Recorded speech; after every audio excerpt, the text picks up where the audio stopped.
Hello. Hello. Happy Sunday, everyone. Hello. Welcome, everyone. Almer wants to know Ladies and gentlemen, moms and dads. Making empty promises. Well, I certainly didn't say I'd be on time this Sunday, and I'm not. I apologize. But 6 minutes, not too bad. 5 minutes. Apex Comics in the house. Happy Sunday. Hey, Apex. Oh dear. Hello, Shadow. Oh dear. In Hello, the house. We had a good Apex After Dark last night with Edwin Acevedo, talking about his anthology over there on Fund My Comic. Who is making empty promises? Eric and Boyd wants to know. Maybe it was Eric that said that. Late and gay. Well, we're just making it they can't keep. I think if you search the internet, you can probably find a lot of empty promises, a lot of blather. I haven't made any empty promises to anyone, Eric says. Okay. Well, I mean, this is the year of New Year's resolutions, right? I'll eat less. I'll do that. Empty promises. This guy scheduled a light draw stream. How quickly he forgets Sunday fun art nights. Yeah. You promised us a show at 4 p.m., sir. Yeah. Empty promises. There we go. No, I've not made any promises to anyone. I have said I wanted to do some things, but not made any promises. Good. Carrie in the house. Hey, okay. You tell him, Homer. Super guy.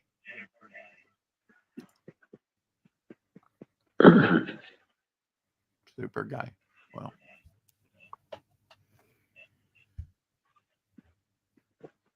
So how are you doing, Shadowhawk? I'll be super gay for you. Yeah. Just trying to get ready for going back to work tomorrow, so I'm probably going to keep it a short one tonight.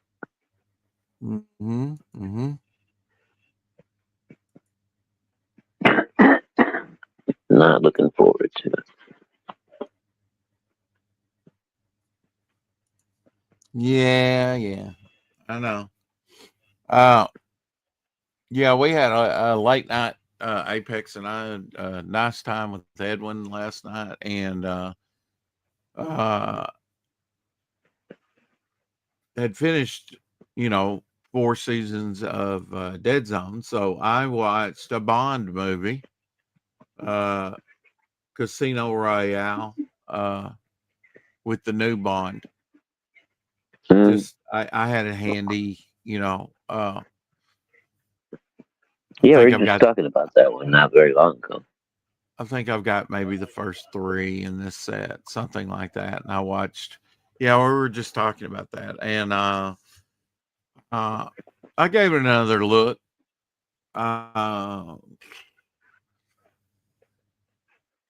It's a good movie. I mean, to a certain degree. I don't know.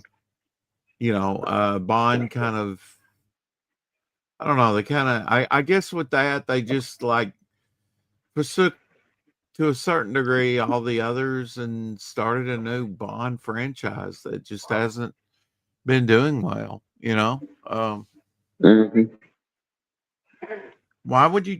I just don't understand why you would do that. One of the great characters that,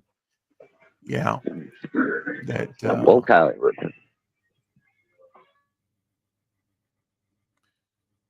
no, it wasn't Spider-Man. He didn't look. Maybe that's a joke, Apex. I wore my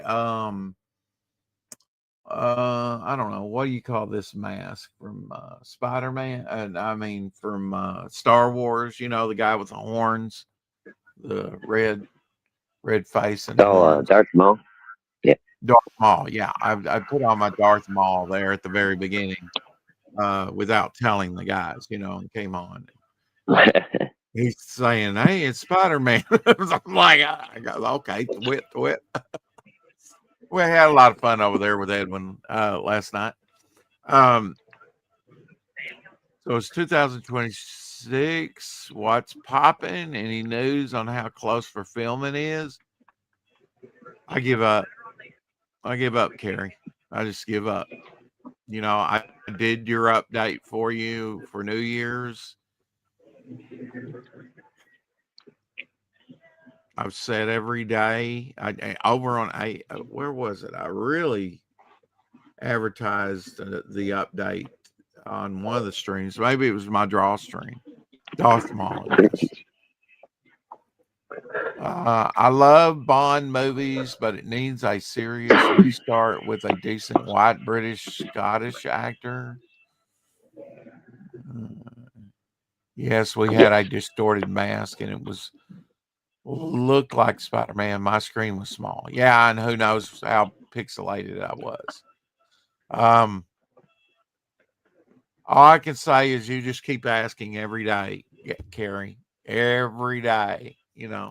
You were the first to ask me when for filming, and I know you keep saying it's because you can't wait to get it in your hands. Well, you know. There you go. You know. Use that as encouragement, Rex, to motivate you. Oh, it's motivating me. Yeah. Ooh, Clive Owen would be good. Who is that? Oh yeah, Clive Owen. Yeah, he was in Superman. Sin City. Or Well, no, that's Cavill. He's the super. I think he's too big to be Bond.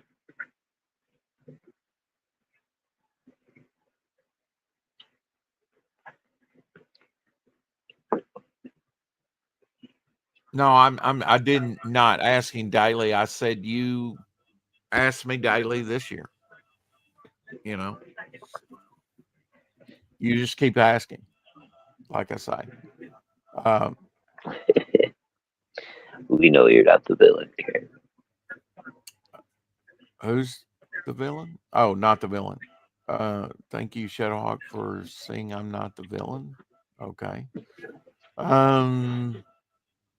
Really, Over? You think Clive Owen's too old? Yeah, he might be getting up there. It's been a while since Sin City, hasn't it? So I'm thinking it's the guy that played Superman, right?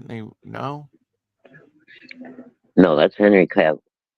Clive Owen was the guy who was in. The only one that comes to mind is Sin City. He played the crazy boyfriend. Got stuck in the tar pit, and then had the big shootout at the end and stuff. I can't remember his character name right offhand, but he's been in a bunch of other things too. Well, I mean, you know the guy that's in Fantastic Four, that plays Reed Richards, the new one, and you say he's in everything. Yeah.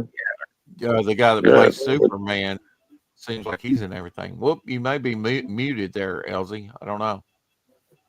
He was for a little while. Oh, there you go. Seem like I heard that.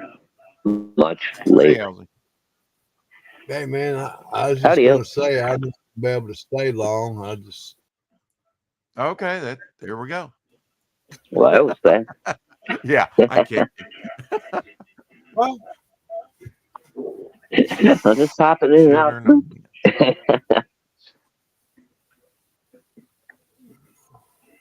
Well, yeah, I mean you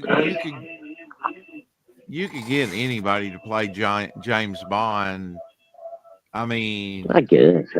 nowadays, because most of them are going to be no talent hacks. I've seen like something on YouTube. YouTube's full of things about who would make a good Bond, and even a black Bond. And I'm like, motherfucker.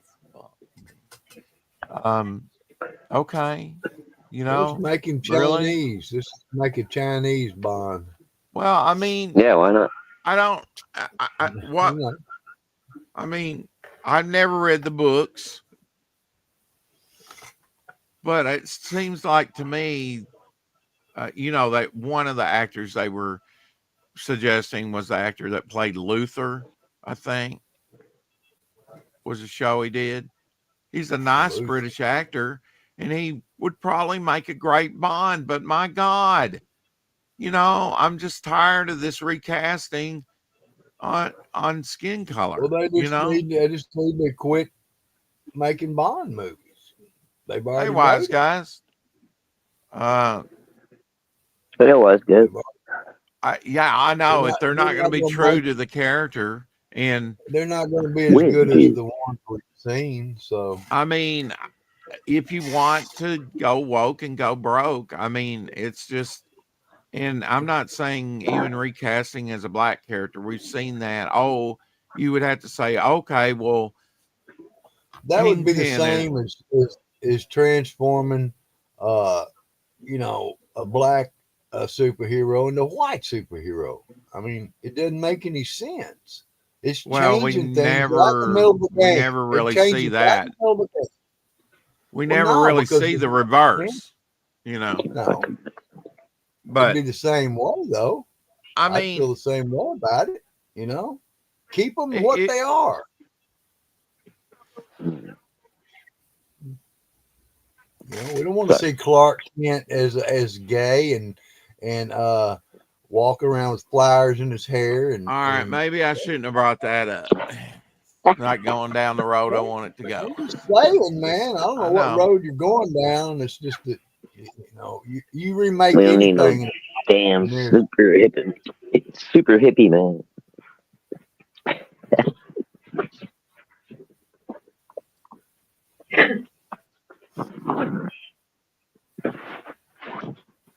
Yeah, give him a different old number. I mean, I don't know why I think a lot of this is just to crap down people's throat. But I mean, they couldn't find a big guy to play Kingpin that was white.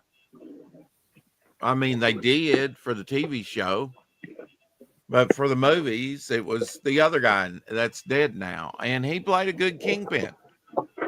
But then that's sort of a minor character as opposed to make Miles Morales instead of Peter Parker as Black, or make a new character like Static. What if I cast Static as a white kid? That's going so far against type of what the character is, it makes no sense. But you do understand there's a whole reasoning behind why they did the Miles Morales and all that. Just in case they lost all the copyright and all that shit with the bosses that they had. And I'm glad he's popular too. He's popular too, and the Milestone stuff was black creators for basically so that black children could have good role models, and they were successful with a degree. And then the image bubble hit in the 90s and it drug all that down. I don't think Milestone was the hit that they had a lot wanted. of good black characters. What are you talking about? Image had a very diverse cast of characters. You didn't hear what I just said, which was the image bubble, the investing that people were doing and everything.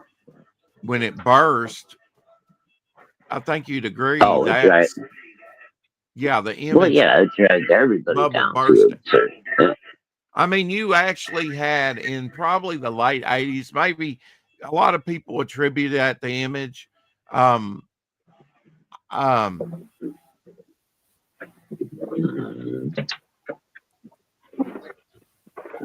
buddies, I'm gonna have to check out, guys. Y'all have a Okay. good show, man. Just let me I'll know see you where later. to send the flowers. Yeah, send the Have a good one, flyers. Obi. I will, man. You gonna take some paintings to the kids tonight?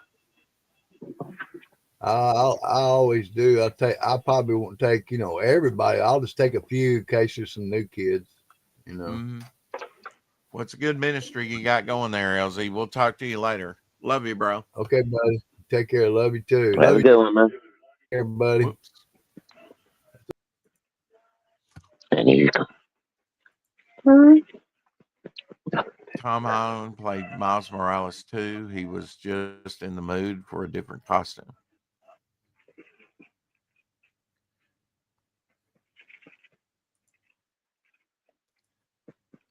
that would be kind of fun. Milestone didn't make it because there was no black audience. Black kids don't buy comic. I don't think that's true. In fact, if you look at some things about Milestone on YouTube, there's some good speak about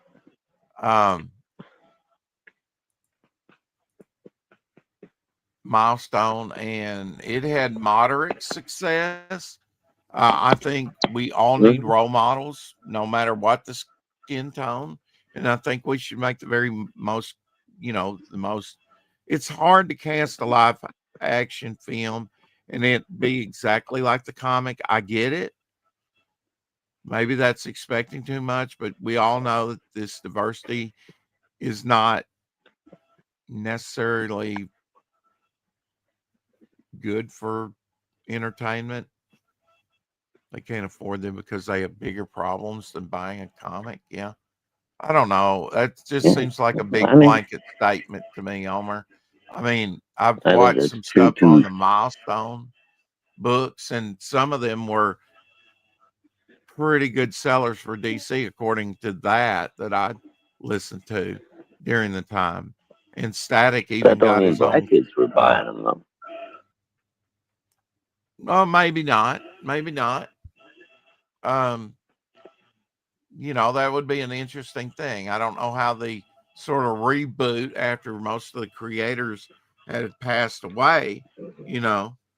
That's pretty sad that they were trying to get something going. It's an interesting. I really didn't pay them that much attention because even back then I thought, okay, why the thing on racial, I mean, it's all black creators. If I wanted to maybe draw for them, would they even let me, or write for them? Or Yeah, honestly, I didn't pay a whole lot of attention to that when it was all going on. I couldn't care less. Yeah. It was a good book. It was a good book. Yeah, well, you're in Texas though, Omer. I mean, and was that in the 90s? That's what I'm saying. In the early 90s, it was a different thing. If you go to San Diego Comic-Con or some of these others, there's a lot of diverse skin tones there. Am I wrong? I mean, maybe I'm missing it. Do only white people attend Comic-Cons? Really? I mean, I would imagine that 90% of the people that go to Comic-Cons are probably white people. I'm just I mean, I'm white and I bought a few of them. I didn't buy a bunch of them, but I bought a few of them. Well, that's what I'm saying. I bought some too. That doesn't mean the black kids were lining up to buy them. Well, I mean, I think they might have been their primary readership. I mean, maybe that YouTube documentary on it was wrong, but I mean, the sales figures, the demographic, I don't know. Maybe it wasn't. I mean, I'm sure they caught a certain percentage of the black community, the families that were well off, and middle class, upper middle class. and they probably collected comic books just like anybody else. But the percentages are still going to be a lot smaller. That's all I'm saying. Yeah, and you got to look at the competition out there too. I mean, even DC Comics, for one thing, I didn't care for most of the artwork, the artists that they had on there. Now, Static was kind of like young Spider-Man like character, and I think he probably did best out of all of them. Icon and all that. But now Static, I mean, and obviously he got, I think it was past 2000, but he got his own animated cartoon. Mm-hmm. That's pretty nice, further development out of comics. Maybe they should have made video game with the characters. Maybe that would have helped.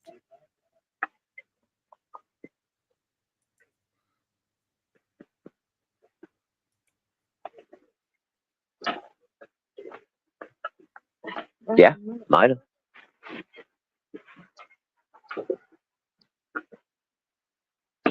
But again, especially back then, video games cost a lot of money to develop a good one. So, okay, Peter Orchard Studios in the house. Good to see you.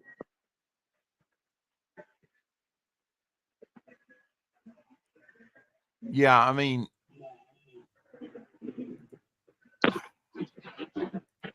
Asians love the Bronze Age comics, kung fu movies, thanks to Bruce Lee, for the craze in the 70s. Maybe. I mean, I've seen it. That was why Bruce Lee was so big in Hong Kong and other places like that. Is after he played Kato, Kato for one season, and that wasn't all his acting he was doing, but he actually left American filmmaking, and through his sort of movies made around Hong Kong, I think he became the highest paid actor in Hollywood, and didn't even do it through the American system. He offered something vastly different, and frankly, something that somebody like him that had a little acting experience and awesome physical skills could do. But yeah, he was huge why was he huge? Well, he was a role model for them. He was their hero.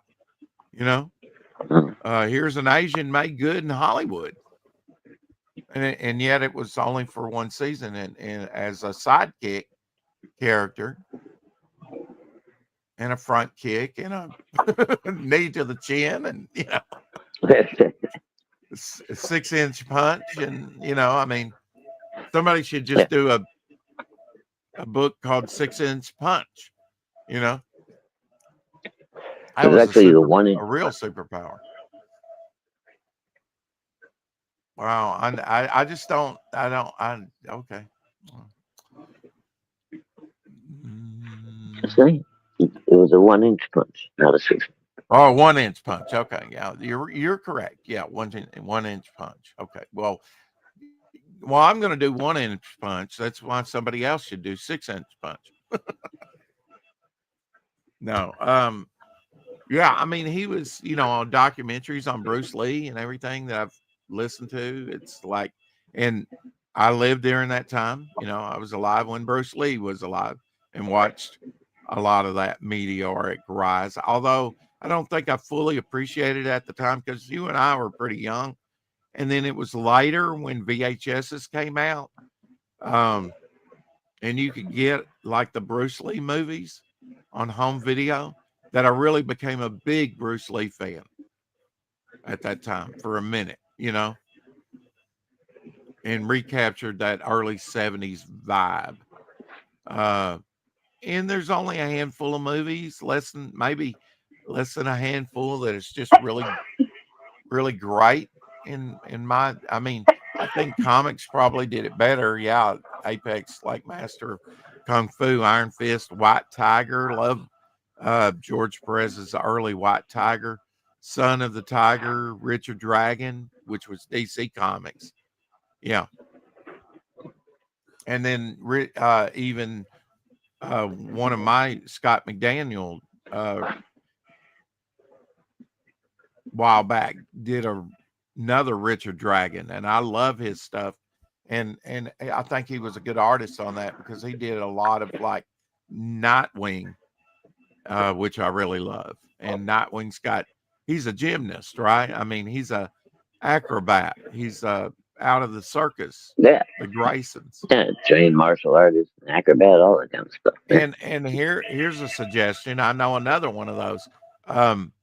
Dead Man. They need to work that more in Dead Man's fighting skills instead of his phasing and taking over body skills. He's, because he's got a lot of experience. Mm-hmm. I hadn't really thought about that one, but yeah, that would work. Is that all it is? I mean, that, okay. All right. You just trying to be funny. Well, I'm taking you seriously, I mean, which I'm trying to figure that out in my head while doing the show. And yeah, it's just not clicking with me, Homer. I'm taking you seriously. Autism kicking in, Homer. Sorry. I mean, maybe there's not, he says he's a brown kid that bought them. I mean, I bought a few of them. Like I said, there was a lot of competition at the time, right? I mean, you had the history of the 80s black and white glut and a lot of properties coming out, and it didn't stop in the early 90s. It kept on coming. You had like Image come out, you had Valiant come out, you had Defiant come out.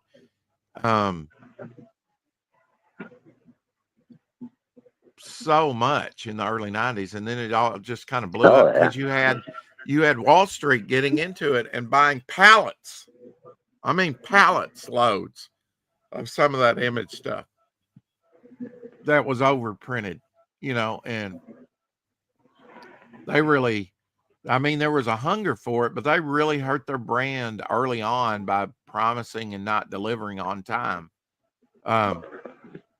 That was very frustrating for my local comic book shop retailer. Yep. I was one of you royal and stuck with it. But, wow, those superstars that worked for Marvel that had all that underpinning of the Marvel support, they can say what they want. But then when you try and start your own studio and make a comic book from start to finish, it's one of the most daunting tasks you will ever do, especially if you're collaborating with other artists.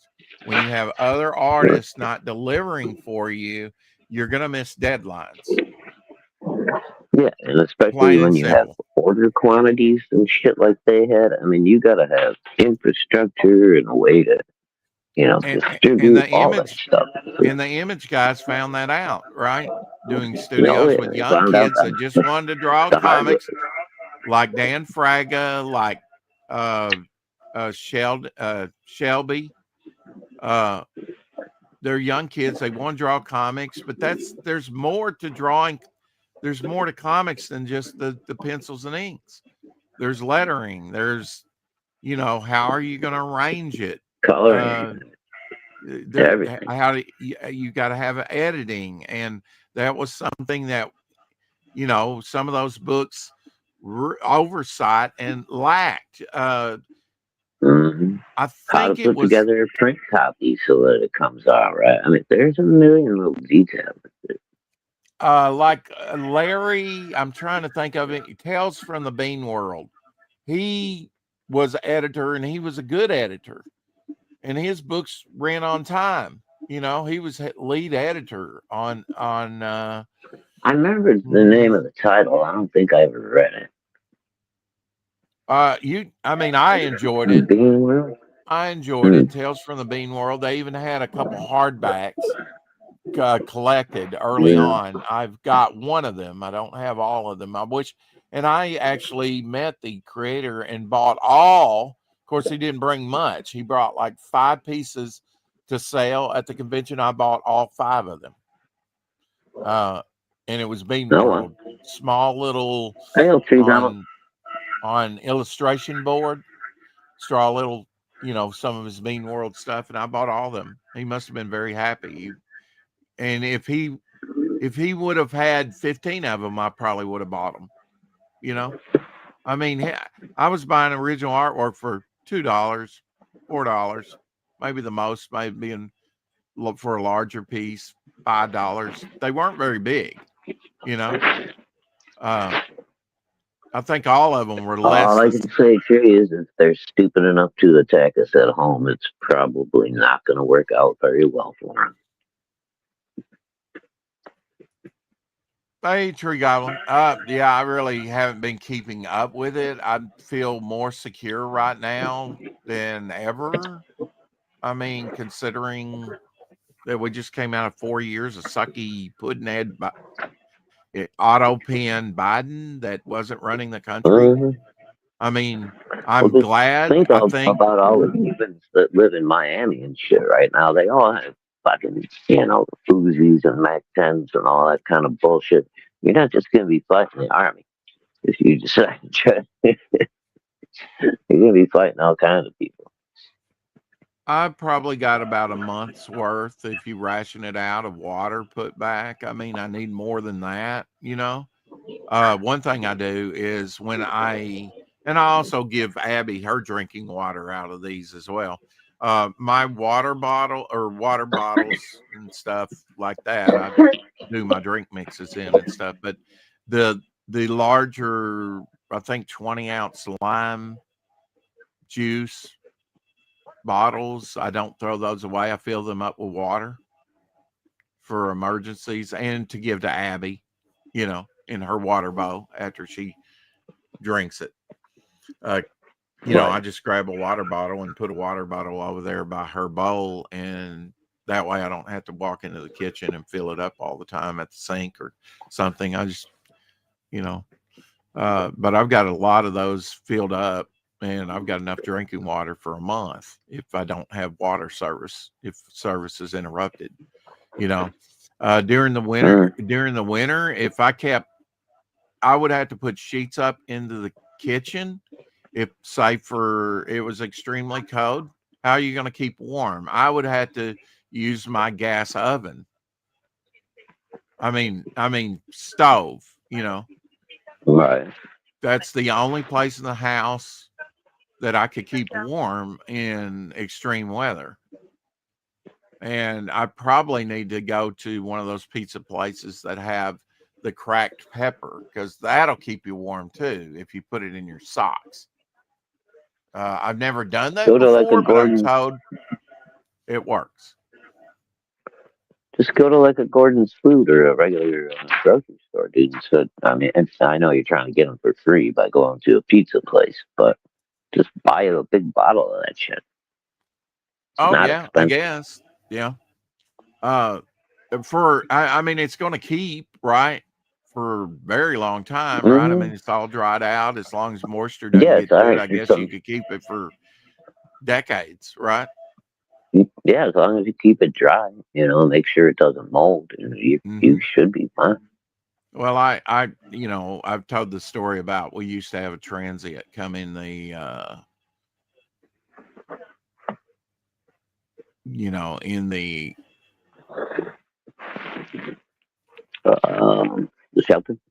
the shelter, yeah, and he said that that's what you do, or you can do, and I thought, well, wow, that's clever. I would have never thought that. Your feet absorb all that from the peppers, and he said, man, you'll sweat, you'll come out of your clothes even in cold weather,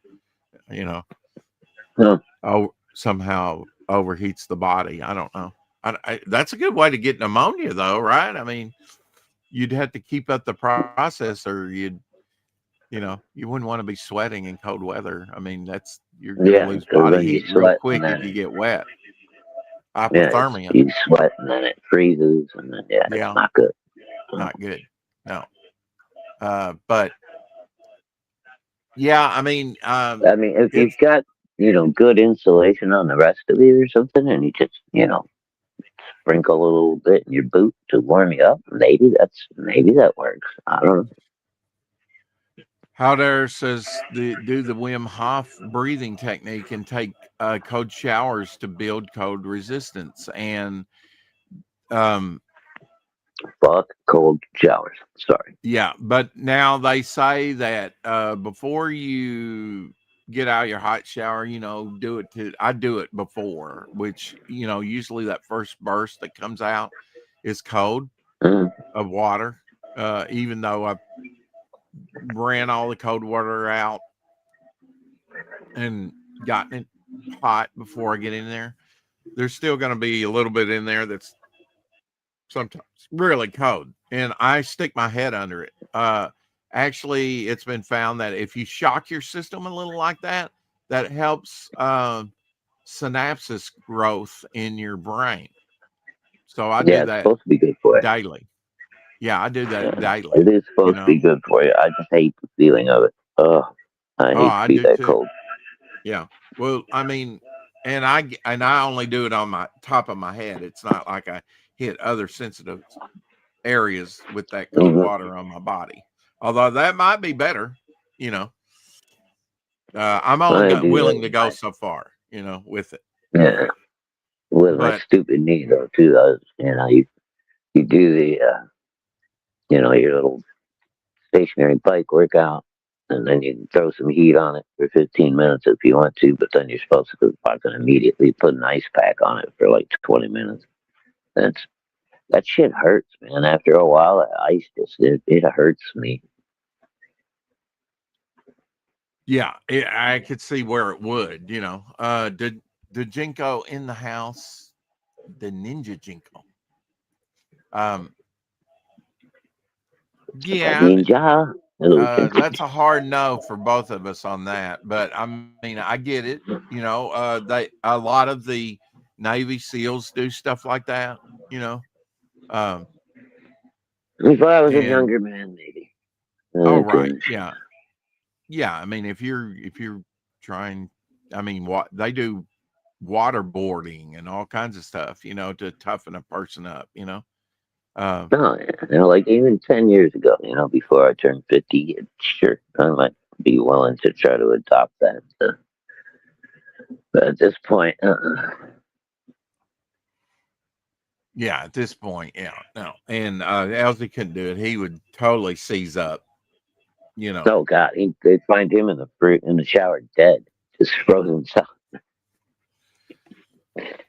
Oh, you just have not seen him to when he gets cold. He will do the fetal position, and he will shake and uncontrollably, and just like he's shivering, just like he has I know, hypothermia. yeah. You know, You yeah, told me to. That shit's scary. I want like all.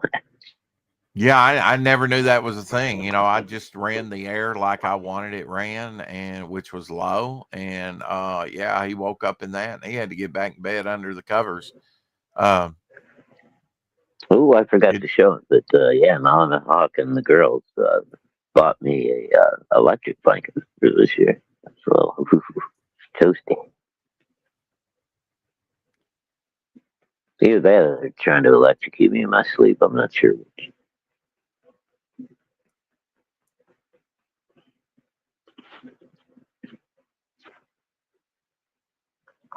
Okay, nothing.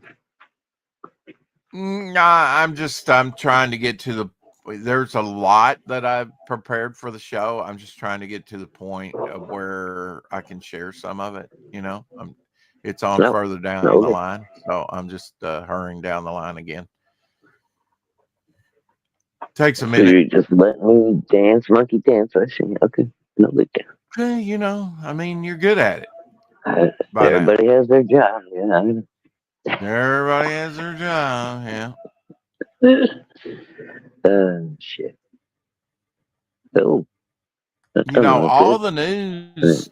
the news is not bad, even on X. I mean, Scotland is aiming to be the world's first rewild country. It's looking to rewild 30% of the country by 2030.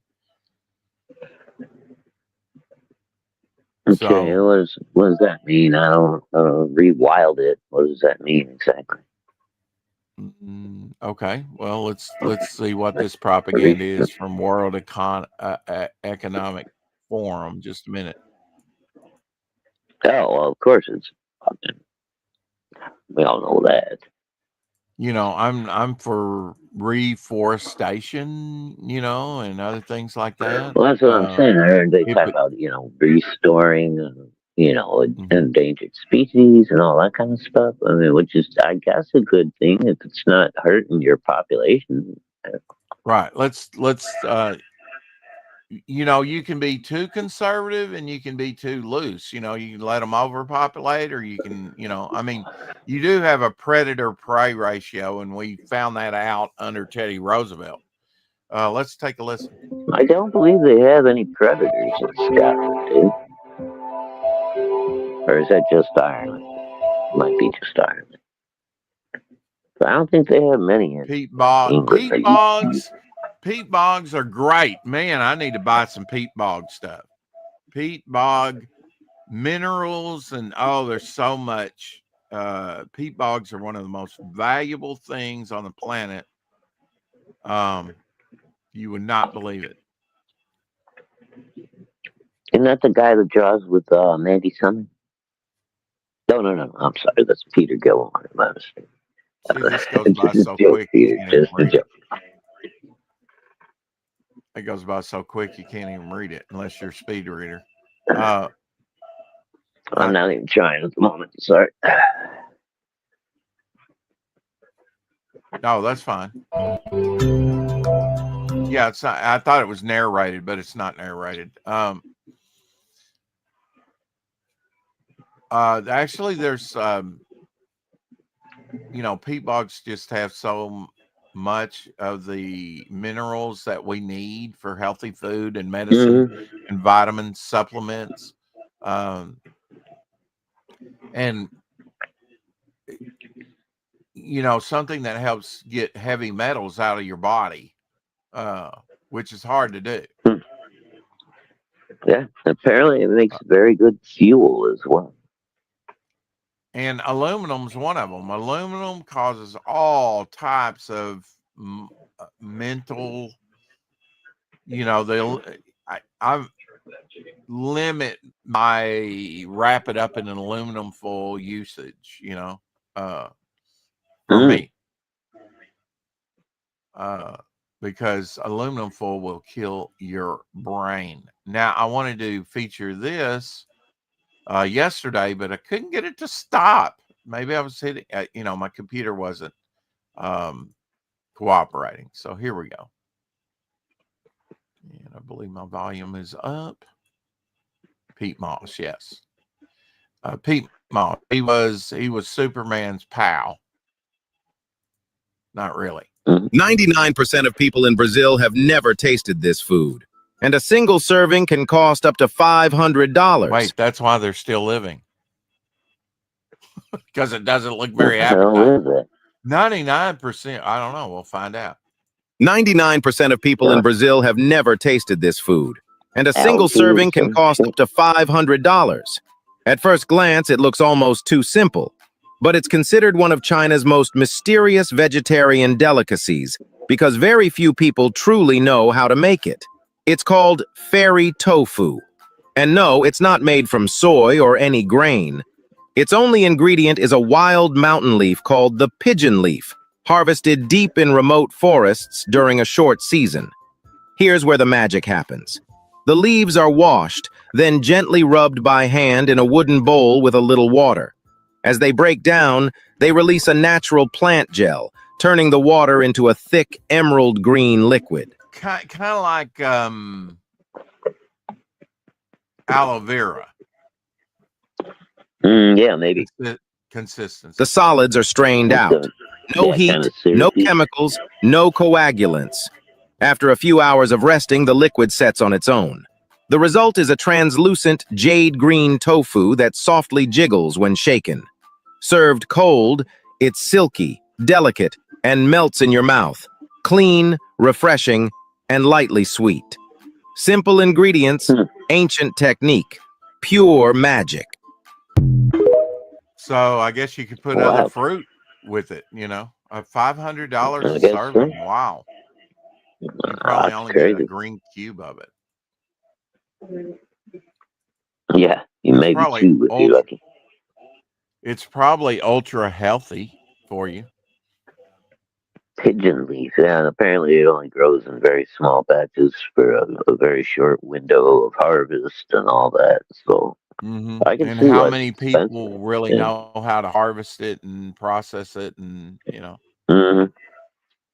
I Yeah, you wonder can how see well why it it's expensive, keeps. I guess.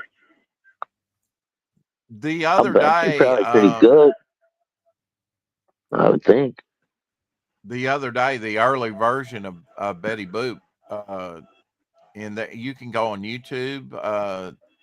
There's other properties, you know, every year that comes around. We don't always think about this, but there's a lot of properties, and in 10 years, Superman and Batman will be one of them. The early versions will Mhm. become public domain. And Betty Boop is now in public domain, her early version of her. Well, guy, we're gonna have a Betty Boop horror movie coming. Mark my words.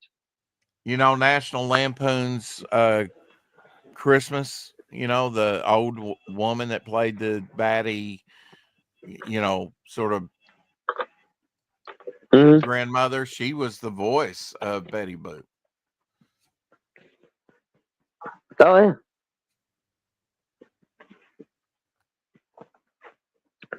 I did know that. I tend to forget it. In Inspector, let me see if I can get it to. Gadget? Hmm. You saw? No, I don't. Just guessing. You said Inspector. No, not Inspector Gadget.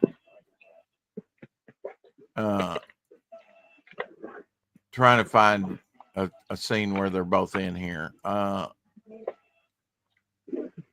Okay, all right. You know, Daniel Craig played Bond.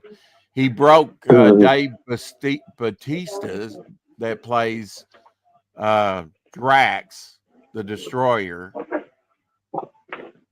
Uh-huh. nose in Spectre, in the movie Oh, Spectre, really? Sorry. in their fight scenes. Oh. I hit him and heard a crack. I went, "Oh my God!" and ran away. I thought he'd kill me. Batista later corrected the story. He didn't run. He screamed. Then he hugged me, and we laughed.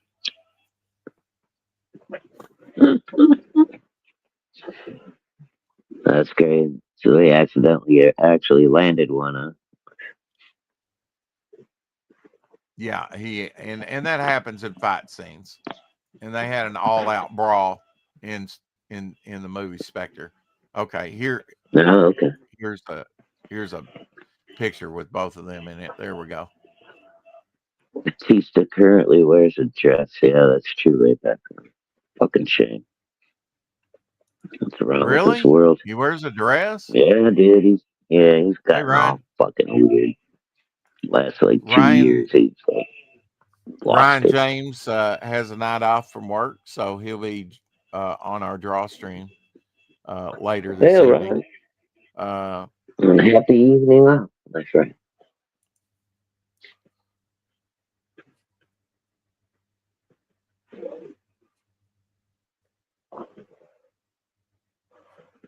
Getting which To figure out call this where the one milk came from. fairly soon for me, Rex. If anybody else wants to pop in and help out with some hosting duties for an hour or so,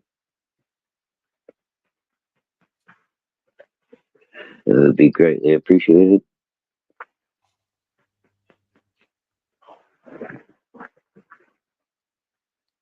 But whatever. Huh?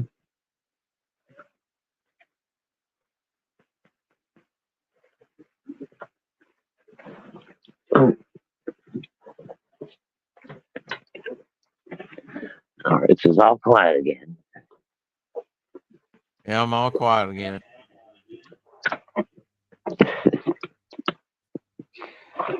Come on, Mike Show before I gotta go.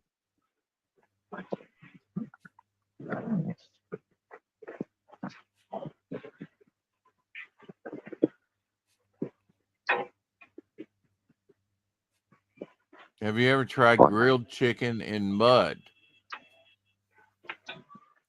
I'll cook some fish in mud patties before though, buried under a fire. As a Boy Scout. Where you, yeah, I've seen that done in dung too. In I feces. don't know if I'd want to eat. I don't know if I'd want to eat that. I really wasn't even too happy about the mud, but once you rinsed it up and everything, it's fine. Right. I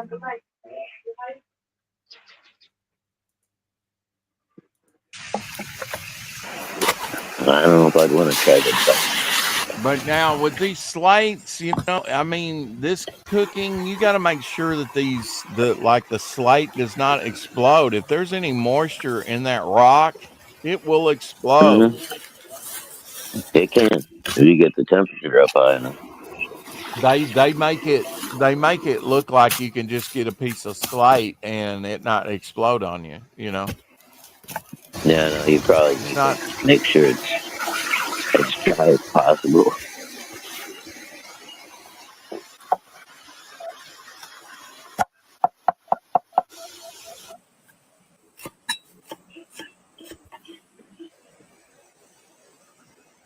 See, like that's a pretty nice cutting board he's using.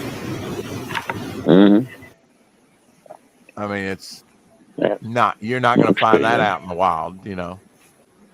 Yeah. Like that.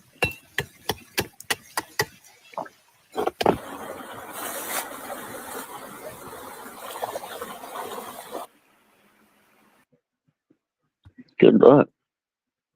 So he actually wrapped it in foil to keep the mud off the chicken. There you go. Good idea. Especially as it didn't look like he was near a water source. So. Yeah, I mean, running water, one of the greatest things. I mean, you can actually, I watched this video where you can eat acorns, the meat of acorns, if you like put it in a bag under running water for like 4 days to take the bitterness out of the acorns. And it's got a nice nutty taste, they say, when you grind it into, you know, like acorn paste. And I mean, acorns are everywhere. So if you had a running stream and with very little, that could be a good survival food source. And I would actually like to try some like acorn baked cookies or something. That might be nice. Might be. I mean, I tried one when I was a kid. I was curious, and it wasn't terrible. You know. Well, I see the squirrels eat them all the time, and I wonder what one of those tastes like. So I tried a little nibble off one. It wasn't bad. Yeah, the main thing is to get the bitterness out. If you can get the bitterness out, then you know it's. Well, I guess kind of human consumption. Yeah, I mean, I didn't eat like a whole one or anything. I just kind of scraped off the hard outer bit and stuff, and then cut a little piece of meat off of it and chewed it up. And it's okay. I mean, it might have been a little bitter. I don't remember now. Did you know that Mel Gibson spitting it out or anything? Right. Did you know that Mel Gibson was the top choice to play Maximus in Gladiator in 2000? He turned it down because at 43, he believed he was too old to convincingly fight in armor. His rejection paved the way for Russell Crowe to take the role. Yeah, I think I'd heard about that one. Basically built his career, you know. It didn't hurt. Didn't hurt, no.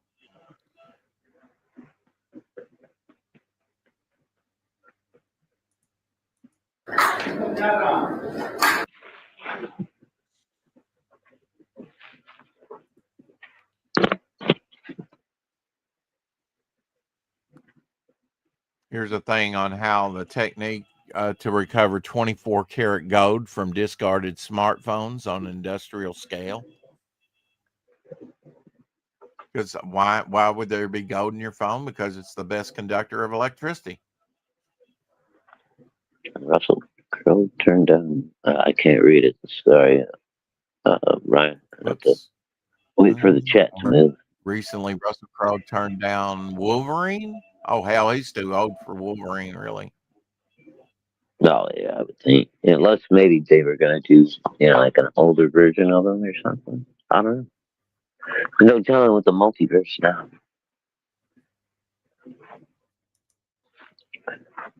Oh, shit. What? What happened? Whatever. Oh.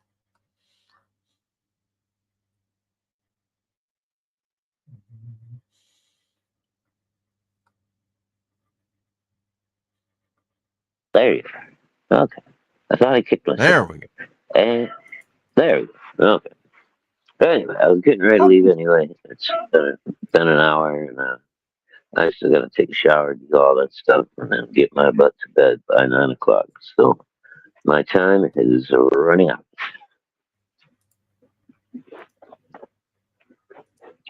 So, hey, all, have a wonderful Sunday. And nobody? We didn't have no volunteers to come in here and help you out, Rex? I didn't drop the link in the chat. Oh.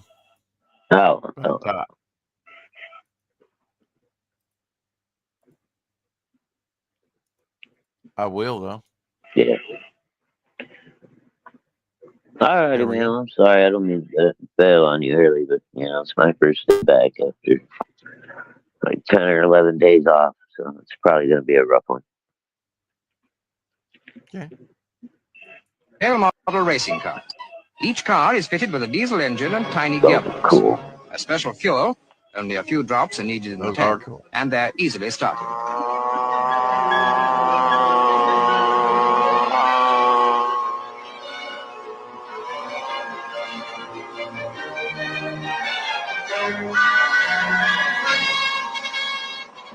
They're off, racing away down 130 feet of track.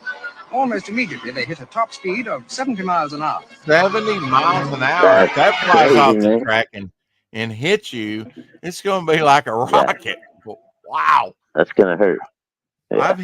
I've been hit by a baseball traveling 70 or better miles an hour, and it hurts. That hard baseball. That's what I'm saying, dude. That's gonna hurt like a mother, depending on what hits you too. If it hits you like on the temple in baseball, it could kill you or crack a rib. Straight in the face, break your nose, knock some teeth out. That's pretty cool, though. That's all right, night, everybody. Hello. No, that's a very big tomorrow. 70 miles an hour, though. Wow. Undoubtedly, few dads can resist their attraction. And think, no traffic jams, parking meters, Hale model racing cars. Wow. Each car 70 miles an hour. Wow. That's extreme hobby there. Peter Orchard in the house. How are you, Peter? Hey, what's going on, man? Me to get back to normal, I'm going to kick myself and bring myself right back. Just a moment. Yeah. Well, it's been a great start of the year so far. I'm looking forward to 2026. Wait a minute, am I full screen? There I'm we over here go. drinking a martini. And you Are made you me full really? screen. That's You not know, smart. I've never made drank a martini in my life. Oh, man, I love them. That's my go-to. Yeah. Dirty martinis. Which, by the way, usually I'm drinking dirty martinis when I'm in your chat. Are you really? And what makes them dirty? Well, olive juice. Olive juice. Okay. Extremely healthy for you, I guess. Well, it knocks out the bite from the vodka. Yeah. Did you? I was a screwdriver guy myself. Maybe a little rum and coke. Yeah. But I drank the vodka. Vodka's the one I wake up with the next morning, and I'm not too concerned about what happened, what transpired the Hangover. night before. You're right. Yeah. You're Well, I right. don't ever get hangovers, but it's like I drink vodka, and I'm pretty sure I'm not going to wake up with regrets. Yeah. Good to see you, man. You've been Yeah, man. making New Year's resolutions or anything? I haven't made any yet. No. I How's it mean, going other over? than the typical, I got to do better. How's it going over there on your channel? I see you streaming and try and come in when I can and say hi. Yeah, man. We're keeping it going. We're keeping it alive. I've been I don't know. It's weird. Between me and Jake, we bounce between each other's channels, but lately we've been doing more on his channel, and he's been blowing up. So I've got to start taking the reins and start doing more stuff on my channel. I'm thinking art streams or something. You kind of rotate a certain Yeah. show between you. Yeah. Like we used to do it on Dojos. Well, Dojos was all on his channel, but he used to pop in on our shows. And yeah, I I need know to start Dojo picking it really up. struggled with just doing like his Wednesday show. It was like he expressed to me it's just hard, and I'm like, well, it gets easier the more you do it, and it's like you can't watch the numbers. It's just you got to do it and make it entertaining and put the content that you want up, and you just got to do a daily grind. I'm not saying daily, but you got to put your heart into it a little bit of energy. Yeah. Yeah, and I will say this on behalf of not on behalf of Dojo, but I get it. There was a point where it's like, what are you doing for content? He had a really good premise for a show, but it's like a debate show, which means you've got to come up with something that's a good premise for a debate. Now, when I was on the show, I was always thrown on the unpopular side of the debate. And so I was kind of like getting a little bit peeved at a certain point, like, oh man, I already know where I'm going to land on this side of the debate. Like I'm going to have to defend something I don't necessarily like to defend. So there was like a weird, let's figure out how to get this show going so I can actually like debate or argue or whatever and not constantly be, it was a weird mix. I didn't want to have to constantly defend the side that I don't agree with. Yeah. And I think you kind of had it where you switch up, right? Where you'd have, I know on Dojo, it would be, on Dojo's show, you would have a for view and an opposing view. And I know Fanta did a little bit of that before her stroke over there with Peter. And it was, kind of weird because, sometimes you could be put into a position of defending something that you didn't necessarily believe in. It's kind of, and I ended up, just for the shits and giggles, I would take the side of like supervillain. If I have to, if I'm going to end up defending a side that I'm not necessarily agreeing with, I'll just take the approach is for entertainment's sake. I'm going to be the supervillain. I'm going to be obnoxious. I'm going to be, that guy. Everything's volcanoes. Kind of playing devil's advocate in the argument. Yeah, kind of like, well, okay, I'm going to end up having to defend this side that I don't agree with. So I'm going to just say, I'm going to come from the perspective of the supervillain and make it appealing. And I think my persona on that show ended up becoming a little bit abrasive. But so anyways, me and Jake, we've been doing shows, and I hope Dojo brings that show back or does something, man. I'd love to get him back on the channel.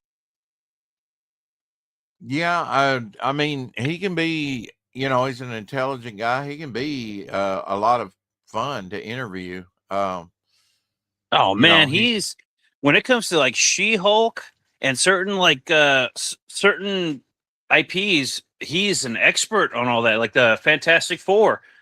I'd love to get him on the show to talk about that. We just had that Fantastic Four movie. I was super excited about it. Jake was kind of like, I think this is just going to be a rehash of the previous Silver Surfer Fantastic Four movie. And ultimately, Jake was right. But man, it would have been great to have Dojo on to talk about Fantastic Four. That guy can talk. Yeah, I mean, he's old school on that stuff, and I love to talk about, people, talk to people that are very knowledgeable about, the hobby of comics, and he's definitely got it, and we have some similar likes and interests, and I love that he can really talk informative about it. He treasures those old comics from his childhood up to now. Unfortunately, I'm kind of lost on mine, but I've got my memories, and then I've got most of that in like the Essentials collection. I've got most of the Essentials that came out.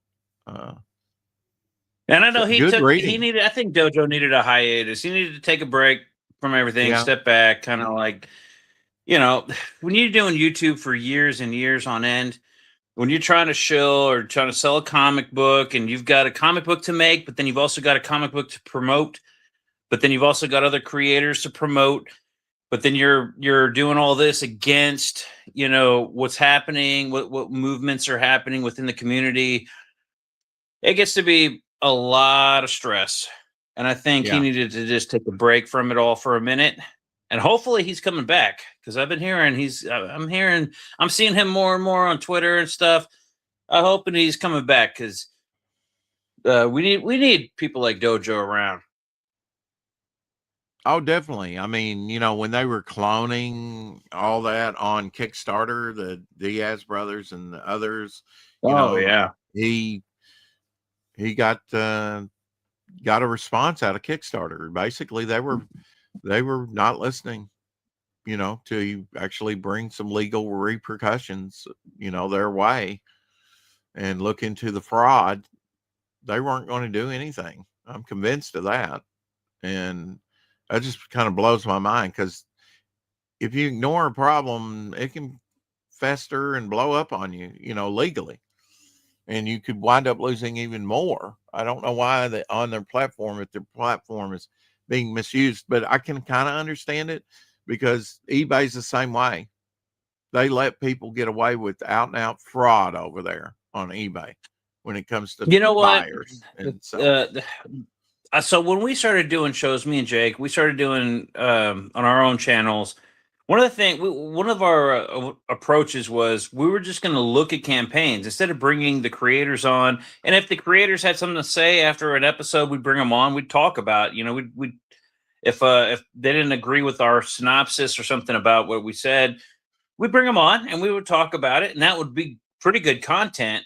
But the whole idea was we're going to go through and look at all these campaigns.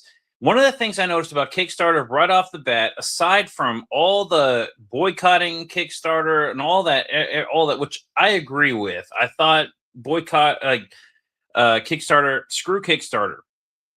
But with everything in light, with the Indiegogo kind of getting a little shady, and it's been a while, here's my synopsis on Kickstarter. It's not a platform, unless you're a big name. It's not a place you'd want to go as a new upcoming creator anyways. It's unless you've got 30, not safe for work variant covers, or you got like 15 covers that you can do a not safe for work, some like sexy pinup variants. It's not exactly a place to sell comic books anyways. You'll make your money off the, eye candy. Yeah. So I'm not even a fan of Kickstarter to begin with. I don't think it's a viable place to sell comics. I think Indiegogo is still where it's decades, like you said, like Billy Tucci or Brian Polito. They've been over there for decades. Yeah. So they've got a fan base. Everybody loves what they do, and those guys rock. Yeah, that's different. That's a totally different thing. When you've got like these up and comer amateurs putting stuff on Kickstarter, and they make a couple $100, maybe a couple thousand. But we're aiming for like 30, 40,000 just to get a campaign rolling. Kickstarter's not the place. Yeah. And then Indiegogo just seems to have followed in their wake and become more like Kickstarter, their platform, from what I'm hearing. Yeah. Oh man. Just from the buyer's perspective, with their whole new platform, their whole format, everything. I tried to go back and look at everything I've backed. and or me and Jake, we did a whole episode about it where we went through and tried to figure out like what the hell did I even back? Because I can't even see the list that I've backed versus the list that I haven't received versus, you know what I mean? Like I can go back and look at everything I've backed, but it's kind of finagled. It's like it's so tricky to get to that information now. They've made it way more complicated than it needs to be. Yeah. But it I'm does give me sorry. hope for Fund My Comic. Fund My Comic is that it's picking up. It's still pretty steady. Well, I don't know. just I noticed, back stuff on. Graham Nolan's over there now with Chanu. Oh man, I had high hopes for Cash Grab. I thought Cash Grab was going to be the one that takes Hit the- Fund My Comic to Yeah, the hitting moon 100,000. or over the moon. Yeah. Yeah.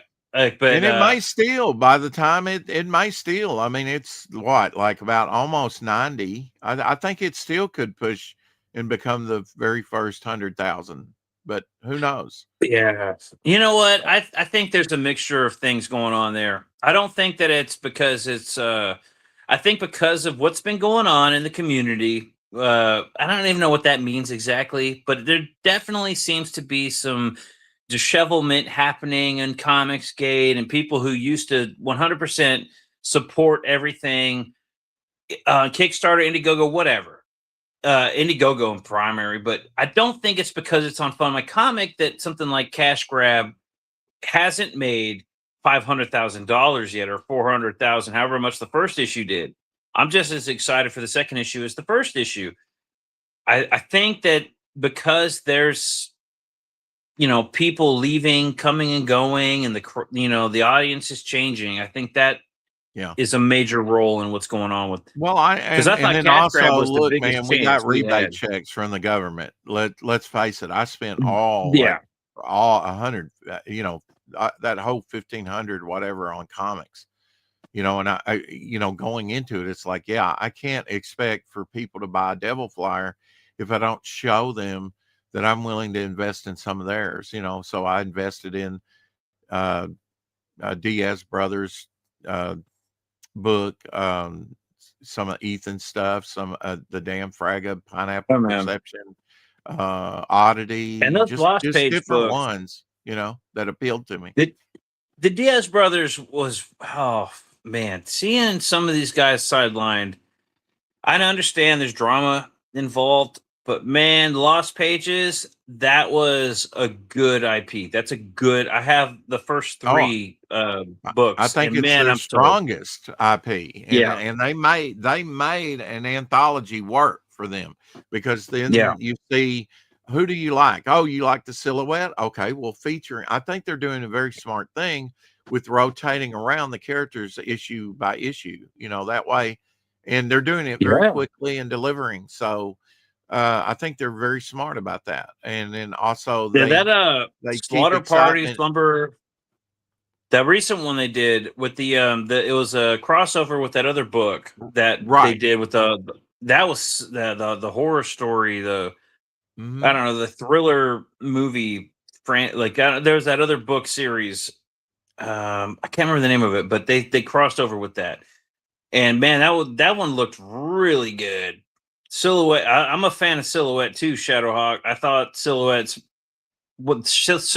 and Black Noir wasn't it Black Noir? Was the girl that had the goop, the venom black goop shit? I love drawing that one. Yeah, if you've got fans out there drawing your art, you're on to something. But yeah, that's I'm invested in all my characters that I create. But yeah, there's going to be some that's going to take off and some that's not going to fly. That's not to mean that you can't put further thought into those characters that seem to be weaker and do something interesting with them that might resonate. Yeah, for sure. But you're always going to have a few that rise a little more popular than others. That's just the way it is, Maybe you haven't told the right story with that character yet. I don't know. Yeah, and the Grim or Krim or whatever, like that was a great character. It was obviously going to be popular, and that is a really cool character. The when they did that crossover, I was kind of like, wow, this is actually a really cool crossover. Like, this is a book I want to read right here. Like, you got the concept of like people living in like the horror land where they survive horror movies, crossing over with people with the imagination land, I guess is a weird way to put it, but you've got like Krim, who's an imaginary character, and then you've got the whole thing with the lost pages where everything's a tale being told. So it's like a perfect crossover between horror and these other concepts and the Krim thing. It just makes perfect sense to add those characters together. So I want to see that comic book start picking it up. Man, I wish we could get some of these guys back, in the fold. Well, I mean, John Malin said all along, build your own channels. And I think that that's kind of ancillary. You can isolate yourself from the community to a certain extent, and do your own thing. If you want to bring in some of these other debates into your channel, you can. That's up to you, right? Yeah. And then of course you can visit other channels, and talk about those issues, like, you can talk or create another account where you like talk politics or religion or other heady topics, whatever you want to do, right? I mean, but Yeah. I think that's very smart. I think everybody should be at least saying hello on their own channel, and building their own channel to a certain degree. I'm going to make a prediction here, unless something bigger comes in, a bigger property, Cecil, and who knows, maybe it'll be the Chenoo, but I don't think so. But Cecil's cash grab is past $90,000. So, which for Fun My Comic, that's amazing. That's really good. It is, right. I mean, I remember when we were applauding John Dillard for doing like 5,000 or 6,000 on Fun My Comic. Oh yeah, and like the standard is like I don't even know if that's the standard, but the in my opinion, a standard is like if you're funded and you can produce a comic book and maybe even make a little bit of money on top. That's a good standard to have. What is that? 10 grand, like 10,000, you might 15, 20. That's a good, if you can get it, funded and then you could produce it. That's a good campaign. Now we have high bars. 100 grand is like that's that goal everybody wants to hit, is that 100,000 mark, because then you can really start to breathe. And one of the things about crowdfunding that me and Jake talk about is like what makes a book worth it. Like everybody pretty much has the same price points for their books. Some books are way more worth that price point than others. But one of the things that helps a book get that price point is stretch goals. And when you hit that 100,000 mark, you start to get into the realm of like stretch goals that can really push your campaign even further. You might even be able to get there with 50,000, 70,000, but yeah, I don't know. As an amateur, let's just focus on like getting to the first stretch goal. You know what I mean? Like, but I don't know. Like, there's a lot of really good books out there that I think need to get promoted, and it's kind of a shame that it's I mean, you've got the mainstays that just kind of like did that and then drew other creators like myself in to do what they've always wanted to do, because they saw it. Okay, this is crowdfunding, that's a viable, build your audience, whatever, however you go about it. There is a way, a path there where you can sell, much like eBay, directly to the consumer.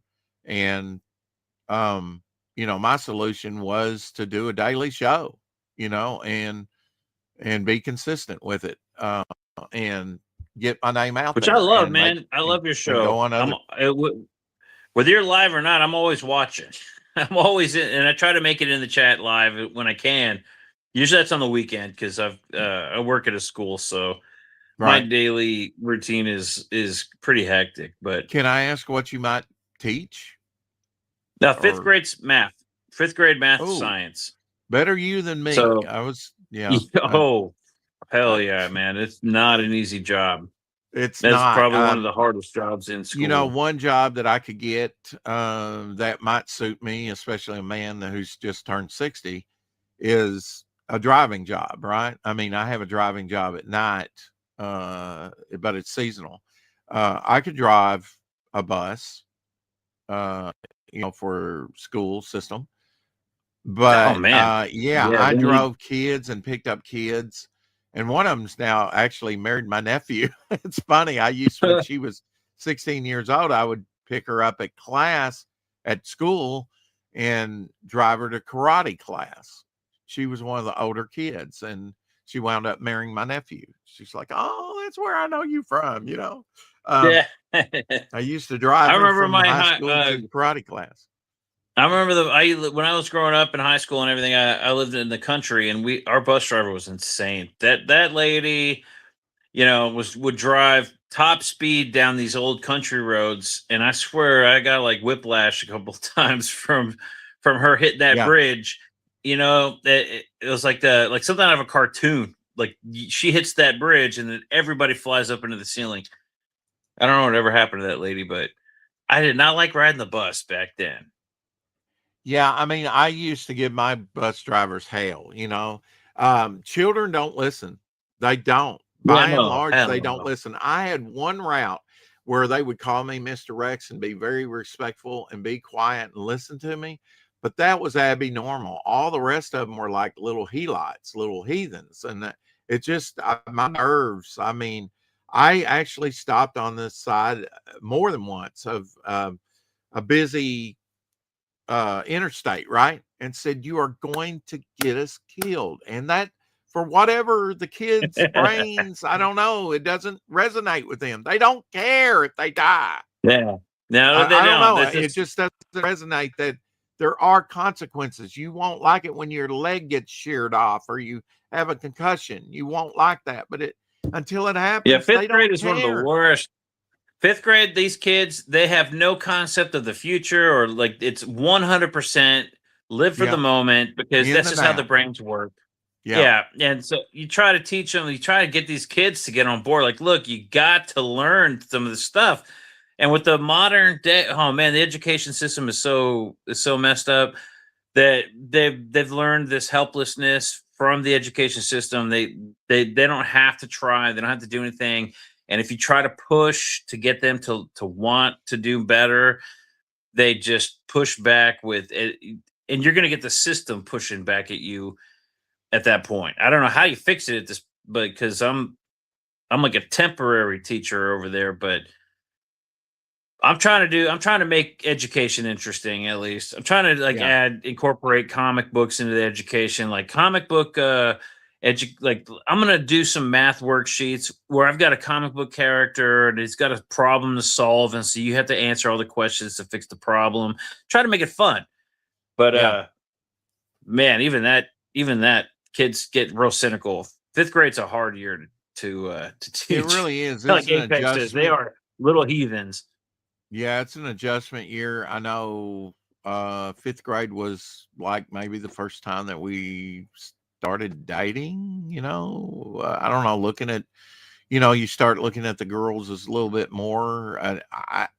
That's when they start pairing off. At least back in my day, it was, and having girlfriends, maybe not doing anything. I know a few people that were actually doing any, but they got the bad reputation. But anyway, My I parents were digress. smart. They moved out to the middle of nowhere in the country when I was in 3rd grade, and then I homeschooled up until about the 7th grade. I think 7th grade was like 50-50. I was homeschooled, but I was at a Catholic school. And then 8th grade, I was actually like part of the class. I wasn't just like doing my own thing. My mother was a teacher there, so I was kind of in 8th grade, I was actually there. It wasn't until high school that I joined public school and was just like, I don't know, like I went crazy. I was like so smart. I was like on top of everything. I already knew all the stuff they were teaching. So I just went crazy and was just a nuisance in every class. And I got in a lot of trouble. I never did anything Yeah, crazy. I was very bad, inquisitive. I was very inquisitive. I think that's, when it came to 5th grade, they put me in an advanced class,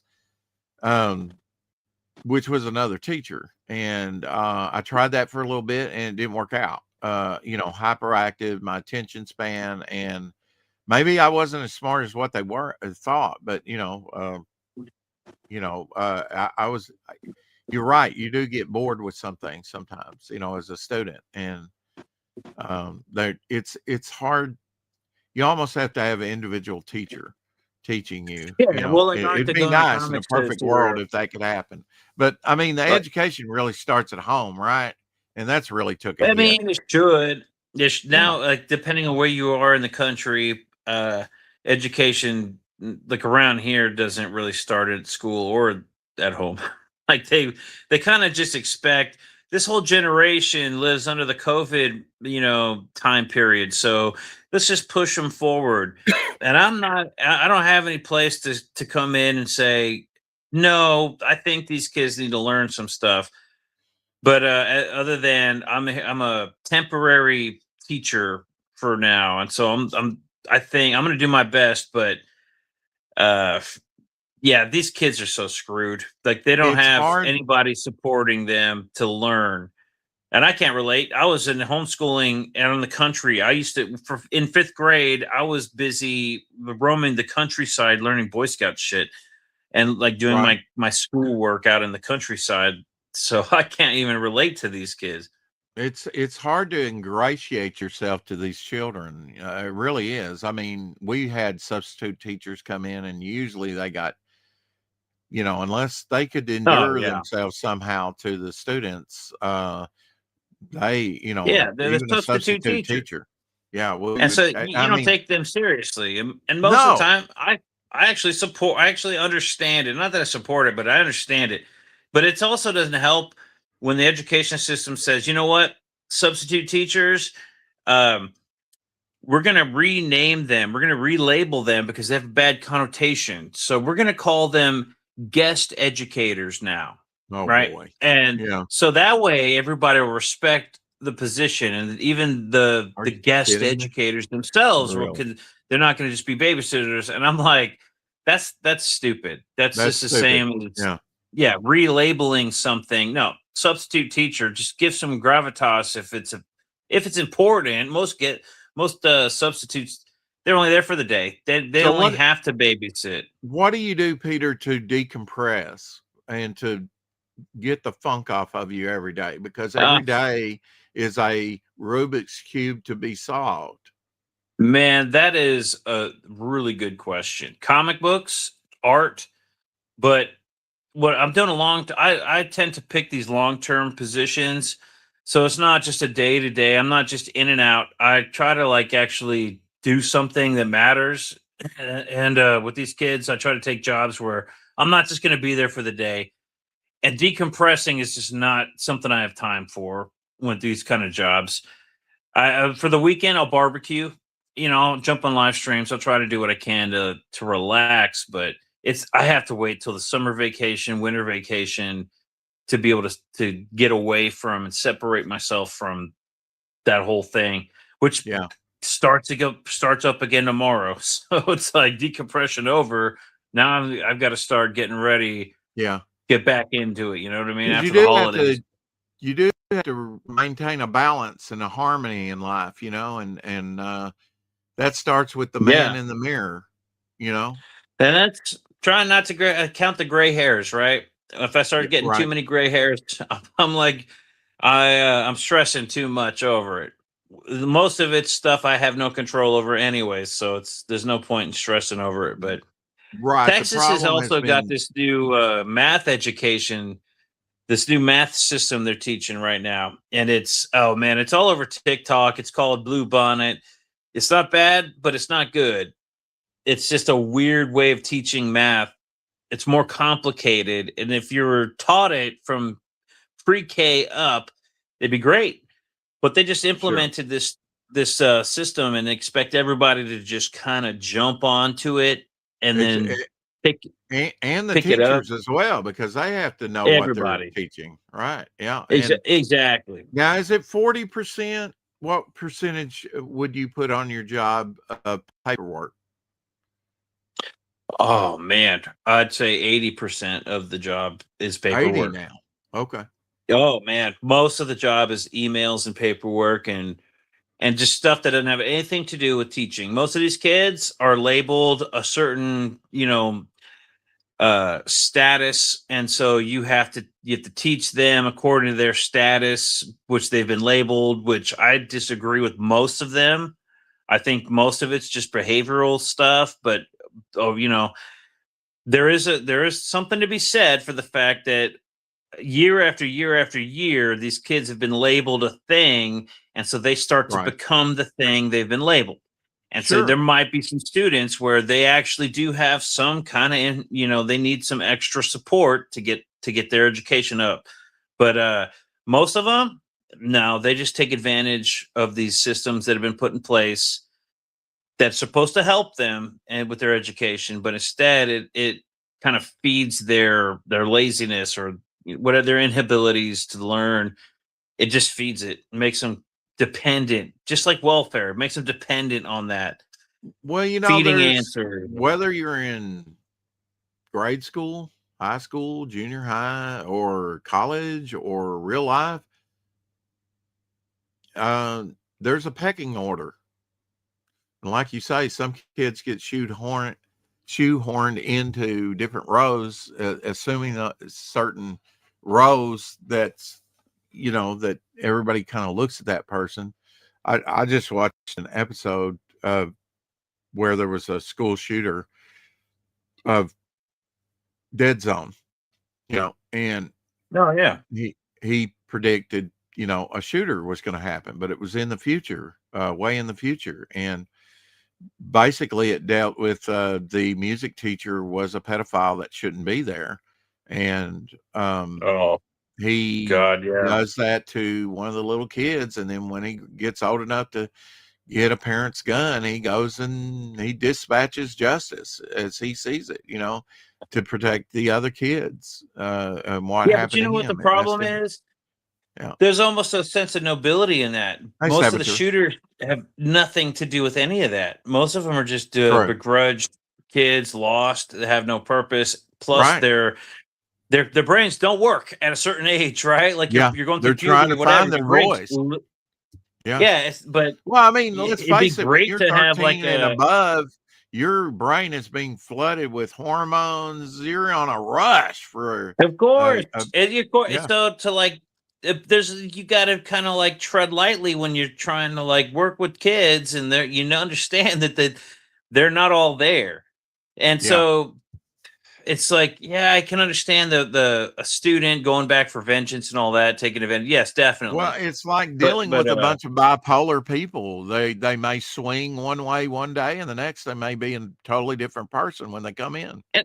And that's the problem with society and the influence of social media and everything, is that they're taking advantage of these kids in they're in this time in life when they're susceptible to all these ideas. They don't know who they are. They're growing up. They don't know Yeah, they're whether they trying to agree with find their their parents, identity.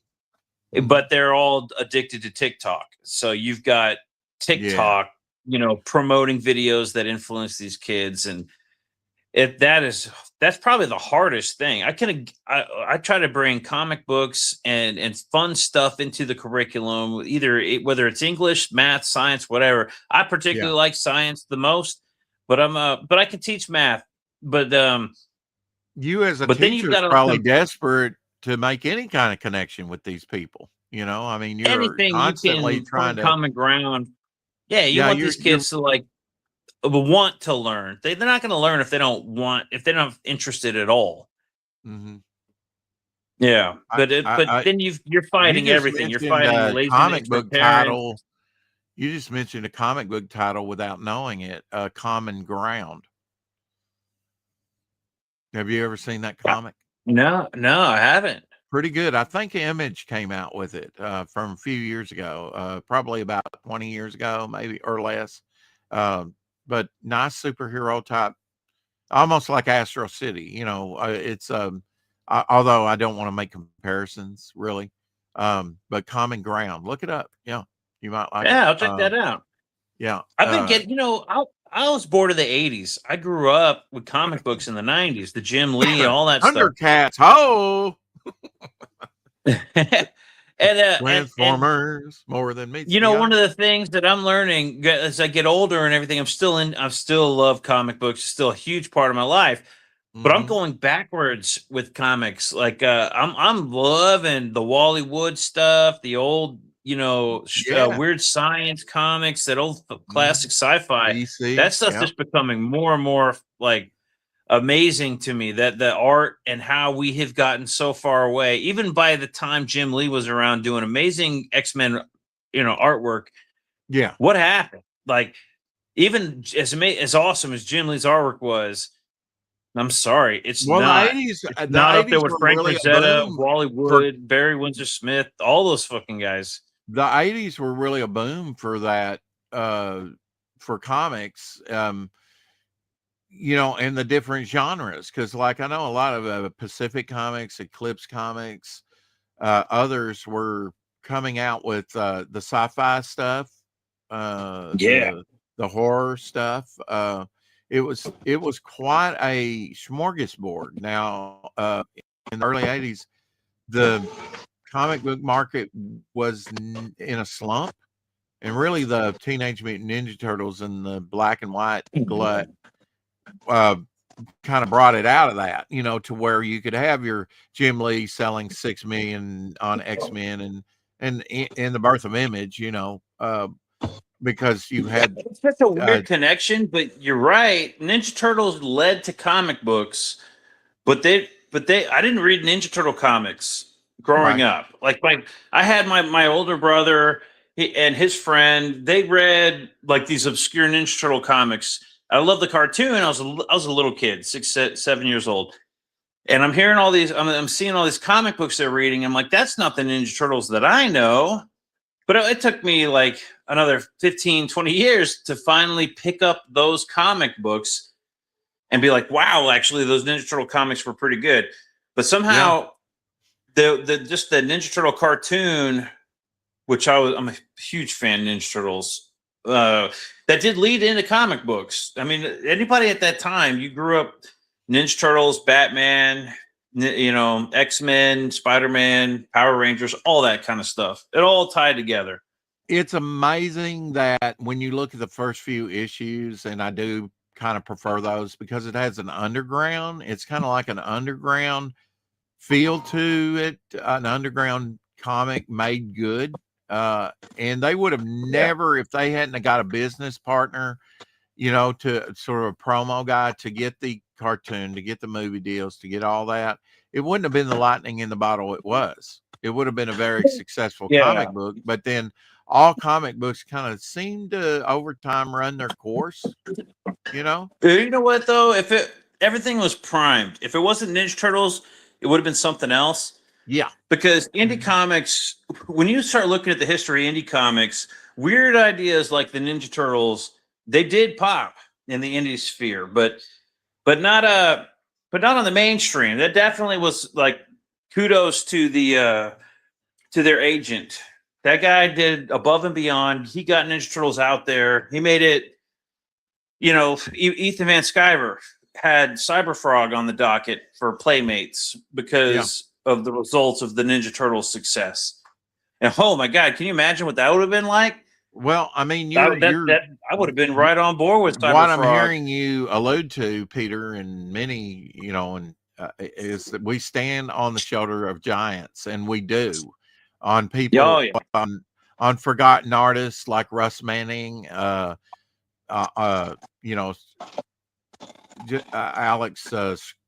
Schoenberg, others just that have been long forgotten. Lee Ellis, Well, even people like Steve Ditko, we didn't growing up. I didn't ever. It was Stan Lee. I knew Stan Lee created all these. For the longest time, I thought Stan Lee was even the artist.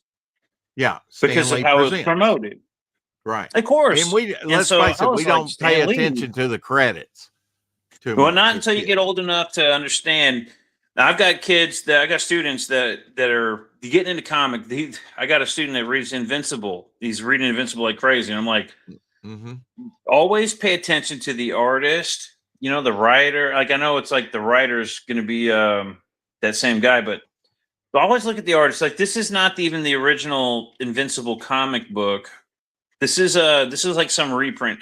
But I'm always telling them like there are some great artists.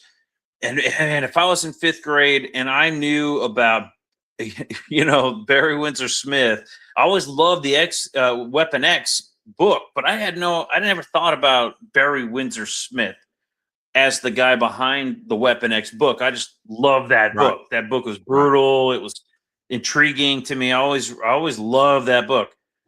But it wasn't until I was like in my 20s before I started to appreciate artists and stuff. And growing up, it was always Stan Lee. Everything was Stan Lee or Todd McFarlane with Spawn.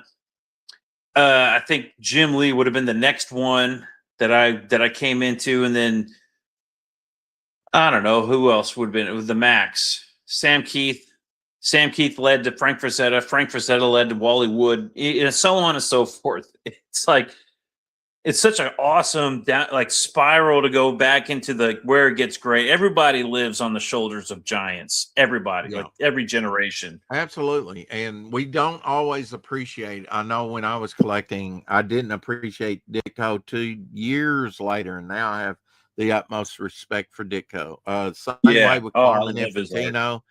Carmen Infantino did some wonderful stuff. At So the many time, artists I know of, I can't even remember their names, and I feel horrible because I can't even remember their names. But there's just so many far superior artists than. And really, in the early '80s is when you first got like John Byrne, and you got superstars. You got Frank Miller. You got Dave Gibbons coming out of England doing Watchmen.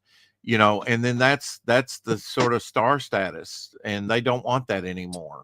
That's pretty sad. But I don't know if they ever wanted it. Like, there was such a fluke that we got these superstars and the recognition they got because what was that, a result of the 90s or Image? What happened there? Even the writers got, were billed like, whoa, this is the writer of the best-selling Nexus or whatever the title was. Man. Yeah. And I love Nexus is one of the comics that recently, I'd say in the past 10 years, since I joined Comicsgate and I learned about Mike Baron, I remember seeing Nexus on the shelf. I remember hearing about Nexus and seeing it like in Wizard Magazine or something, seeing ads here and there for Nexus. Comic scene was awesome. It was like something that was up there with Valiant Comics. I never really looked into it until I was in my late 20s when I started reading Valiant. And I found Nexus, and then Mike Baron. Lo and behold, Mike Baron's in Comicsgate, and I'm like, "Holy shit, dude! I love these comics. Some of the first Nexus comics are some of the best comics out there." Absolutely. Started at Capital Comics and then had to jump over to First because Capital went out. I mean, there were companies coming and going. That didn't mean that the ones that left Comics and First Comics, I was surprised. I had Mike Baron on him, and he says, "Oh, First Comics is still making comics." And I'm like, "They are, really?" And then I noticed they did a Kickstarter, recently. It's cool. About a year or so ago, and I'm like, "Wow, they just not act as active as they used to be." I mean, there's another one going over to Fund My Comic, Mike Baron and Pat Broderick, doing Bronze Star too. They've been over there. Oh yeah. Well, Mike, more what's than a cool couple about times. Mike is like he like Smokes the Fox. He's doing like a lot of work. He's doing stuff with the Ripperverse. It's like I might actually be able to get a hold of Mike Baron to have him write a story for me. Like it's modern age, man. When you can get on Twitter and actually converse with some of these creators you've like long admired. Oh, absolutely. It's a whole new world, man. You bet. I mean, I talked to Mike Baron at I don't even know if I got a chance besides I asked for his autograph or, at a busy. I mean, that was the biggest convention at the time. By today's standard, it would be decent size, but it would be considered pretty small. I mean, compared to San Diego Comic-Con, it's amazing how massive these things, but they also have been gravitating away from the creator of comics. And it's not so much about comics as it is about the next Netflix deal or movie or Oh, yeah. celebrity or Funko Pop or a toy. It's You know what? become What comes to Mike Barron, working in the school district. One of the things I'm always doing is like these daily doodles, especially like a couple years ago. I was doing like daily doodles all the time, and I did this one because I was really into the Nexus Scourge, and and Mike Barron actually hit me up and said, "Hey, can I use this as a cover?" And I was like, "Yeah, this is just a good doodle. I can do something better."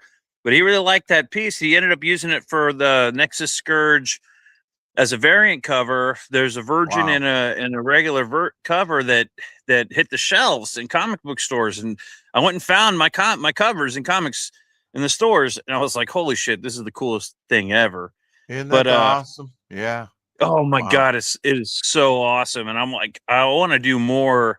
If I could, if Mike, if you ever watch this, I want to do more covers, man. And I got to get in touch with him because he's selling Nexus #3 with the autographs, extras, and all that stuff. He was hitting people up on Twitter talking about. I got Well, to get as back with him as on that far as one. the big creators, I mean, Mike Barron's been on here about, over a dozen times. I just haven't had him on recently because last time when he was doing Leviathan, it was just a disaster. My system is just not, I'm going to have to get a new Yeah, computer or something, you know. we had him on You, Dojos, and but I haven't been able to get him on my channel. Usually when we do shows pretty late, so I think it's like past his bedtime whenever we go live. right, But man, I'd love right. to get him on, talk about something. I'd love to see Absolutely. him and Steve Root do something, He's, some more Nexus he's, together.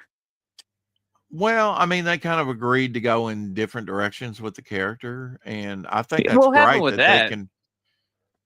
Well, they remain friends. I mean, Mike calls him multiple times, all the time on the phone to talk. Of course, he's in Colorado, and Steve is out there in California. Uh, but basically, they wanted to take some of the characters in different directions, like.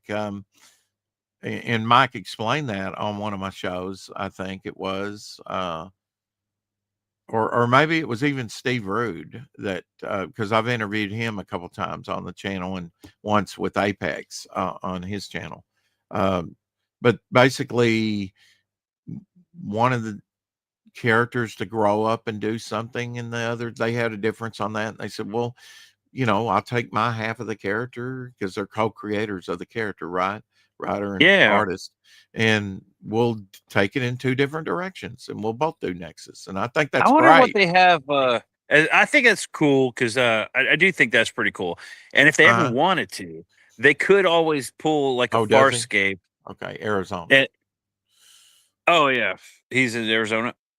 So like if they ever wanted to come back together, they could pull a Farscape. If you ever watch that show, where they like Yeah. maybe there was like Mhm. a split in the dimensions or something, and they brought them back. I don't know. Like I would love to see those two back together and making because those are the prime, Nexus books, And obviously. I mean, they're doing their own take, and I think that's good to keep the character fresh. I mean, see what it could be, and then we're getting double Nexus. If you think about it, we're getting, Oh yeah. Kelsey Shannon did Oh uh, my God, the I first little love Nexus Kelsey floppy. Shannon. Yeah, I Yeah, bought that. Kelsey Shannon is one of my favorite artists. I love his artwork, and that is the sole reason I was getting into Scourge was because of Kelsey's artwork. Well, And you were saying you've been a long time watcher and a long time fan. I know you are and supporter. What do you like about the show? The 4 o'clock show. oh man, the conversations. You guys have some good conversations. It's like it's fun. Y'all like read the chat and everything. So I'm not watching and commenting and then never gets read. That kind of thing. It's like an interactive. Like I feel like I'm Mhm. part of the show. I think this is the first time I've actually been on the show, even though I've been No, watching no, for no, no, years. no, And we're no, always. no, no, no, Is no, this not the no, first time? no. You've been on before, Peter. Yeah, you've been on. Okay, I must have Oh, been he hammered. just forgot about me. You might have been. No, no, no. No, it might have No. been. I was No, on. I think you've been on once or twice. You know, I think you've been on more than once. I remember I Yeah. went on the Don's show once, and I was like slightly hammered, but it was a draw stream. My computer Mhm. wasn't working for some reason that day. Martinis? Are they martinis? Yeah. Oh, dude, those. Yeah. Oh, yeah. Yeah. Martinis Okay. all the time. Yeah. But See how it comes around full circle? Yeah. Yeah, I Yeah, was just oh, yeah. wondering, you know, because we rarely get feedback on the channel, and I know you're a big supporter and like the show, and I don't know why, but you know, I kind of like to figure out why. No, man, it's people like great. this, Great you know? conversations. I love it. I love what y'all are talking about. I love chiming in, you know, everything. It's like the perfect Saturday, Sunday, like I'm out here barbecuing or drinking or Mhm. something, having a good time and listening and chiming in. So it's Yeah, it's but a you great even show, man. watch rewatch when you can't watch live, so that's a little bit different. I'm assuming from what you told me. Yeah, no, definitely. Yeah. But even when I can't chime in, yeah, I'm always catching up. That's usually on my way to work or something. You know, like a good YouTube show. You want to like Mhm. just hit play. You know, hit play. And you were talking about earlier. What do I do to like decompress at work? Well, one of the things Right. I do is during my breaks, I've got like paperwork and stuff to do, but I'll just put the headphones in and hit play on a podcast, something. Just listen. Apex says we should dig up Kelsey and bring him on 4 o'clock shadow. Well, I mean, yeah, No that would be shit, man. great. You know, he was on the Oh 4 man. o'clock shadow one day. He was supposed to come on with Mike Barron, and we had Mike Barron, and then the next day we had Kelsey Shannon on because Yeah, Mike. you know what? Kelsey came on to Dojo's channel once, and Mhm. when the show was over, I felt so blessed. Me and Kelsey were hanging out in the back room after the show was over until like 2 in the morning for like 4 hours. Me and Kelsey Shannon having a conversation. You know, it'd be awesome if he remembered, but holy crap, that meant so much to me that he was such a cool guy, and we had such a cool. We were talking about everything, you know, even like the drama and everything, and he was telling me a little bit of his side, and I'm just like, yeah, man, I get it. I totally I'm understand not. where you're coming I'm from. not I just sure if wish. Kelsey Shannon really knows he's a superstar because wow, I mean, I think Right? if He's you go talking to back to me that for hours. show, I think when you go back to that show, you know, Michael Bancroft and others that usually don't show up here are watching. They're Yeah. actively in the chat. I don't that's a good he point. I don't think draws. he realized how important and you know, I not even think the important or influential. average view time of that episode was like 35 minutes or 36 minutes. That's huge. That's huge. Well, plus People were everyone loves watching from Kelsey. yeah. I don't think he It's realized how many people love listening to him talk. And aside from all the drama, we got to get Kelsey back. There's a lot of people now. I'm coming from the I'm still Comicsgate. I remember back when we had the Crack Pack and everybody was all, you know, one unified community, and now we seem to be split, but that's not the way I see it. We're all still here. We're just the scattered to the wind. We got to bring people back. Kelsey's one of those top priorities. We got to get Kelsey back in the fold because that dude was so cool that he would hang out with just a fan for a couple of hours and just shoot the shit. well, You know, I just know he said when he was on, you know, he went over to John's Long Box and talking comics. I'm thinking in the back of my head, you need to come over here and talk comics more because yeah, you know, in between definitely. Eye and Shadow, we're pretty knowledgeable about that too. Not, and I don't know if he's still doing that with John Bua over there, but I doubt it. But it's Well, I don't understand why people have to come out and say, they have to have this grandiose. I'm no longer Comicsgate fans. So here I have to tell you, I don't get it. Like, if you don't agree with somebody within the group, then just say, I don't really agree with them. But you don't have to come out and say, like, well, because I disagree with Ethan or something. This is why I'm the anti-Comicsgate now. It's like, why? Why do that? Why can't you just keep doing what you're doing and just agree to disagree? Like well, I don't exactly. understand. You're a teacher. We could put out a form. What is Comicsgate to you? And even have some promptings on there, you know, A, B, C, D, whatever. And you would get, if you gave 100 forms out, you get 100 different answers about what Comicsgate is. There would be Yeah. some similarities, but can we not just agree to disagree? You know, I mean, Yeah. can't we? I mean, look, you got a whole turkey, right? We just came out of holiday season. You got dark meat, you got Yeah. light meat, you got the internal organs, maybe. You know, um, you pick which piece of the bird you want and leave the rest Sure, for yeah, somebody exactly. else. You don't have to like go against the whole turkey, the Thanksgiving Right. dinner Yes, because you don't agree with the chitlins or something, you know? Like exactly. that's where Why do I'm you at. eat The those gizzards? Comicsgate Oh, you're evil. You know, Comicsgate to me is the fans, it's the people keeping it going. It's a support structure. Now you have your hierarchies, of course, because you have people who have earned their place in this community, right? The decades of comic books experience, and they're masters in their craft, and so they're worth listening to, and they're worth like respecting. But then you have people that are coming in and they're learning and they're everything, and they're getting a little bit of clout, and they're getting some like notice and everything, and I love that. That's what's freaking awesome about Comicsgate. And then you get people that just they're not getting what they want out of it, and so they can't just, well, I'm not getting what I want, so I'm gonna move on. No, they gotta like make this big grandiose, this grandstand of man, I cannot be part of Comicsgate because that the so and so said a thing that I disagree with, and I don't right. like Liam Gray or something some bullshit. And I'm just like, man, you guys You know, are missing the point of everything here. Leland may have some mental problems. I don't know. I've actually been on Katie Did with him and other panels from time to time, but it's not one that I rub my nose in or hobnob with all the time, you know, but You know I can what? be Liam Gray respectful. has He's he has never his eccentricities, and you take it right. or leave it. You don't have to like be pro Comicsgate or anti Comicsgate based off of what Liam Gray does. Liam Gray, to me, I think he's a funny guy, and yes, he does some extreme shit that's a little bit annoying, like the sewer slide thing that he did recently was a very off putting to me. But I've Mhm. enjoyed all the content over the years with Liam. So I appreciate that from him. I think he's very entertaining. I'm not going to be anti-Comicsgate because all of a sudden he did something I disagree with and people are promoting him, and therefore I can't stand for this anymore. Like that doesn't make any sense. I support Comicsgate and the indie comic book creators. Liam Gray is he's awesome, but he's also not going to dissuade my decision to, promote or support an entire community of creators. Mhm. People who want to just chastise the entire movement, the entire group, the community based off of one person.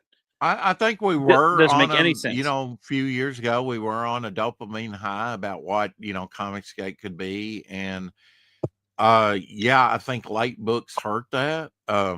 Uh, you know, I think well, I got hurt by you, so I had to come out and the negativity and the infighting and yeah, I mean, but keep your peace, you know, do your I thing. mean, You know what so I mean? me and Dojo we had kind of a falling out at a certain point. I think we're doing Mhm. better now. Like we're making amends. Good. There was a point where it came down to the bend the knee situation.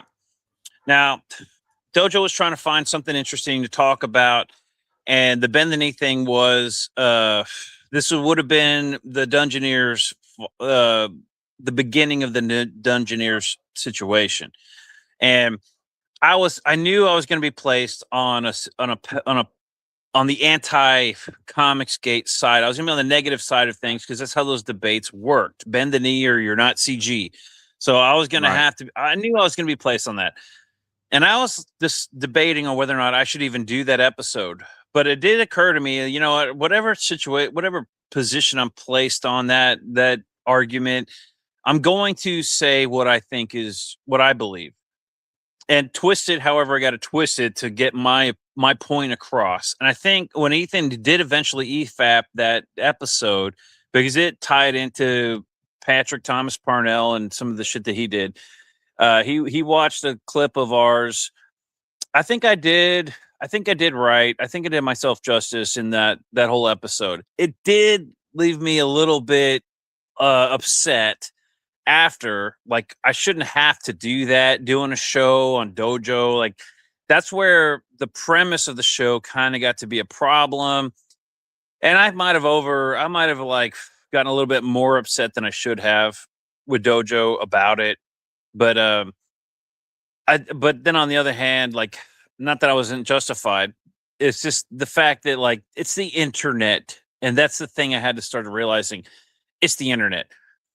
None of it really matters. None of this shit matters. It's the internet. We're Right. all supporting, and if we could figure out a way to get all this differences and all the bullshit aside, we got to get the group back, everybody back in on board, man. The Crack Pack, those guys are awesome. Bancroft, his group, everybody, those guys are awesome. You got the Creative Block. That's going to be Hyper Wizard. It's going to be the Diaz brothers. It's going to be What about the Narwhal. War Party? Bringing them back. Oh man, okay. I gotta say this. I came in around 2018, which was about the exodus of War Campaign. So I don't know or could say anything about War Campaign other than what I've heard and seen from 2018 onward. And if it's going to be I would say this from what I know, if it's going to be toxic, whatever they were known for, you know, like chastising people and doing gatekeeping and all that shit, we don't need it. We don't need that shit. But if they're going to make points, if they're going to be like standing true and supportive of the group, then yeah, bring them back on.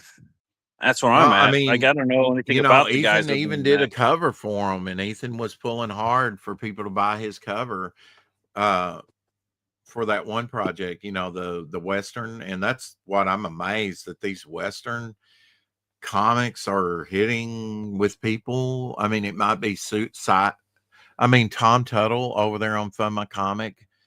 Oh yeah, Doing very well over on Fund My Comic, and then other Westerns over there as well. I'm just blown I've never away. been a fan of Westerns, but recently Right. my dad got me into The Rifleman. And Oh yeah, honestly, yeah, I'm 41 years old. I actually really like The Rifleman. That's not a show I ever would have watched, but as I backtrack through, you know, artists and in the history of comic books, I get into, you know, weird science, and I start reading Wally Wood, and I'm just thinking as I'm watching The Rifleman, going, damn, this would have been a really good comic book. And I'm sure there was a ton of comic books back in the day. Yeah, Dale featured The Rifleman, you know, photo covers, because they had their 4-color press that would do TV shows like have Gun Will Travel, you know, some of the Westerns of the time. They did a lot of those. Cartoons, I mean, you know, they did like, I don't want to speak out of turn. They did like 2,600 and something issue, or I forget, but it's an insane number. I mean, when I was for growing American up, I used comics, to read a book called God damn it, it's the Hardy Boys. The Hardy Yep. Boys. When I was And growing Nancy up, first Drew grade, I used to mysteries. love the Hardy Boys. And I Mhm. used to have most of the entire set. There's like 40 or 50, maybe more books. And I used to have almost the whole set because the school I went at, they shut down. So they're selling all their library and everything. And I remember telling my parents, I really want these books because I read a couple and they're really good. Hardy Boys were really great stories. It's like young Indiana Jones adventures kind of a thing. We need like that's like that classic Western or what the classic storytelling style, but they're so engaging. They're so awesome to read that even if they weren't, you know, old book covers, or you buy a Hardy Boys book, it looks like you're buying something from the 1940s. Right. That's Retro. off-putting to kids. But if I you think make them modern, if man, you those heard stories yesterday's kill. show, you heard me reiterate again. I think Retro's in, or maybe it was over on Apex's last night after dark. But I said Retro's coming back. I mean, I can predict the future almost with some of this stuff next year, or no, 2027. What's going to happen in 2027, Peter? That's going to be big. All right, hold on now, because I was on the same wavelength as what you're talking about. That we were going to hit after the zombie craze. Some people like to correlate zombie craze with the Two words. 50 years of Star Wars. Okay, well, you had Star But- Trek, and you had certain types of shows, sci-fi shows, when Democrats were in office, and then you get like all this post-apocalyptic shit when Republicans are in office. Now, I've heard that argument, but I Right. don't think it's completely. I don't think you can completely correlate that to whoever's in office, because I don't know. Maybe I'm wrong, but it doesn't matter either way. I think there are trends because 80s and 90s trend. We're kind of hitting a 90s trend right now.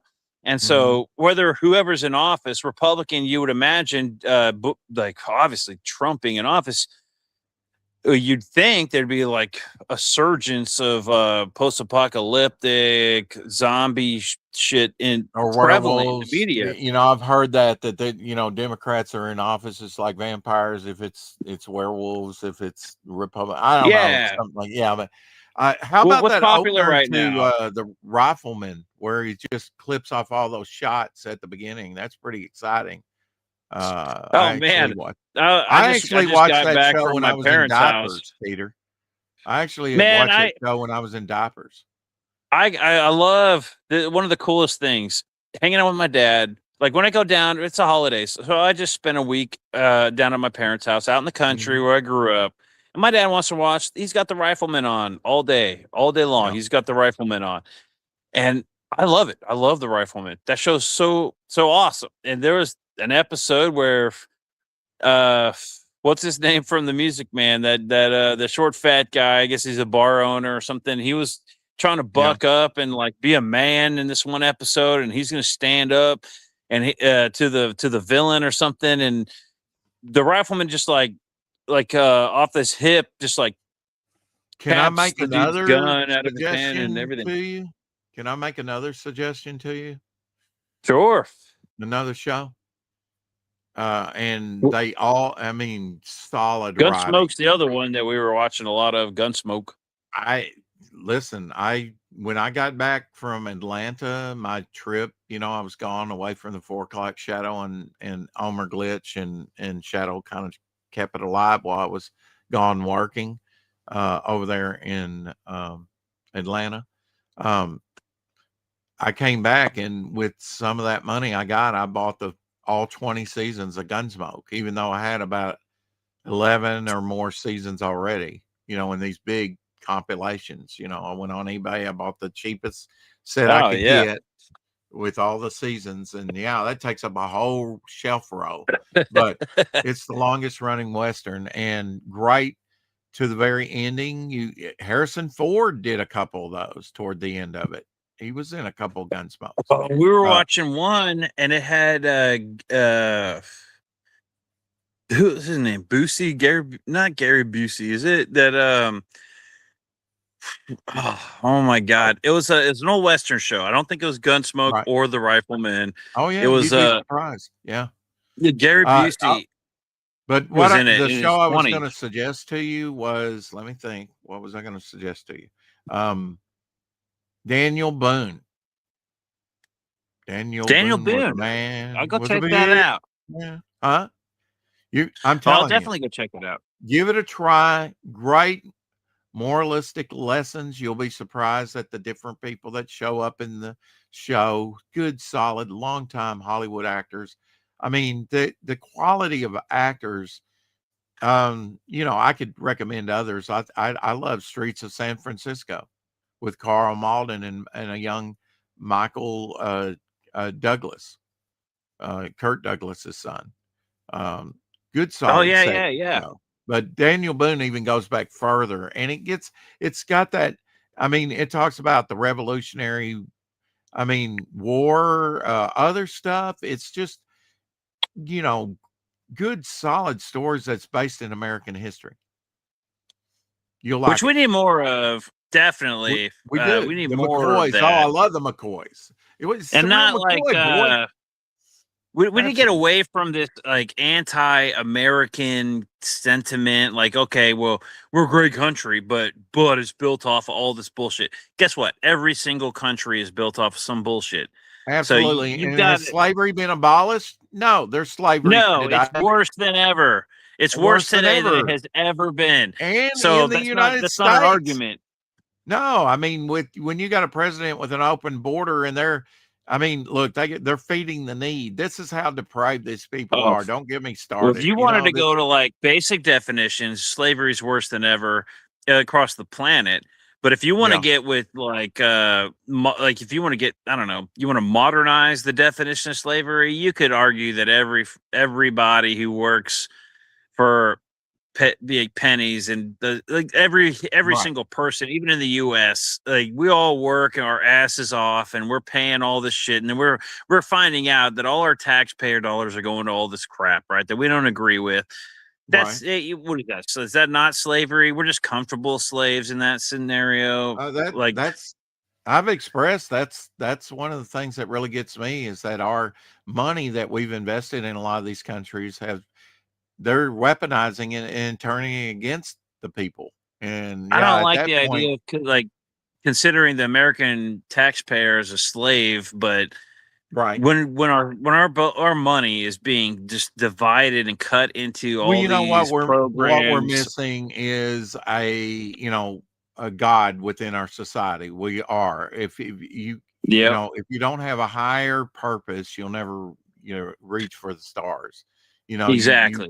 You've And got when to you be under diminish, authority if you want to be in authority.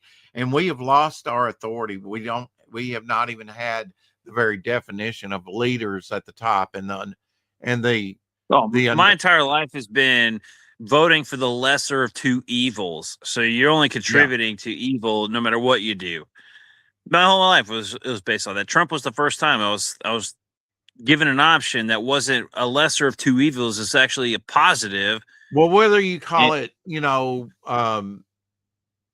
uh, morale or you call it spirituality or whatever, you have to have a civil society. You have to be civil, and that means you have to be yeah. disciplined, and that But comes how do you from religion. You And know, how do we um, become civil in a society where half the society is they're uncivil, they're not religious, they have no right? higher beat Yeah, purpose. I They're mean, just but there I mean, to even today, Peter, that's a big block. I mean, Bush Jr.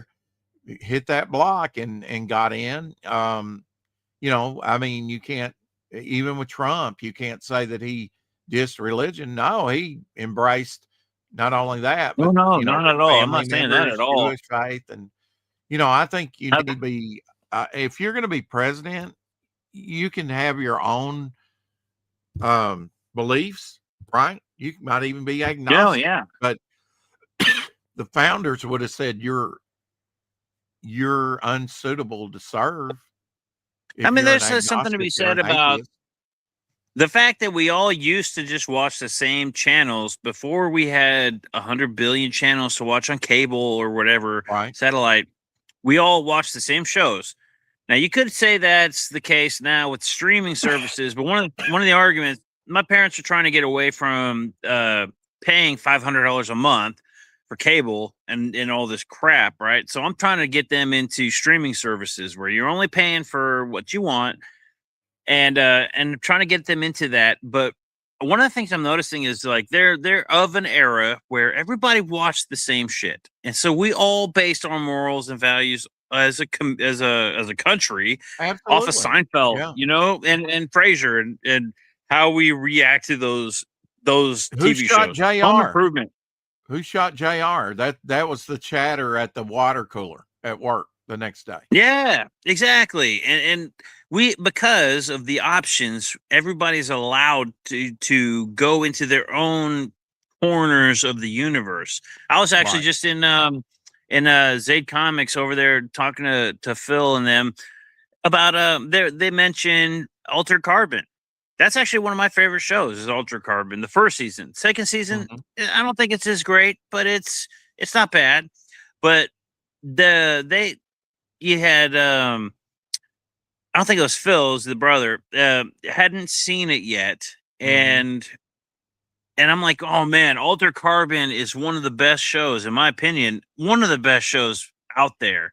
So Well, clever, so well you- written. The you second brought season up a is good meh. point that we used to be unified.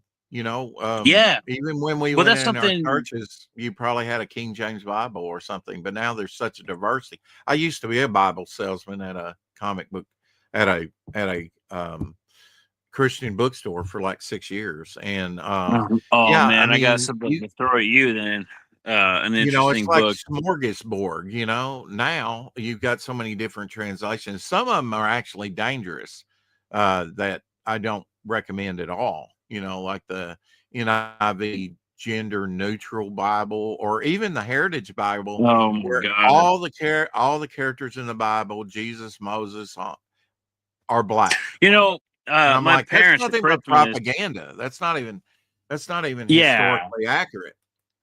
Oh, tell me about what do you think about this? Okay, there's a Bible out there. It's a manga Bible, right? Anime Bible, manga Bible. It's called the Hero Bible. All right. My mom, she's very thoughtful. She knows she's trying to stay in touch with the times. So she's like, I'm gonna get my grandkids and everybody, I'm gonna buy a bunch of these manga Bibles called the Hero Bible. Well, Wow. when we're all opening presents and everything, because I'm a comic book critic and I criticize shit, especially when it comes to AI. I get this manga Bible and I'm looking at it going, this is 100% AI slop. This was something that was pieced together through AI. And they didn't even have the time to correct the 9 fingers on each hand or the 3 arms or Wow. all the AI Yeah. like tropes. They didn't even bother correcting any of that shit. It's all in there. It's called the Hero Bible, and I don't want to diminish the fact that my mom had a very thoughtful gift. She bought this book as a gift to her family to read the Bible in a manga format because it'd be more interesting, right? That's very thoughtful, and I appreciate that. And not to demean anything that my parents did, but fuck those guys that are making this AI slop, preying on people that want they want to bring religion into the families. And so they're gonna see a manga Bible that they don't know anything about. My parents don't know anything about AI. They don't know Yeah. anything about like grifting or any of that shit. So they must have bought 10 copies of that book. And I'm like, oh, thanks, Mom. Like, this is really cool. Like, I really appreciate that you did that. Like, I actually like reading, comic book Bibles, like to see how they interpret the Bible. I'm Catholic, and so I'm familiar with the Bible. And reading this thing, I'm like trying to figure out, okay, how accurate is it to what I'm familiar with the Bible? Anyways, do they change things? How lazy it is? Then I see it's all AI, and then I start looking at the dialogue, and I'm like, okay, this book is so lazily done that even some of the dialogue is bullshit in this book. As it's infuriating, and the second I'm opening it up and reading it, I'm infuriated at how lazy this thing was done, and that my parents were taken advantage of, essentially, Yeah. for buying I this thing. mean- You go to the website and they're like, buy 4 copies and get 4 copies for free, which is obviously the deal she took. It's like $200, and then you get a couple extra copies and you can give it to the whole family. And I'm just like, oh man, me and Jake will be discussing this on Thursday on his channel over Bionic Bros channel, because this shit infuriates me. The grifting. Like, if you're gonna make an a Bible, even an AI Bible, do a good job and clean it up. Clean up Right. the dialogue. Do something. Make it good. Don't just hit that algorithm. Don't just hit the prompt and then just click and paste, and then sell it for $60 a copy. Like, oh, that shit drives me up the wall. And was it $60 a copy? It was like $40 to $60 a copy. Wow, If that's you an bought- investment. Wow. If you bought 2 or Yeah. 3 copies, you'd get one. It's like for every copy you buy, you get an extra copy. So they Right. bought like 3 or 4 copies. They spent a couple $100 on this book and then got a couple extra copies out of it and then handed it out as gifts. So my daughters, they give them to my daughters. And I'm like, yeah, man, I appreciate that. I really like that. I grew up from kind of I'm kind of a disaffected Catholic. I don't Yeah. disagree with the Catholic faith. I disagree with some of the hierarchy and some of the people in order in the Right. order of things, because I've had Mhm. personal experiences. Nothing like I was never abused or anything like that, but I have personally seen situations where people were taking advantage of the system and abusing Absolutely. the rules, and so I vehemently And when you have stand any against. institution with power and authority and hierarchy like that, you're going to have an abuse. People are people; they're fallible. Of Even within course, the church. I mean, that's the whole yeah, Christian message. Really, is that we're all fallible human beings. We fail, yeah, but we yeah. can hit our knees, and there is a place you can go when you're at your lowest point in life, and you might not And I even was recognize at the time that you're maybe afterwards, after the crime is done and you're incarcerated, that you've hit such a low mark in life, but there is a way to come back, you know? I mean, there That was. I used to work. I was working at a nonprofit Catholic organization at one point. About damn, dude, it's been about 20 years, almost 20 years, 15, 20 years, somewhere in there. And the guy that ran the place, I was actually working on a project. I don't know if you're familiar with that. Henry Newman was a man who was about to be made a saint. And so our company was working strongly with the Vatican and the Catholic Church and everything to do the media for this project. And I was like one of the people involved in this project. And because I was an Mhm. artist, they were like, we need you to do a bunch of artwork. We need you to spearhead a lot of shit with the museum and everything. So I did. I did what I could. I mean, I'm like fucking 19, 20 years old. I barely know what the hell I'm doing at the time. But I'm doing what I can. And I'm doing a good job. And turns out the guy who owned the company was trying to become a priest, but failed the test or whatever that Americans put people through to become a priest. You got to go through a competency test or some shit. He failed it. Well, in order to circumvent that test, he was like doing back channels through a different country, France or something, where he was going to become a priest through France instead of through America, while Right. running the nonprofit organization. Now, during all of this, the guy was kind of a creep, but during all of this, he got his right hand man, his associate, his second in command. He got him drunk one night on a business trip and took advantage of him. And this guy was a good friend of mine. And when that friend told me about this, I'm on the fast track to meet the Pope, right? I'm working on a project that's going to get me a ticket to London or something, because Henry Newman was going to be a saint, and I was about to meet the Pope with this project. But then my good friend comes to me and tells me that the owner of our company is doing some shady shit and did some well, I don't know how you put it, but he was acting like a jackass. He did some very bad things on this business trip. Let's just put it like that. And he didn't want to make a big stink of it because there were a lot of people's jobs on the line. So I had to basically put my job on the line and say, no, this guy can't be made a priest. He cannot be, he's a bad person. He cannot be continuing to do what he's doing right now. He's using money as a facade to take advantage of people and get what he wants, because he has supporters. He has people who don't know anything about him. They support the company. And because I was kind of the black sheep of the company, because I was a new entry or whatever, and I'm not like your typical guy. I'm very religious, very very Christian, a very very Were religious you person. were you excited that an American became Pope finally? No, no, no, not at all. What did you That's only think about because the former I think Pope that there's just passed away? I did not like him either, and I didn't Yeah. even like the guy before him. And I like Pope John Paul II, but uh, I don't think he was perfect.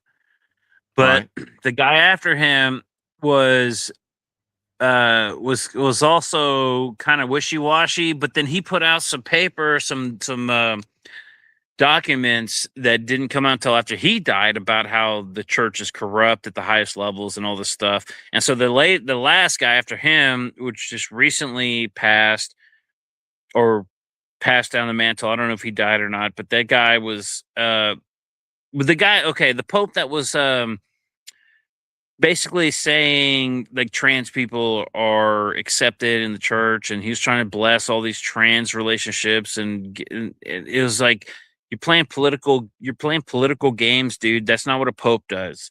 Like I was not against, I was not a pope, I was not about that. I opposed that Absolutely. guy. Yeah. And now we've got this guy from Boston. I haven't heard anything about it. So I don't know. I have no real opinion on the guy other than the fact that he's from America, which tells me Right. he's probably bought and paid for by somebody. And so Yeah. I'm not going to trust what he has to say either.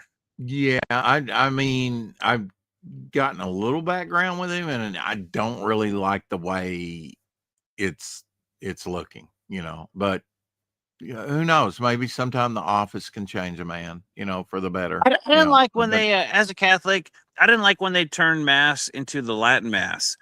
There was Yeah. I used to like, I mean, as a Catholic growing up, like I wasn't a big fan of midnight masses and some of the rituals and stuff they had in Catholicism, but Mhm. uh but changing everything to Latin Mass where nobody can even understand what you're saying anymore, that really did Yeah. stick with me. Like I didn't like that at all. Like everyone, some of my parents loved it. They're like, "Oh, this is more like traditional Mass." I'm like, "Yeah, but if you're growing up in this church, you don't know what they're saying. You don't know Right. what." I used to tell my teachers in Catholic school, like, "Do you even know what the prayers we're saying the Our Father, we're saying the Hail Mary. Do you even know what those prayers are saying? What are the words? What do they Yeah. mean?" Like Right. you could say the same prayer but change the words to a more modern English, and do they matter the same, or do they matter, or do they less as impactful to God because they're not the traditional Latin whatever? Like people Right. praying in Latin Mass that they don't understand the words they're saying. Yeah, Does that it matter should more all to be God or about less? reaching the masses It, sh- and communicating with it, them and not being right? legalistic. It should be about communicating with God. And if you don't even know what the words you're saying, That's right. how can you communicate? It's just a mindless, uh, uh whatever. Like that thing where you're just doing a thing because it's accepted or whatever, and you're supposed to like it because everybody says you're supposed to like it. But Right. to me, Right. I don't know. I don't accept that. I can't accept that in my heart that I'm No, closer to it's God like because I'm saying you should words. like Coca-Cola because 90% of us like Coca-Cola. Well, I mean, maybe I like Yeah. RC. I Well, just I'm a like pet. it for Oh the my God, I'm an RC guy myself. yeah. Over Yeah. Pepsi. I'm a Pepsi guy, but RC beats Pepsi. It's like RC, Pepsi, then Mhm. Coca Cola. But Yeah, yeah, it's like that. It's yeah, I mean, there is some, there's legality within the church, and the church needs to understand that. And the major, just like I had no problem with Catholics. I know charismatic Catholics are probably the largest block of charismatic people out there in numbers. Um, you know what, we and all most of the denominations believe the major tenets was Jesus sinless. Yes. yes, Did he die for our the sins? Yes. tenets. Was Mary an immaculate conception? Yes. What I mean, we all agree on the major tenets of what salvation issues. Did he resurrect out of the grave? Yes. Now, when it comes to some of the other, how do you conduct your services or the bylaws of your, congregation may differ, but these are doctrinal issues, teaching issues that are not like the Yeah. major tenets that we Now, all believe. I don't want to completely derail the entire conversation away from, like, we're talking comic books here. I Right? would say one of the things, to bring it back around here, one of the things I disagreed with growing up in the Catholic Church, and I'm sure anybody with a religious upbringing could relate to this. I used to draw. I was like reading Sam Keith, some Max. I was reading all like I was. My parents didn't approve of it, but I was reading like Spawn comic books and stuff. Right? They didn't Right. understand Spawn. They didn't understand the concept of Spawn. At least it was as it was back in the day. And so I used to draw these super villains. I had one called the Tyrant. It was like this monster, and I actually had a priest try to talk to me about these drawings that I had. My parents were concerned. I'm drawing all these like demons, the way they Right. put it, Right. and they would like tell the priest, and the priest actually had to like, hey man, like what the hell? What are you drawing right here? And like, no shit, the priest. This was a interesting priest, by the way. But he'd be like, "What the hell, dude? You drawing all these demons and shit? What's going on here? Your parents are concerned." And I'm like, "Dude, Right. I draw comic books. I'm into comic books. I'm drawing super villains. These are the bad guys of the comics. They're not demons. They're monsters." And I like, if you think that I'm drawing demons or whatever because I listen to, I'm an eighth grader. I'm like, I listened to Marilyn Manson back in the eighth grade, and Mhm. and he's like, "Okay, I get it." And so he had to have a talk with my parents. But man, that kind of having to talk to a priest about your drawings for a comic book, Right. I can understand a certain person looking at the church at that situation and going, "Fuck the church." You know what I mean? That's not where I stand.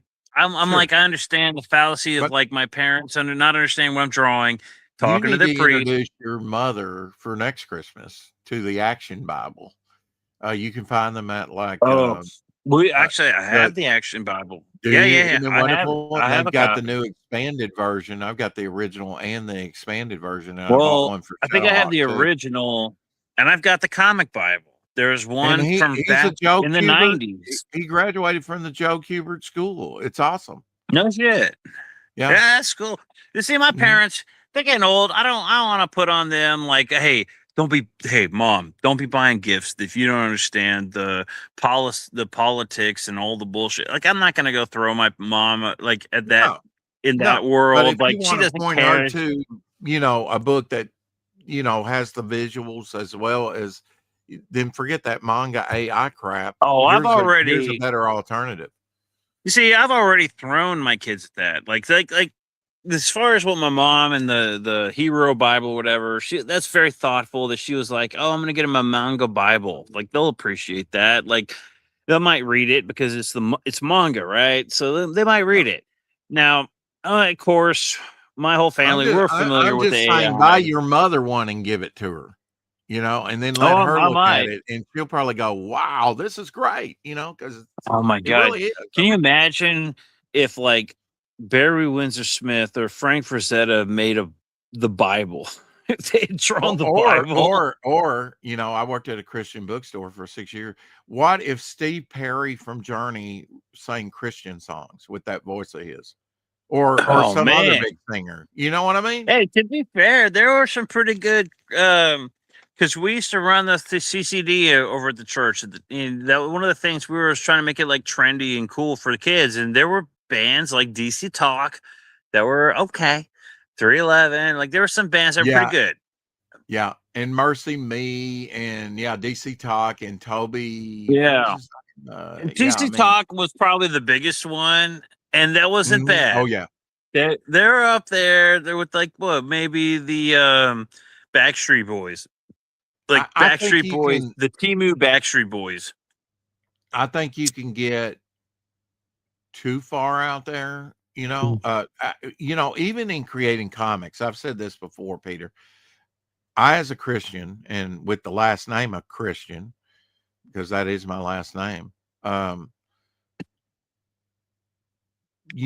only represent myself, but I represent Christ and the church too, if I'm a believer, right? So it's like, how do I do this? How do I do comics? I struggled with that. How do I do this? Where you're drawing some things that might be construed, like you said, as demonic or something, you know. How do I justify that? And I think I've kind of, for me, I've solved the problem, you know, in a way to go forward. And I think it was through his help, and that God appreciates that, because, you know, if you're a Christian, that means you do everything as unto the Lord, right? You do it, Of course. and you know, what's my greatest commandment? To serve God. The fear of the Lord is the beginning of wisdom. Yes. But I give you a new commandment, which is like unto it, you know, and Paul put it this way: esteem others higher than yourself. You know, through the servitude of others, my needs are met. But you also have to take care of yourself. You know, he's not calling you to starvation and poverty by any means. You know, Lottie Moon So that went to China, she starved herself to death because she would get a bowl of rice and give that bowl of rice out to the kids that were starving. That God never called you to starve yourself to death. In fact, that's anti-Christian attitude. You know, you first have to take. I put it this way: if you're on a plane and the stewardess comes out and says the air, in event of a decompression, your air mask will fall down, and put your air mask on immediately. yeah, you had to Okay, secure so you your air mask disregard too. that. You say, well, Grandma and little Susie is to my left and to my right. And you try and help them and you pass out, maybe all three of you will die. First, put your Yeah, mask you have to on. secure your mask and then You put Yeah, theirs on. yeah, right. Exactly. You have to take care of yourself, your own And when I needs. worked Not in the oil field, the That's same not being selfish. mentality. I worked in the oil field for decades, and Hmm.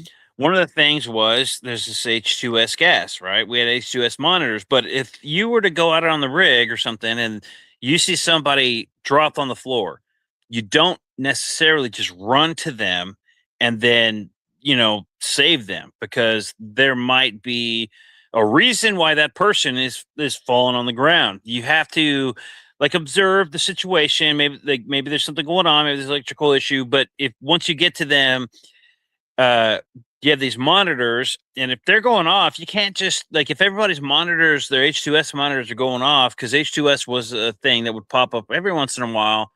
Right. Somebody might drop. You can't just grab the guy and get out of there, because then you'll end up a victim of that as well. You have to secure your gas mask, kind of a thing, before you can go help people. Same in refineries. If you're cleaning refinery pipes or something and you see some guy passed out, you can't just run in there. There's a reason he's passed out, and you've got to secure your situation before you can go help others.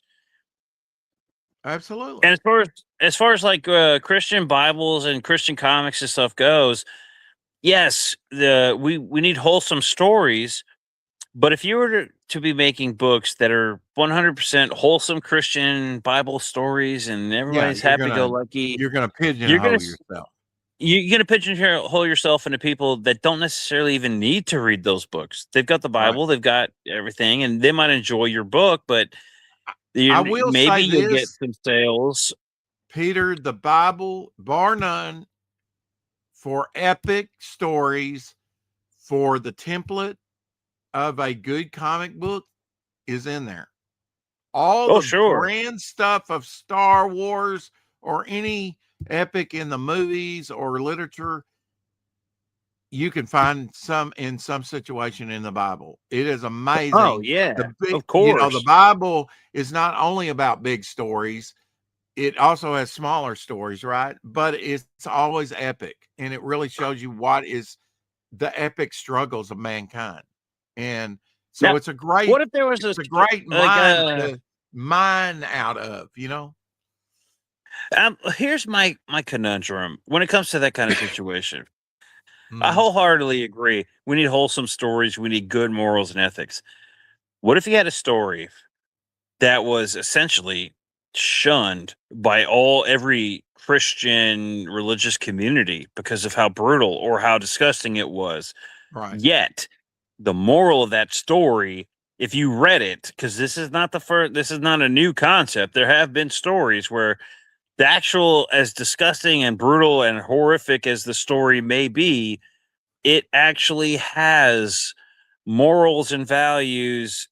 In like the premise of the story itself is solid. The problem is that it portrays depictions of things you don't want to read as a Right. Christian but Right. you kind of it's okay, growing up I used to Well, have this see, now concept you're getting where into the weeds of the struggle that I had, which was, basically what Shakespeare said, "To thine own self be true." Well, oh okay, yeah I'm a born again Christian. So how do I, solve that little problem of, being a Christian and doing something that could be misconstrued, like you're saying? Well, And like here's a good example. Let's say, not everything is flowers and sunshine. There are parts of even the Bible that are disturbing, and when absolutely, you're but trying to appeal to an audience that isn't necessarily a Bible, thriving audience, you're trying to convert people. You need to show them the horrors. In my opinion, maybe oh, there's like a value in showing the horrors of things and you even some know how I disturbing know it's comments. not mythology? One of the things that proves the Bible is true to me, besides the vast archaeological evidence and all that, okay, in the different fields, is that it shows you the good and it shows you the bad, the flaws, the faux pas, the belly with the barnacles on it, the seedier side, the ugly side. It shows you Yeah. every facet of humanity. Mythology with Hercules and Zeus and all that, it doesn't really do that. Nah, I It, mean it it does if you're of the time, yeah, but not like the but Bible. it's The all in Bible is reverence like to the brutally god honest. of lightning. You know what I Yeah. mean? It's all in reverence to the gods and not to thine own self be true.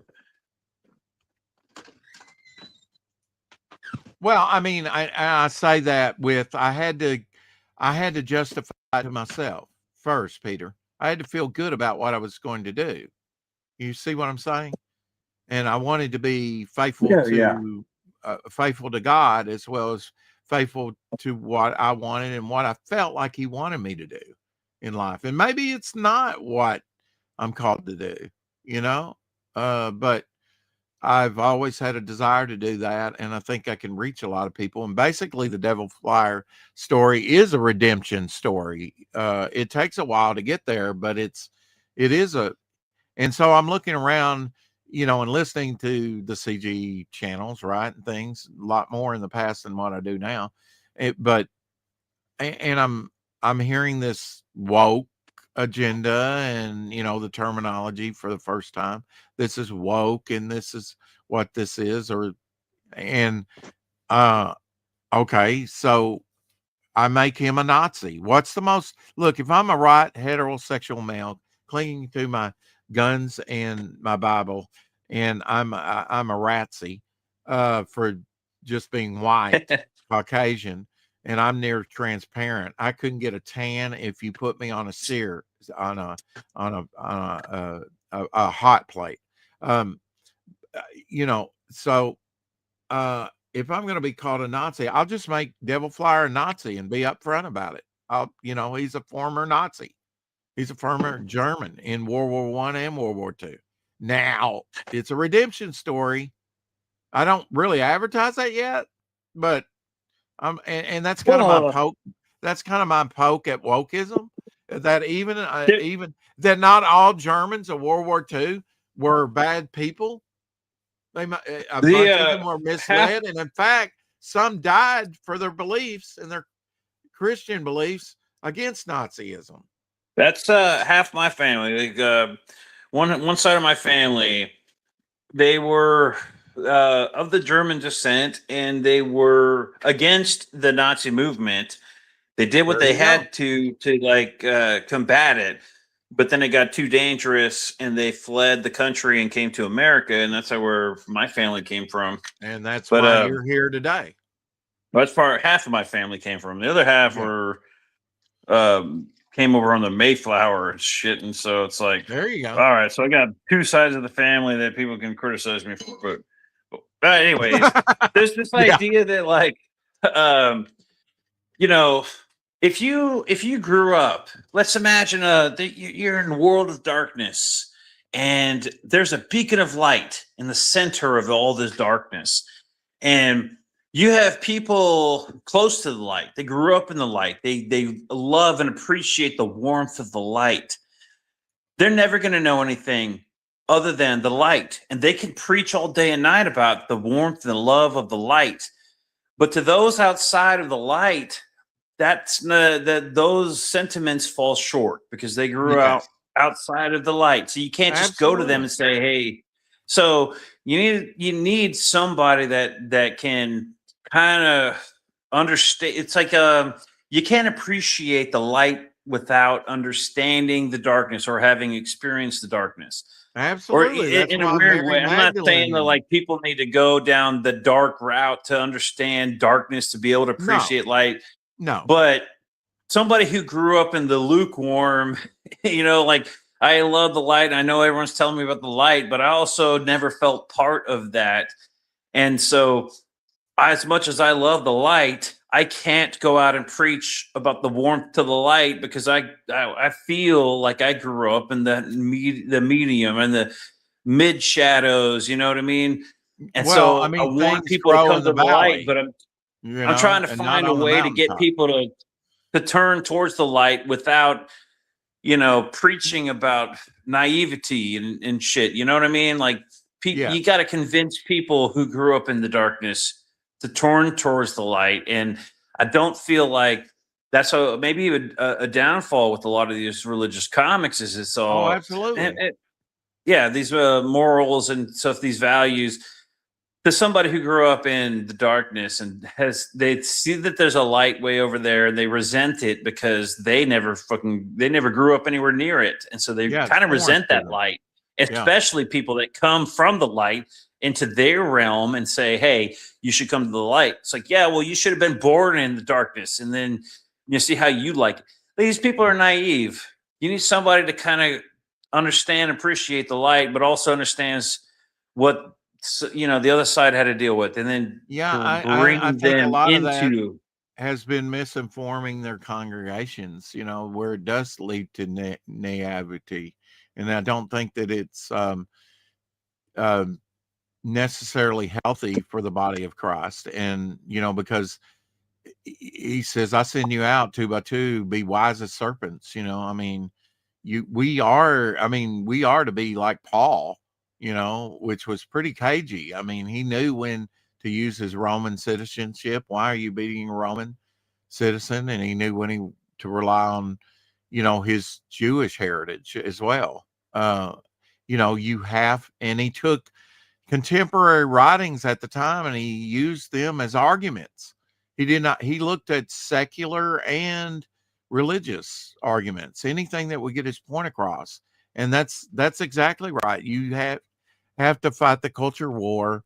But to fight the culture war, you first got to know something about the culture. That doesn't mean you have to be so immersive into the darkness that you become the dark. Light Exactly, dispel or when even you try to turn on. pervert the light into something that the dark can accept, because you're not really like giving it a true representation of the light at that in that situation.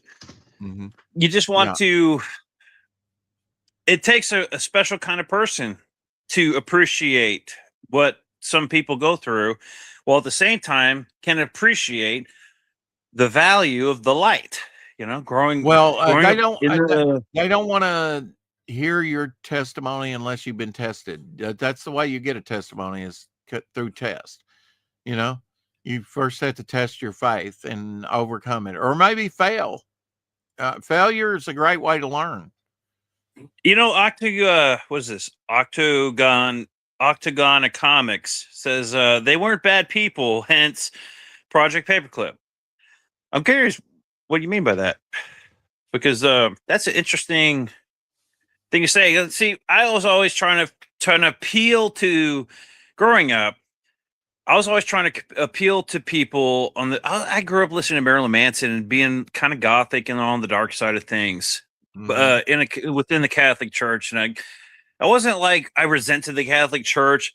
I just felt like what I was feeling didn't match up with what I was being told, and so while I appreciated God and Jesus and the Catholic Church, I also had felt this darkness. This I wasn't a part of that group. I never felt like I was part of that community, and so I kind of had this mentality of like, how do you appeal to people? Like maybe you appeal to people who never experienced that light with, I don't know, darkness. What if you had a story that was so dark and horrific, and even people who read it would want to turn, they don't want to be a part of that world, and just they want to be cleaner and purer.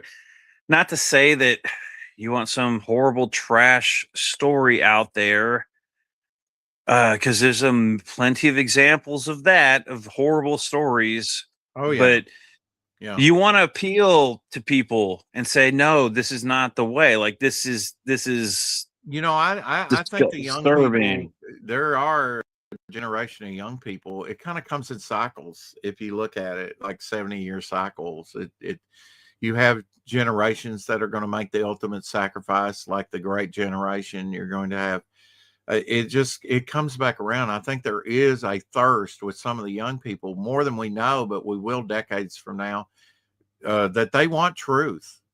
It just wonder if More than ever.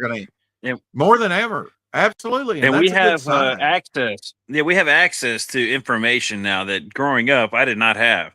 Like when I was growing up, the bad guys always wanted infinite knowledge because that was the path to pure power and infinite knowledge. Well, guess what? We all have that in our pockets. Every single human being pretty much has that in their pockets with their cell phones.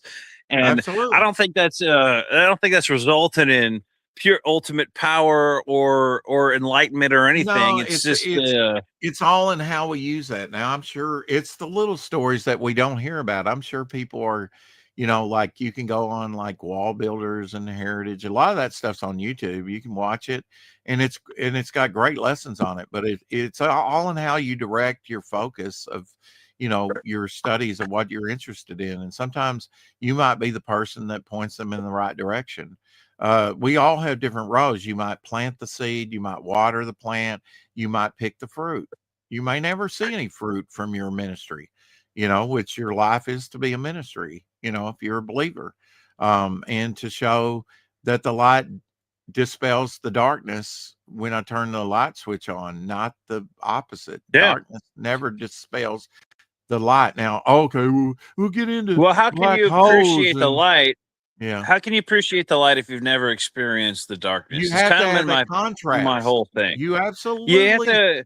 The dark. You need to understand is a testament of why you need the light. So I had some friends that were, their parents were ministers and stuff, and we always had disagreements on stuff, but one of my biggest disagreements was how can you, and this was with my church and every church and my parents, this was one of my biggest arguments that I ever had was, how can somebody appreciate the light if they've never been in the darkness? And I feel like there have been moments in my life where I have experienced like this absolute darkness. Now, granted, I also understand that whatever I have experienced, I've had a pretty good life living here in America and having a pretty good family and everything. Yeah. The levels of darkness that I've experienced and doesn't come close to people in other parts of the world.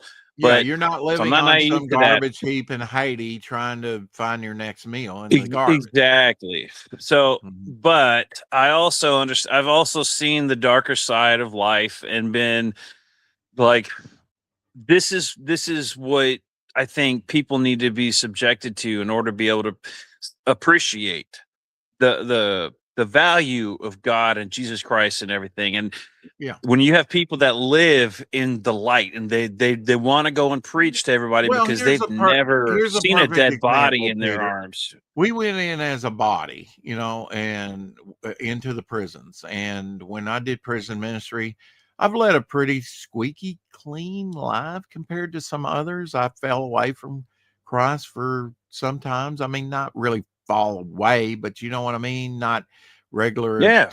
attending and learning and growing corporately, more individually, and forgetting about God at a while, you know, and everything, life became gray and depressing. And then once I brought it back, I came back with a vengeance. And then very quickly, But he did a quick work in me, you know, with sending me to a church that a friend had asked me to come to again and again and again and again, repeatedly, infinitum, till I finally went. And then bam, yes, I need this in my life again.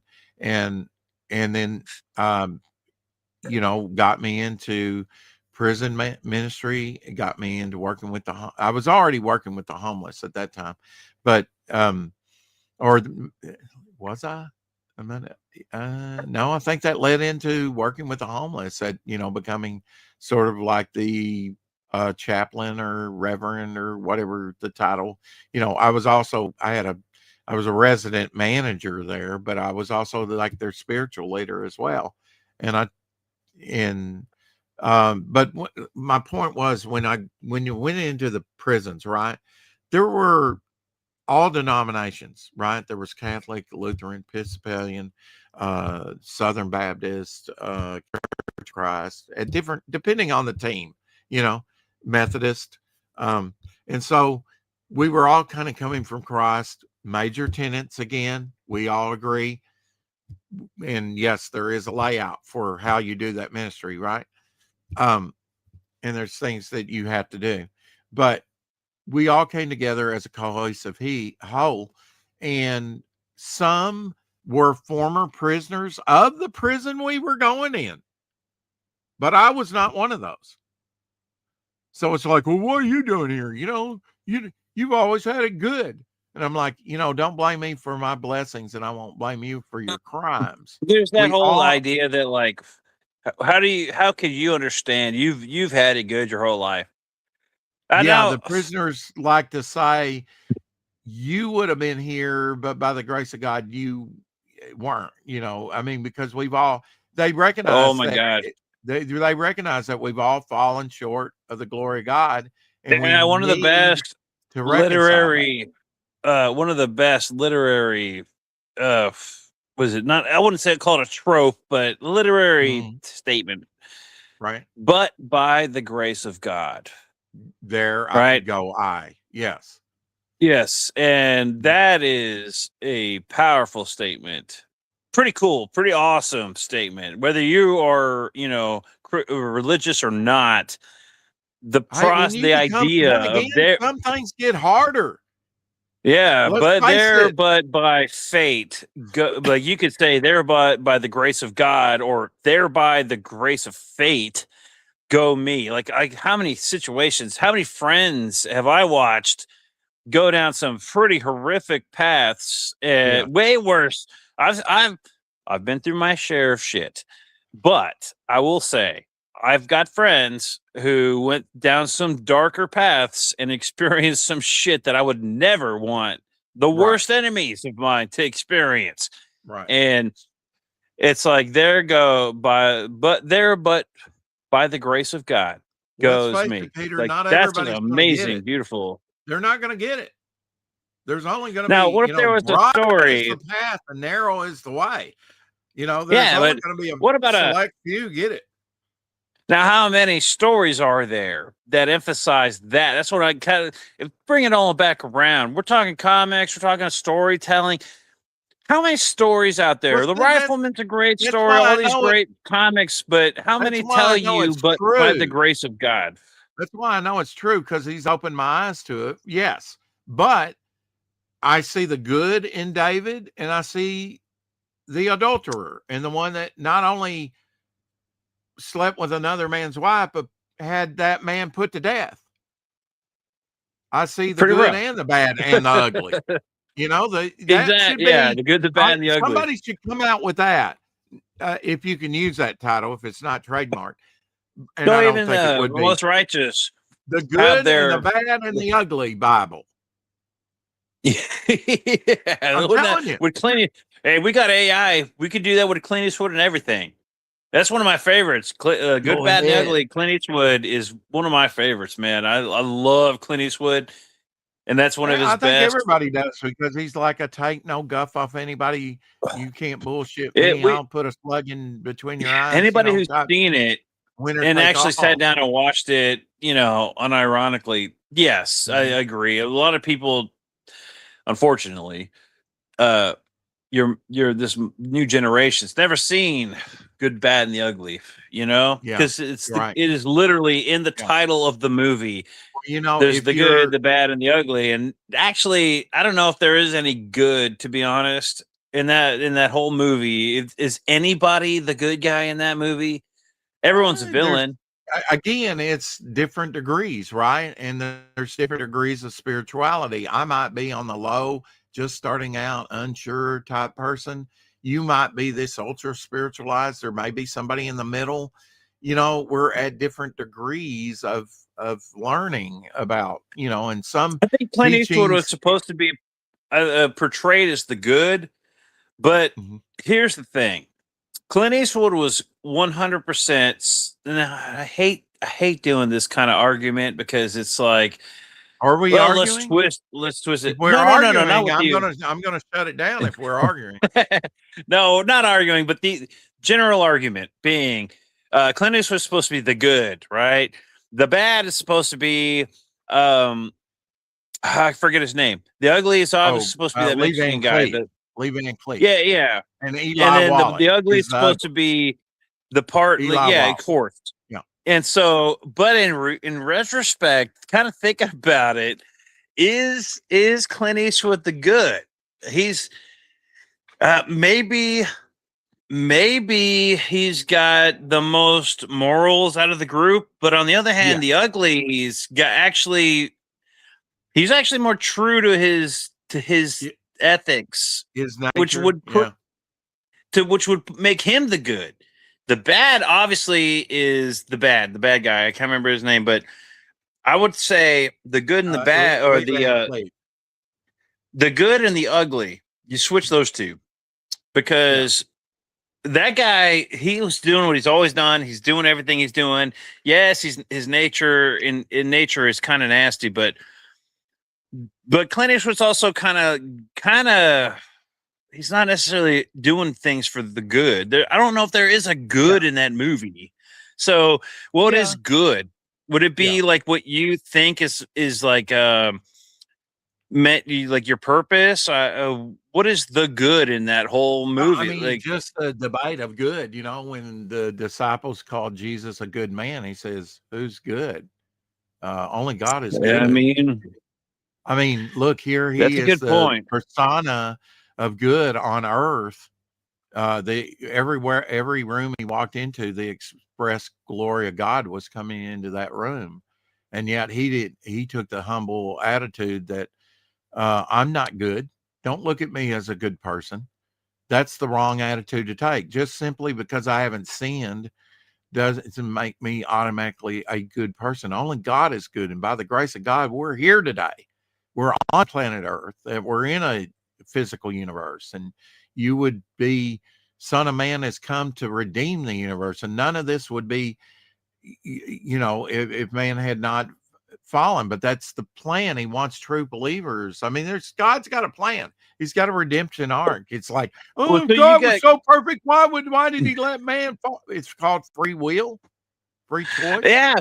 And who knows? They might have been in the garden a very short time before they fell, and they might have been there trillions of years. We don't know. So there was no time. There was no entropy. There was no leaves turning brown and falling to the ground. They were AI green 24/7. telling you. Yeah, exactly. And now a few weeks ago, I didn't push it because I'm in the chat. Right. A few weeks ago, I had mentioned what if with the advent of AI, and we all understand what the government's capable of, some weird shit that we're not aware of, right? That's right. Now, Yeah, and we're a decade behind what they know. Yeah, or exactly. more. So Yeah. in that mindset, and for the sake of storytelling purposes, I had thrown this idea out there. Now, Rex, if God, knowing what the government can do, Right. if God came to you and said, "Come with me," now, would you go? And now I'm gonna can't. I'm gonna add some caveat to this. Okay. You understand that your mind is susceptible to any kind of but whatever, like, there obviously the government has some kind of manipulation techniques, right? Like, at least as Right. far as, like, to me, I feel like the government has some sort of government Well, mental you know it when the Holy, you know it when it's God. You know when the, well, sure, I mean, you'd think uh, you think you know it. Now that's well, I my mean, there's perception. look, I've tested God. You know, it says not to test God, but I've said, look, kind of like a golden fleece here. You know, out of Judges, I want, you know, remember the story of the fleece where it's dew on one side or it's dry, and you know, it's okay Well, to yeah, say, I'm of not course, sure yeah. about this, God. Am I hearing right? Because Now, Satan can come to exactly. you as a light. It'll be a tainted light, but it'll be a light No, nonetheless. and God would understand that you are aware that there are abilities within certain powers to manipulate your mind. So Sure. God would Okay. But what is God hopefully. asking of me? What is he All right, wanting now me to hold do? on. Does All it right, line so up check with the this out. word? For storytelling purposes, because I Mhm. have this idea for a story where Okay. basically, what if God came to you, knowing everything you know, that government can manipulate your brain, and that you know that God knows that they can manipulate your brain, and so you question everything, and so therefore, even if God came to you, you would question it, and then with the hopes that even God would understand you questioning God coming to you, right? Because you know that Absolutely.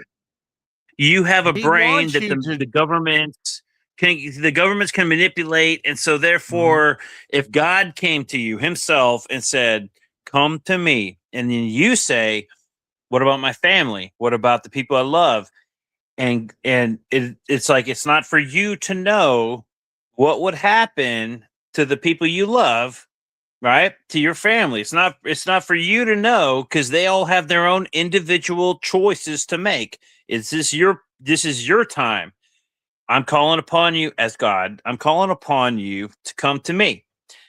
Now, Which knowing means what? what, You mean lay down this mortal coil, this sure, body, and ascend. in effect Let's die. chalk it up to the rapture.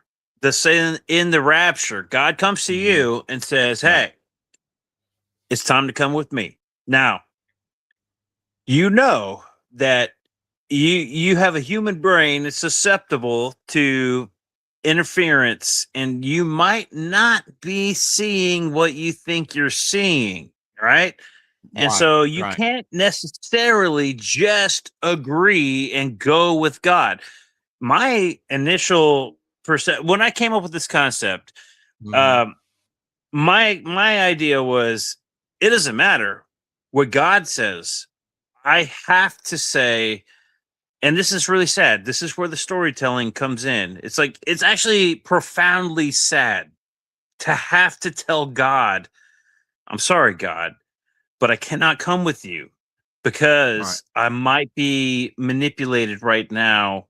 My Well, that, brain might that be happens all the manipulated." time. I've heard testimonies of men that they were called by God, and he says, "No, God, isn't It's there it's someone nothing against else that God. you could call?" And he said, "You weren't my first choice. Two other men of God have turned me down before I reached out to And you. Are it's you going not, to turn but me it's down not as well?" turning God down. It's not turning Right. God down. It's turning I down get that. I the get that. feebleness of the human brain and saying, if you're God, I know you understand, but I cannot come Well, with if you you're because relying I on your can't. human knowledge right there, then you're not Well, really but there's listening to your. also, but it's more than that. You're It's not just relying on the head stake of your knowledge, right? family. Your family is True relying upon you. And so well, look, therefore you man, a cannot just God, abandon your family. listen, a God that would call you would provide for your family, whether you're there or Well, not. sure. Of course, of course, of course. And I'm not Yeah. saying that. What I'm saying is It's how if you can't secure are you in your trust, faith to begin with when you're but if you challenged with that can't question? but if you can't trust the voice in your head because it might be some influential thing, God would understand if you can't accept come with me because of the fact that you have family and that they still need you. And knowing that you might be manipulated at that moment, you can't even God would understand into those circumstances unless the presence of God obviously is way more profound than that. Well, I mean, is he But coming to you directly and speaking to you, or is he using others like through, it'd have to be some like a Project Bluebeam kind of scenario where there's a massive undertaking where let's assume the government decides to make everybody believe that God's coming for them or something, right? Like it doesn't even matter. The fact right? is, if God came to you, if your perception of God coming to you and saying, "Come with me now," my first question is, "What about my family?" And so, if God Sure. was like, "Well, that's up to them to decide what they're going to do," well, as a father, I can't rely on the idea that they're going to do whatever. I have to stay behind Well, just in you got a case. great story in the Bible, Peter, about Abraham. If God Uh, came to you and said, "Man of God, yeah, sure. The difference is sacrifice my child," Abraham didn't look, have AI. Abraham didn't have all the modern technology we no, have today. no, he didn't. But I'm like lessons learned, right? That couldn't have been easy for. I mean, because it actually went against the teachings of what God had been saying. Of course. And Because he that's didn't a want really good. sacrifices like the Canaanites and the Moloch and all that. He didn't want all that. Well, who wants to sacrifice their children and who wants to do nobody wants to. But in a Right. world where and back then that's a great story in the Bible. However, today we can't live we're not living by those same standards because Okay. But I we get it. We literally might got have a satellite. technology. But what is your ultimate question? What is the nub of this? Okay, I guess it would be if God, if the, how do you know the difference between, there has to be, obviously, if God came to you versus some influential, whatever, laser shit in your brain from the Right. governments, right? Trying Right. to convince you of a thing. They would have to be able to get into your brain on a level that made you feel like it was God, right? So Yeah.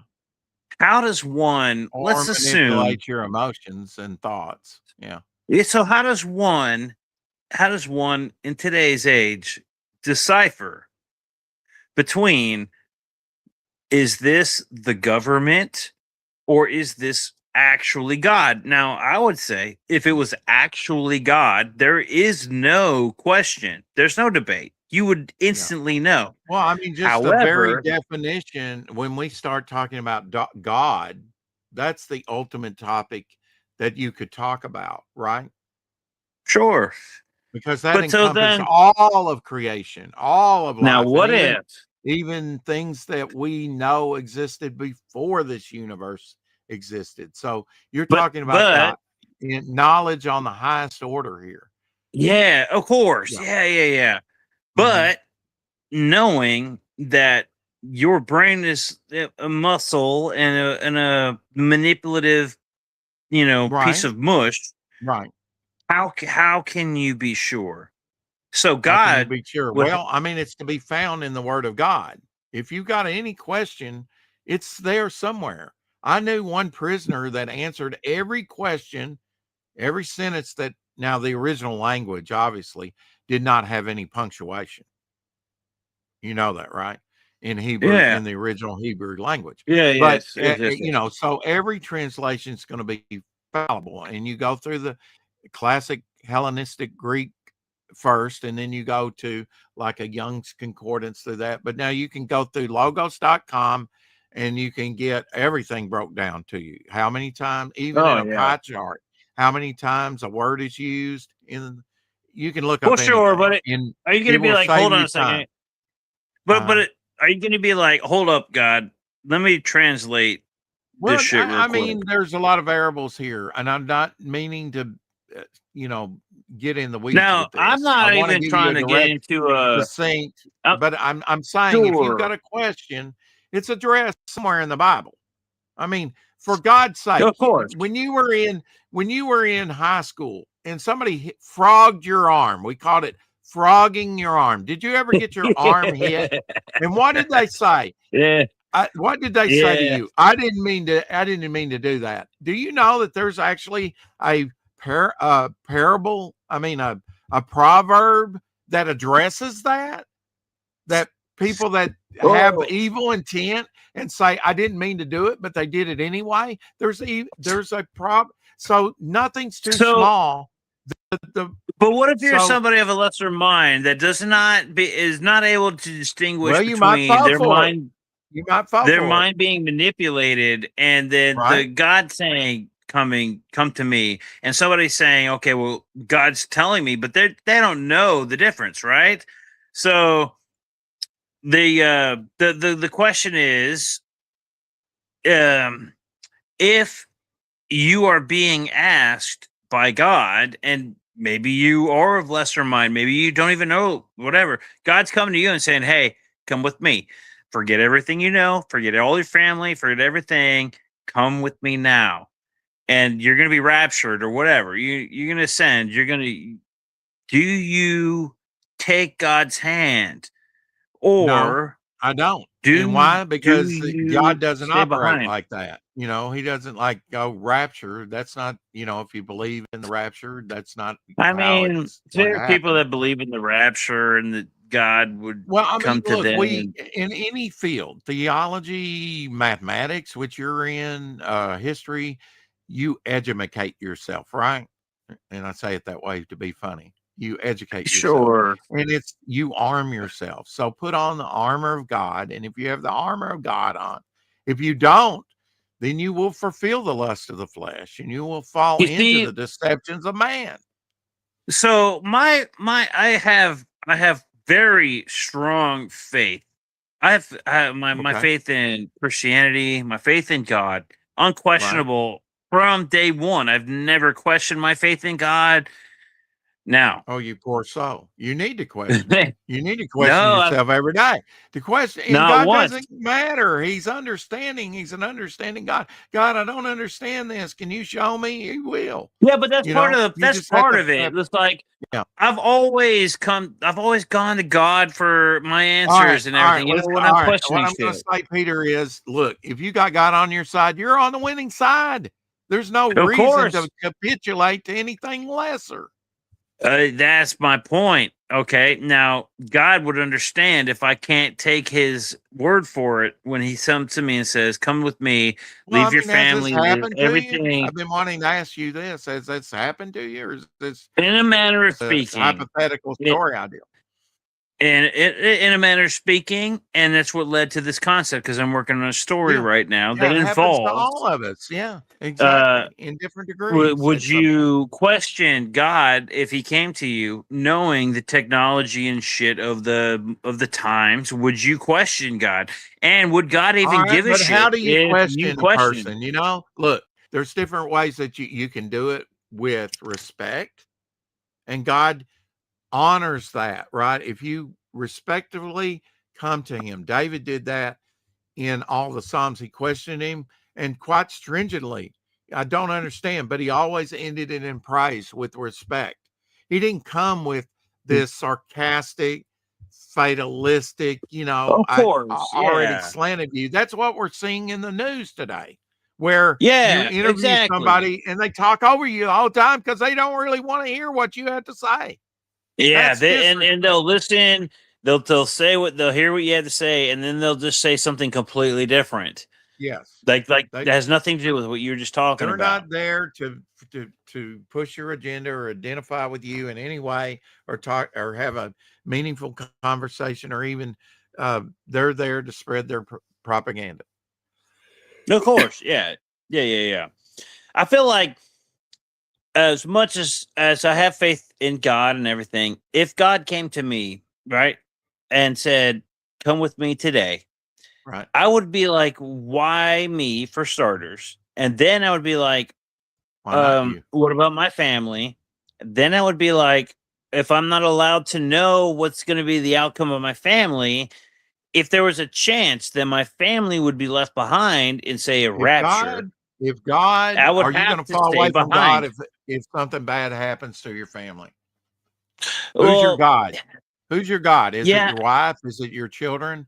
Is it I all of mean them combined? Who is your that's God? that's that's a good point. I But mean, and then when you start to question like that, like a testimony of another man, that's what makes testimonies so great because people have been tested and sometimes they failed those tests. Sometimes they overcome those tests.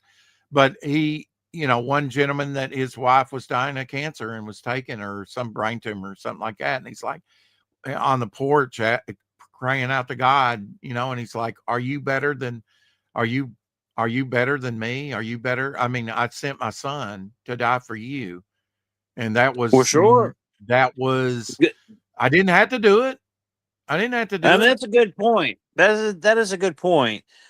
I would say And I that think sometimes we get too wrapped up into our spouses, our families, and all that. Our God is an individual savior as much as he is a corporate savior, Well, I and wouldn't even he, say this in and, regards to and God. It's more along the lines of I know how the do I know I'm subversive. not being manipulated? And so, Yes. therefore, the fact that I might be manipulated right now, I can't accept even the hand of God because I might be manipulated. And I know that Yeah. my I brain mean, is they're fallible. putting that out. I get what you mean. That's right. That's why you have to that's why you have to guard your ear gate, your eye gate, and what you consume. If you consume Exactly, this of course. garbage, you're going to get garbage out, garbage in, garbage out. Yeah, but here's the other thing. But With you have to keep well with the informed. I fact know that that. I would consume enough garbage to be Mhm. aware of the threats at You could hand would be. Yeah. allow I me mean, to be just the able to simple, question. you're questioning to be commended that you are questioning it. But at the same time, there's that doubt, It's not, but look, here's the thing: it's not a doubt against God; it's a doubt against the human well, I mean, it's more fallacy, of the self-doubt. ability. It's more of It's self-doubt. not even self doubt; it's biological doubt. The fact that I know Right. that the people How in charge fallible am have I? ability to manipulate the Mhm. biology of my body, and therefore, can I trust even my own thoughts if a crazy occurrence where God comes to me and says, "Come with me and leave everything behind"? How do I know, even with like knowing that exists, right? That's an ability that exists within the higher powers of the world. Like, how can I accept it? I would love as much as I would love to, I can't because of the fact that I know that it's a possibility of being of manipulation from higher authorities. And so if there was I would say that in that scenario, the higher authorities wouldn't even give you the option to choose.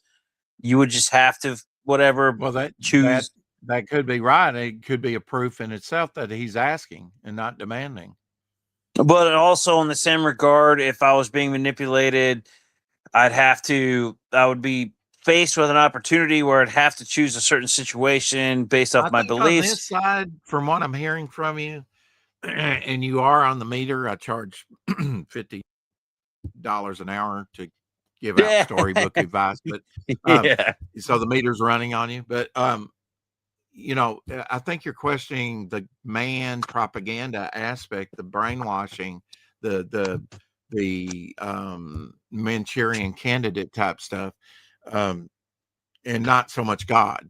Because if you Oh know no, yeah, God, I'm when not God's questioning spirit God. comes to you, it will bear witness. Yes. You don't take, even with scripture, he says, grab 1, 2, 3 witnesses, as many as you can, and that's what you do. You don't just take one scripture out of context. You try and find other scriptures to go with it to validate your point that that's a truism. You see what I'm saying? And you know what? And you're right on the sense, especially on the sense that like this is all based off of my founding faith, Well, your whatever. flesh and Like your if I knew spirit is reacting to all this propaganda and bullshit that's coming down the line towards you and your of family and your course, community and yes, your nation and that's and not. global. It's It's a like global I have attack. the We are at fear. war. Peter, you have been at war every day of your life. When you were Exactly, born into and a it's like, world of war. and We so have I would never even. known peace. You're absolutely right, and And we I'm will like never know peace till absolutely he gets here. terrified.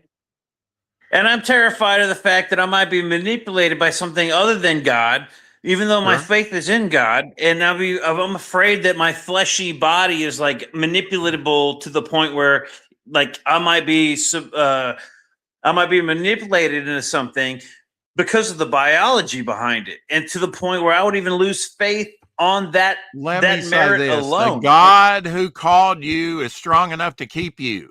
No weapon formed against you will prosper. Yeah, no weapon except Well, for I mean, myself. whatever you want to call it, SOP or whatever. That's a good point. That is definitely a good point. That's a darn good But point. if you don't And you believe know in what? your The own, armor of God has no back to it. and but Armor if of you don't God, it believe never in your talks about own, what's on your back because God's got your back. You're always supposed amen. to be pushing forward, standing still, because they talk about standing still. Paul talks about stand and stand firm. So if you're not always taking a step forward, you might be still, but you never back up. When you retreat from an army, that's when you lose. That's when the most men are So killed. you're saying like if like somebody who's standing true and a true believer He will will never definitely be give able to you a tell. test that you cannot pass. He has never asked you to do one thing he hasn't first done himself and set an example for. It might have been through David, So, it might have been through Moses, it might have been Jesus himself, but he has sent an example for you to follow. so I have not been tested to that point. But I fear the fact that I might be manipulated into going in a direction Yes, that's not you're the somehow path ginning of this God. fear up within yourself because you have Oh, not I'm been not. given the spirit of fear. The Bible says that. Maybe All I've seen some crazy you're shit. asking, and the answer ultimately is found between Genesis and Revelation. It's in there somewhere, brother. You just got to find it. That makes sense. And it's That not makes that you go sense. looking, you let the spirit lead you where you go to. I had a Muslim ask me a whole list of questions. It might have been 10, 20 questions, right? And in just my normal Bible study, and having that list before me, the Holy Spirit led me to at least one scripture that answered every question. And it just blew that guy away. And that opened up a doorway. He was a co-worker with me. And so we would sometimes get on the back of a machine together or something, and we'd have time to talk as we work, right? That opened up a dialogue in between me and that non-believer that was really kind of like a, Americanized Muslim. He wasn't really sure. And when Sure. when I did one thing that ostracized me from the whole factory that I'd worked in for 3 years. I was loved by people. But I started doing one thing that turned everybody against me.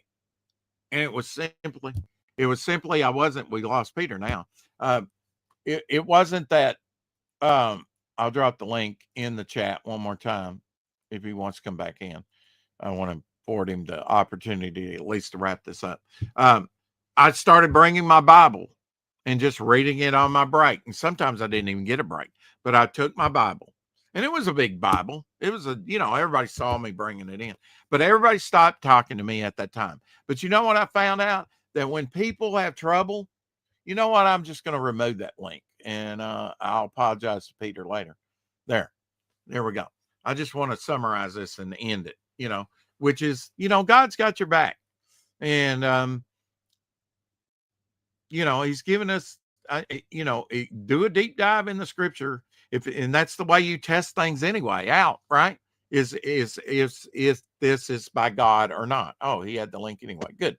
There we go. Hey, sorry about that. I hit the wrong button and then it kicked me out. No problem.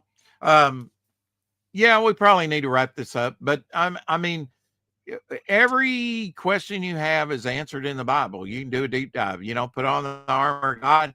If he's got your back, and if you're not moving forward, that's okay. Because everything I'm saying is like hypothetical. Right.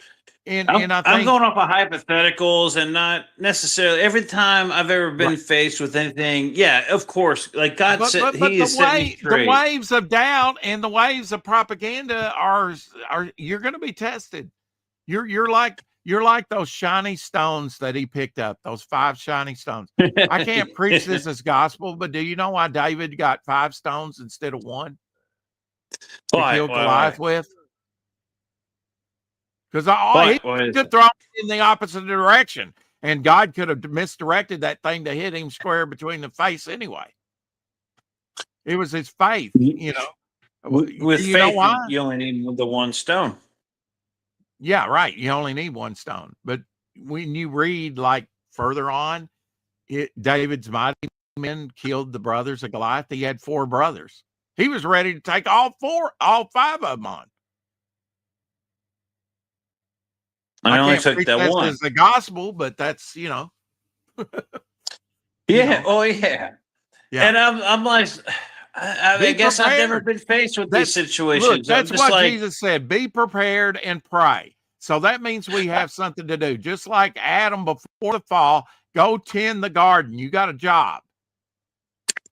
And work. Yeah, and my whole thing is like questioning, what ifs, the what if scenarios. And so it's like, when you've actually truly been tested, the what ifs don't really come into play because you are in a here and now all right, situation. Let's put it in these terms. When I was talking to Shadow about this, temptation is not sin. But when we're not talking temptation.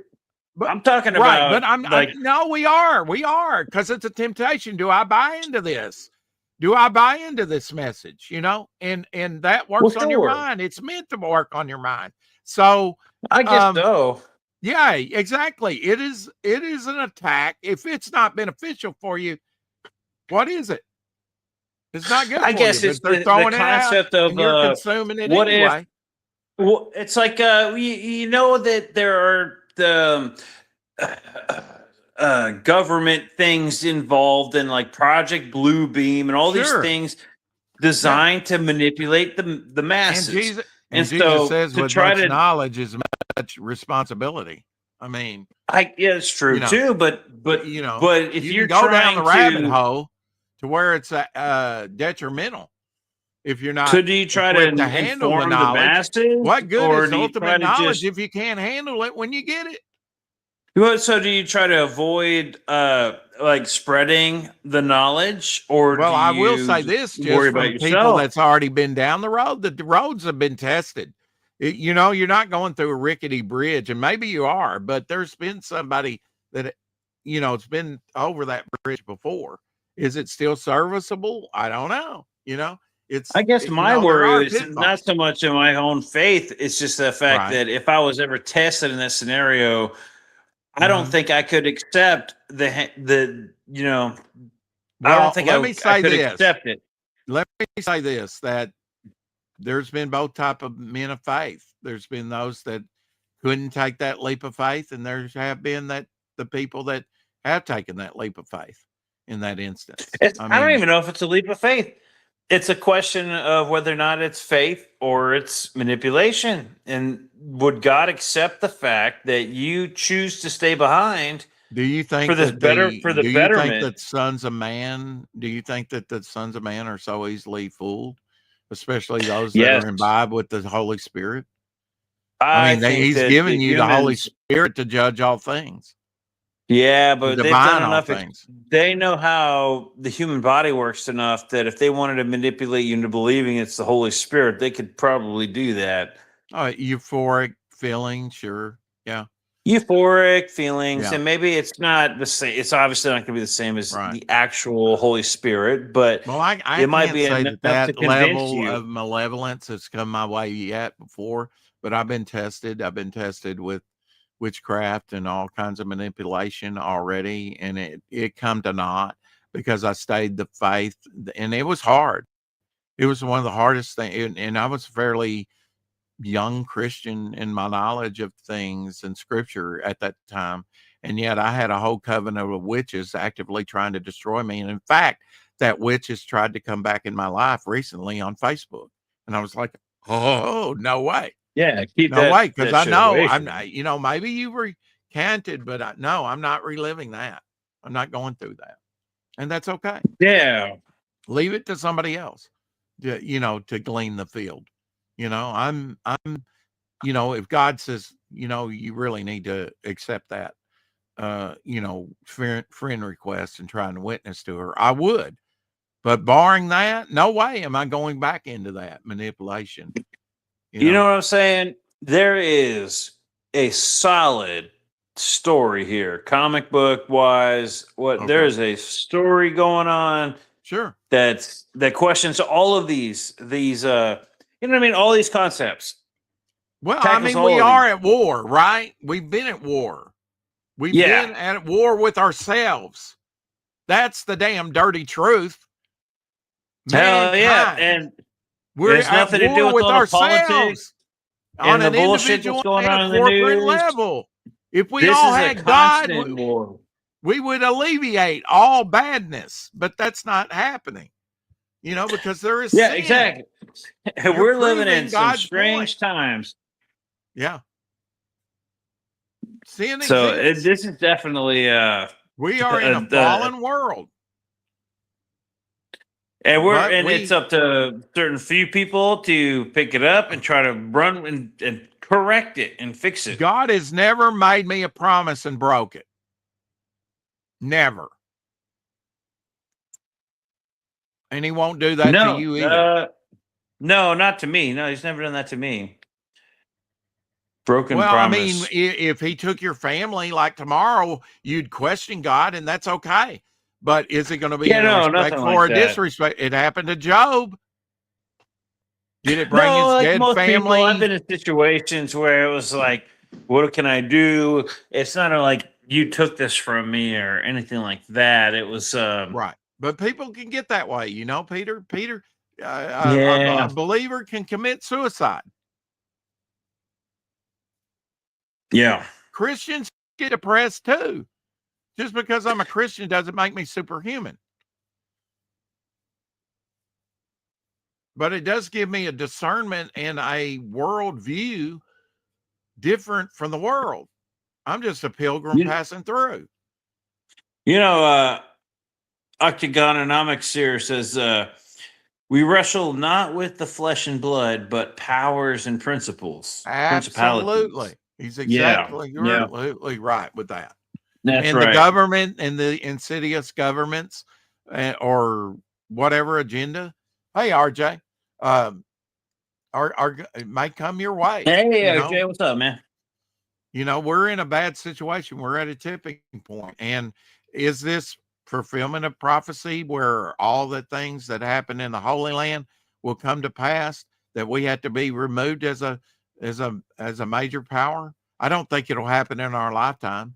I think there's still good enough in the world. There will come a time where it will be harder to find God, and the Holy Spirit will be taken back out of this world.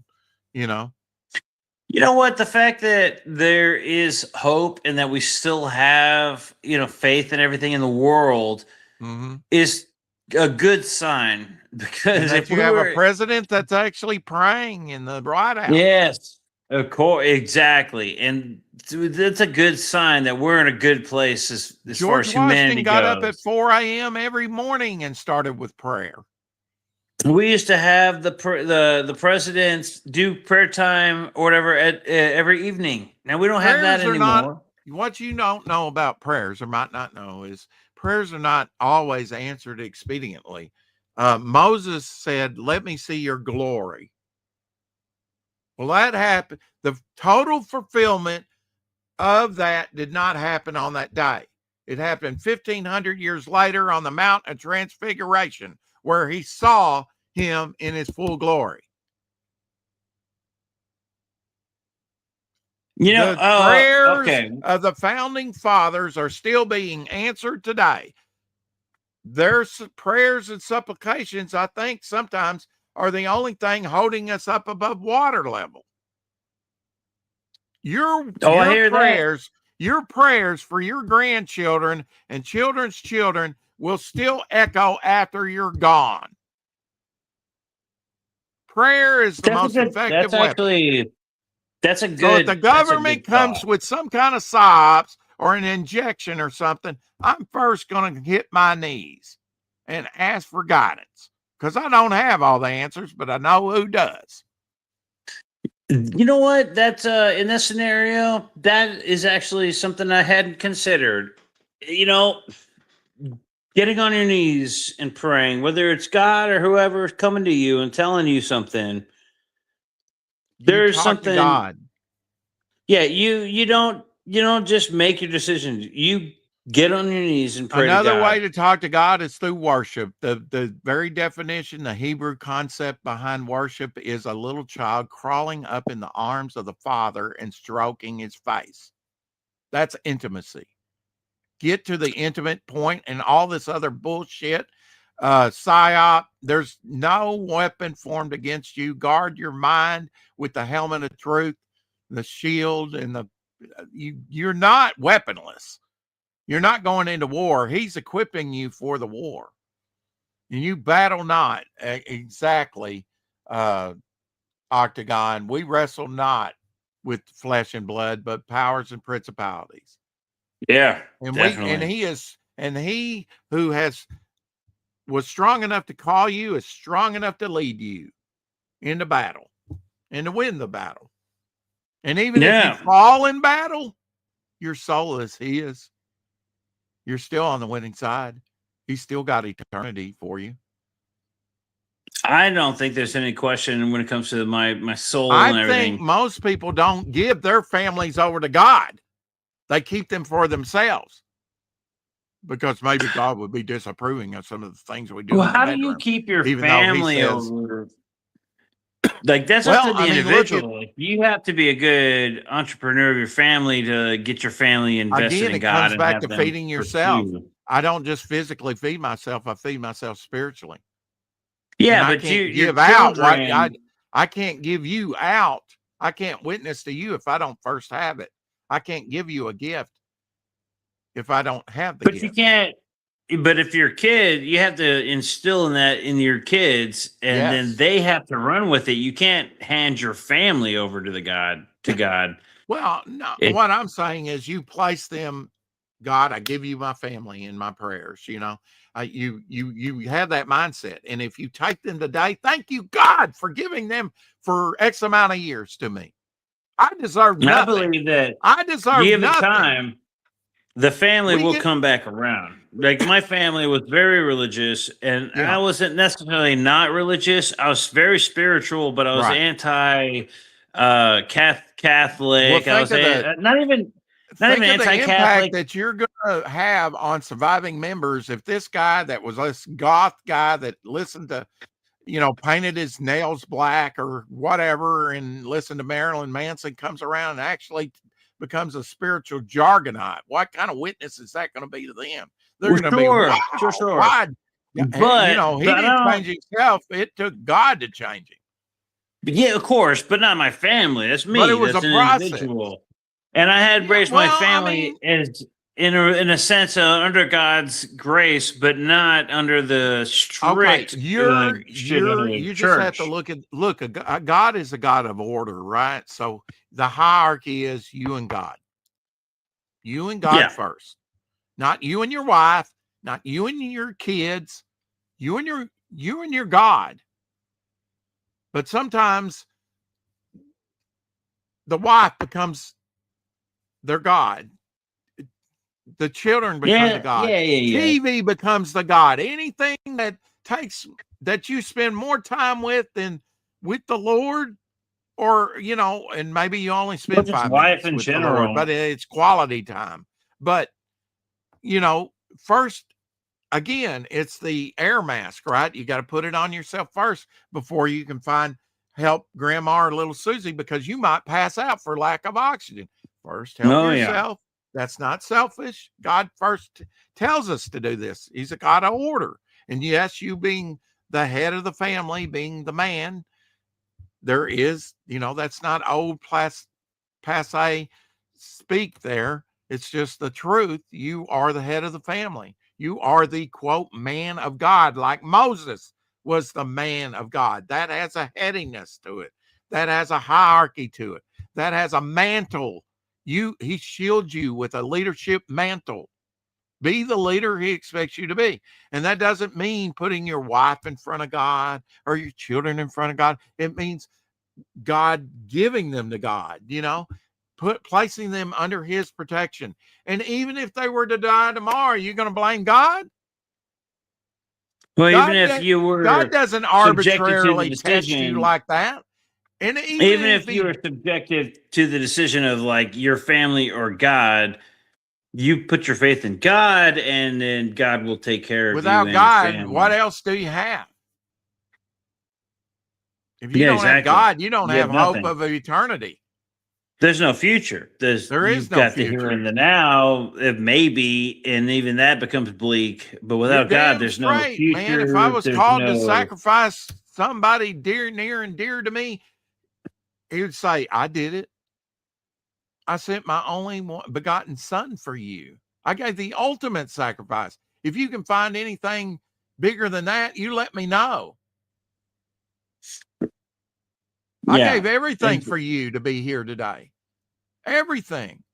I my suffered. concern in regards to all this whole thing that started this discussion was, what if it was a manipulation of fucking to have you Right. hand everything over to God, and it's not God's will, it's a manipulation of it Then on your your spirit mind. will bear witness to that. If you're close to God, if you're not close to God, you may fall for it. Absolutely. Yeah. But That's I a good way hold to to the put it. belief that no weapon formed against me will prosper. You know what? And then in Even that if you're regard, thrown in prison, what they started singing and praising God, and he sent an earthquake and and liberated even them out of in an that impossible regard, situation. we grew up in the past 10 years to like even longer where we have this social liberalism like rising, Right. and there's these Even in the moralities that church. are changing, and it takes people of God and faith to stand up against that. And even though they're chastised under a government that is 100% supportive of abortion and all these sex change surgeries on kids and whatever, the hot topic Peter, points. I'm not People who stand surprised. strand. I'm not surprised when I'm attacked. I'm more surprised when it's calm.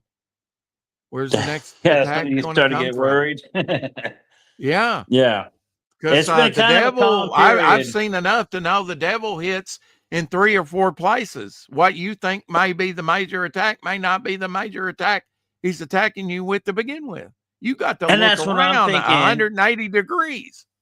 That's where I'm looking at. We had a community that was a really strong, thriving community. And obviously there was some money injected into that. And that's why it was like it had a good boost in the comics gate and everything.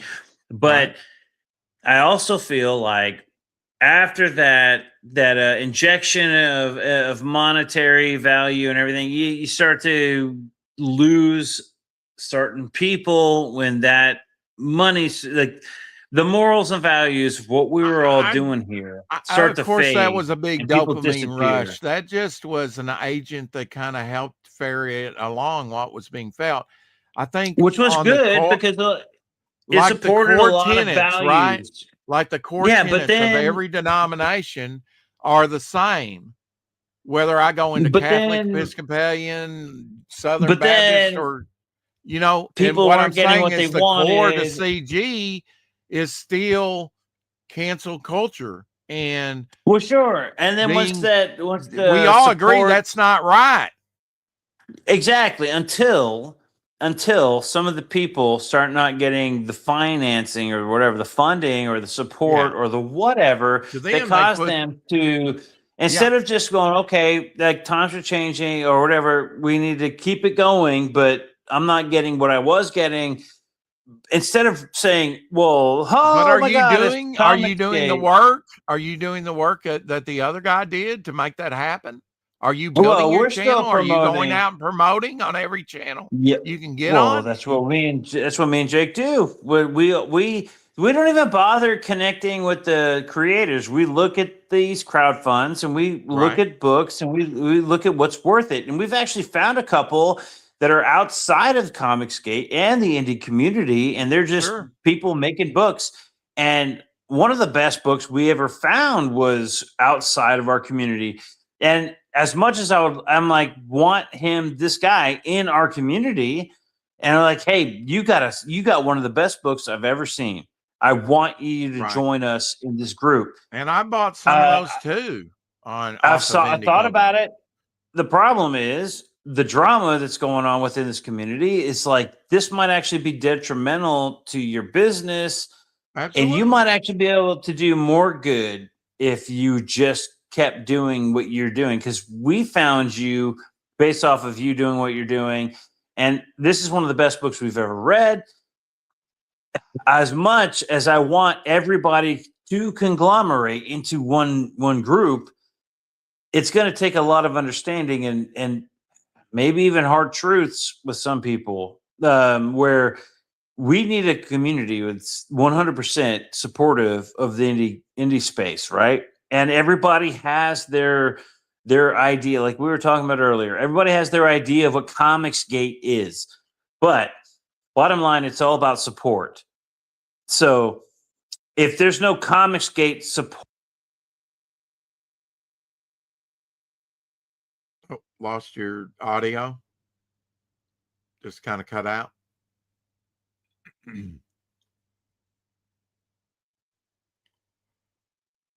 Lost your audio. there we go. How's that? There Is we mine- Okay. Now it Sorry is. about that. Fine. So we found some people that were outside of the community that have great books. They deserve to get promoted more so than some of the people sticking around. Right. But they're not a part of this group. My goal is to get everybody that is making indie books, making good stories, everybody who wants to support good stories like we used to have, back in the mix. That is not antithesis to what's going on with Comicsgate. If Ethan, John, Shane, and everybody have their purpose for Comicsgate, and let's say Ethan, he talks about, I want a place where, retired comic book creators can go to keep making books. There's nothing wrong with that. I'm actually absolutely supportive of that. But we also need a place where people can continue to grow, and be amateurs, because they don't want to join the DC Comics. They don't want to have Sure. to spend 30 years making Right. shit comic books to be worthy of Comicsgate or something. You know what I mean? Like, Ethan's got his purpose for Comicsgate, and that's fucking awesome. It's beautiful. But there's also Comicsgate, the audience and support group. And there's also with that said, the Comicsgate. very first project I bought was a Christian project that made a little over $1,000 on Indiegogo and it for Field. I bought the highest tier, which was reasonable, about $50. Got the t-shirt, all they had to offer. That was their highest tier. Very modest. And it fulfilled. and they fulfilled. I see, don't know that I I look would at- back the same thing again today. And you know why?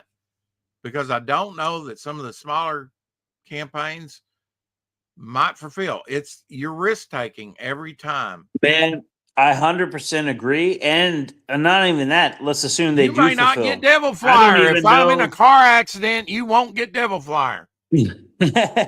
Oh, I better. I backed it. But I mean, barring that, and I stay home, barring that, well, I you're see going to get it. people.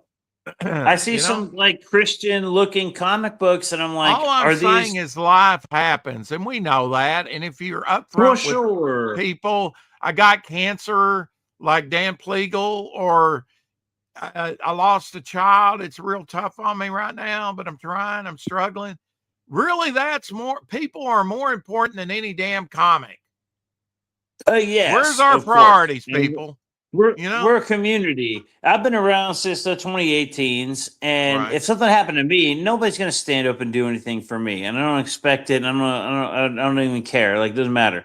But we have people in this community that support, like we had John Dillard. John Dillard and his struggle with that comic book he was doing for Yellow Flash, and not Right. even the struggle about the book itself, but he was having struggles that it took And comics. part of that was because his whole house flooded. That's what I'm talking about. Like, his house flooded, and it wasn't Yellow Flash or the Geeks and Gamers that came through to support Right. that guy. It was Comicsgate. In And fact, it's not they were because kind of of detrimental. Absolutely. well, Yeah. it's not because Ethan. But see, it's that's because not of what's being John. talked about. Even with But Shadow hold Mare on, it comics, was- It was Shadow for Mare a minute, but that's what I'm with, saying. Comicsgate isn't Ethan or John or Shane or any of those Right. guys at whole. They're the big like speaker voices, but it wasn't Yeah. them that came through for John Dillard to support. Well, we all have you a know. function, right? If you're driving the Titanic, you got a propeller, which you could say the everyday man. You got the And I would say if boilers, there's you a got detriment to those guys, it is the fact that they. what's more important, kind the of- captain or the orderly that brings you your meal every night? I wouldn't even put it in those kind of like perspectives. I would say that it's right. I mean, I understand what you're saying, and I'm not Okay. demeaning it, I'm but just what saying I'm we saying all is like, play different roles, right? of course, yeah, and I Mhm. wouldn't even put it in a perspective of like them having any more support or importance in everything. The problem is when we had massive groups of people. We had the chat, we had Danger Vanessa, we had the Michael Bancroft and the crew, we had the Rini, the Diaz brothers, Shelby, we had Robertson. I mean, Shelby, we had Camel who were we Camel talking about earlier? Moon, and I said he was a Well, superstar. we had Kelsey, the crack Kelsey Pack, Shannon. Kelsey Shannon. Shannon. We with Mhm. Kenneth Roquefort. We had like such a powerhouse of support and effort and everything. Right. And because of a few disagreements on a few points with some of the bigger names, all of these people decided to go, "I'm not Comicsgate," because You- they assumed the Comicsgate You know what? was This is- Ethan and Shane and This John, and it's not. discussion is quasi-essential comics. I'll tell you why. Even like on a run like Savage She-Hulk that had 25 issues. Now, I read that from 1 to 25. And that's a rarity because usually after about a dozen issues, I'm disillusioned with it and it doesn't sustain itself. Over time, it's hard to prove to people that this is still viable and generate the same excitement as they had when they knew less about it and they were willing to support it, yeah. So that's very hard to sustain, and we're seeing And that don't with get me some wrong, people, I with some think like IPs. I still and think I've questioned: Cyberfrog is do we number or do we not number? No, Because issue no, 6, no. oh well, what's the there's optics no- of that? I don't know. No, I there's- missed 1 through 5. I can't jump on 6. there's Even though no 6 there's no like, okay, if I'm assuming correctly, there's no point in like rallying against, say, like Ethan or anybody because of a disagreement that might have like cast some people out. I put that 100% on the people that left. I think what Ethan and what Ethan's doing in particular, I think is great.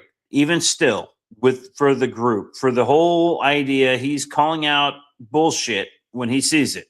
Now, as somebody who the bullshit is being called upon, let's say he's calling out your bullshit, it's up to you to say, you know what? Maybe you're right. Maybe How I you overstepped. respond to it is Or- up to you. Yes. Or it maybe you go, you know what? I disagree with your synopsis of my bullshit.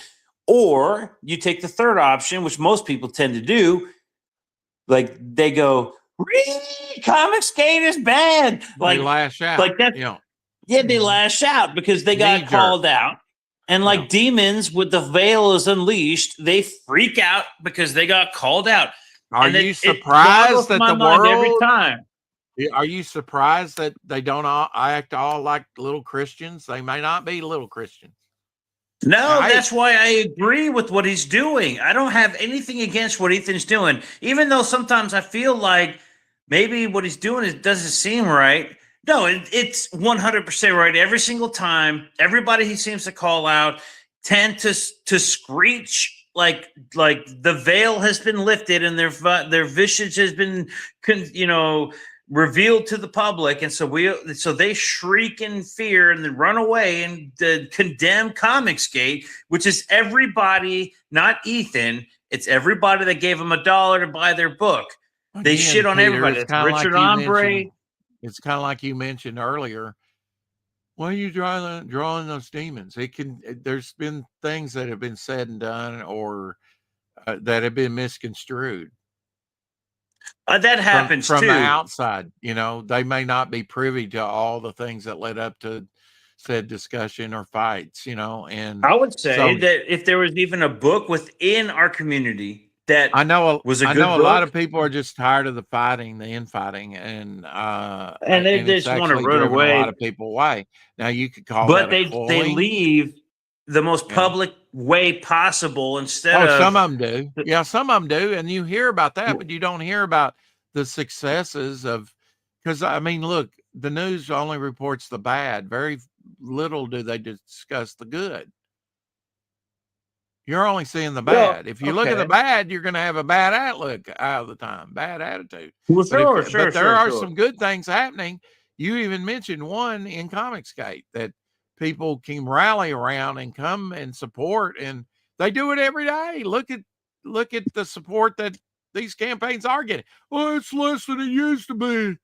Okay, yeah. but still, Yeah, that's people have not true, given but up. They're still It's supporting. also And economy. and there's economy more. and There's more projects out there to look at. It's you got And the are same there- pie being divided not in 6 pieces but 16 now. Yeah, but you've got a lot of people that are trying to make their ends meet. They used to be a part of our group, Oh, that and too. now they're Absolutely, yeah. I mean, Bidenomics got to they're- come into it. Yeah. trying to. Well, I see some people trying to.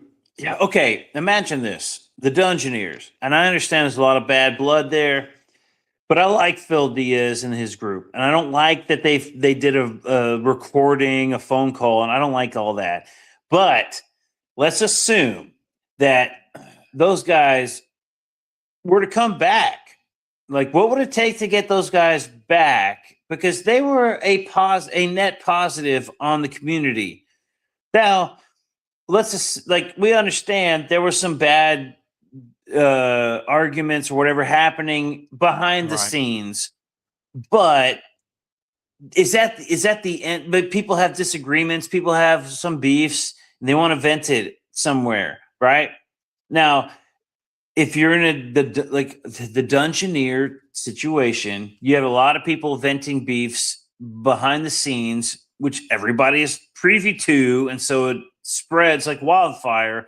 And it's misguided because I like Von Coleman, but when I read the Dungeoneer files, I'm like, okay, Von Coleman's he's a dumb kid. He's saying some dumb shit that a kid would say.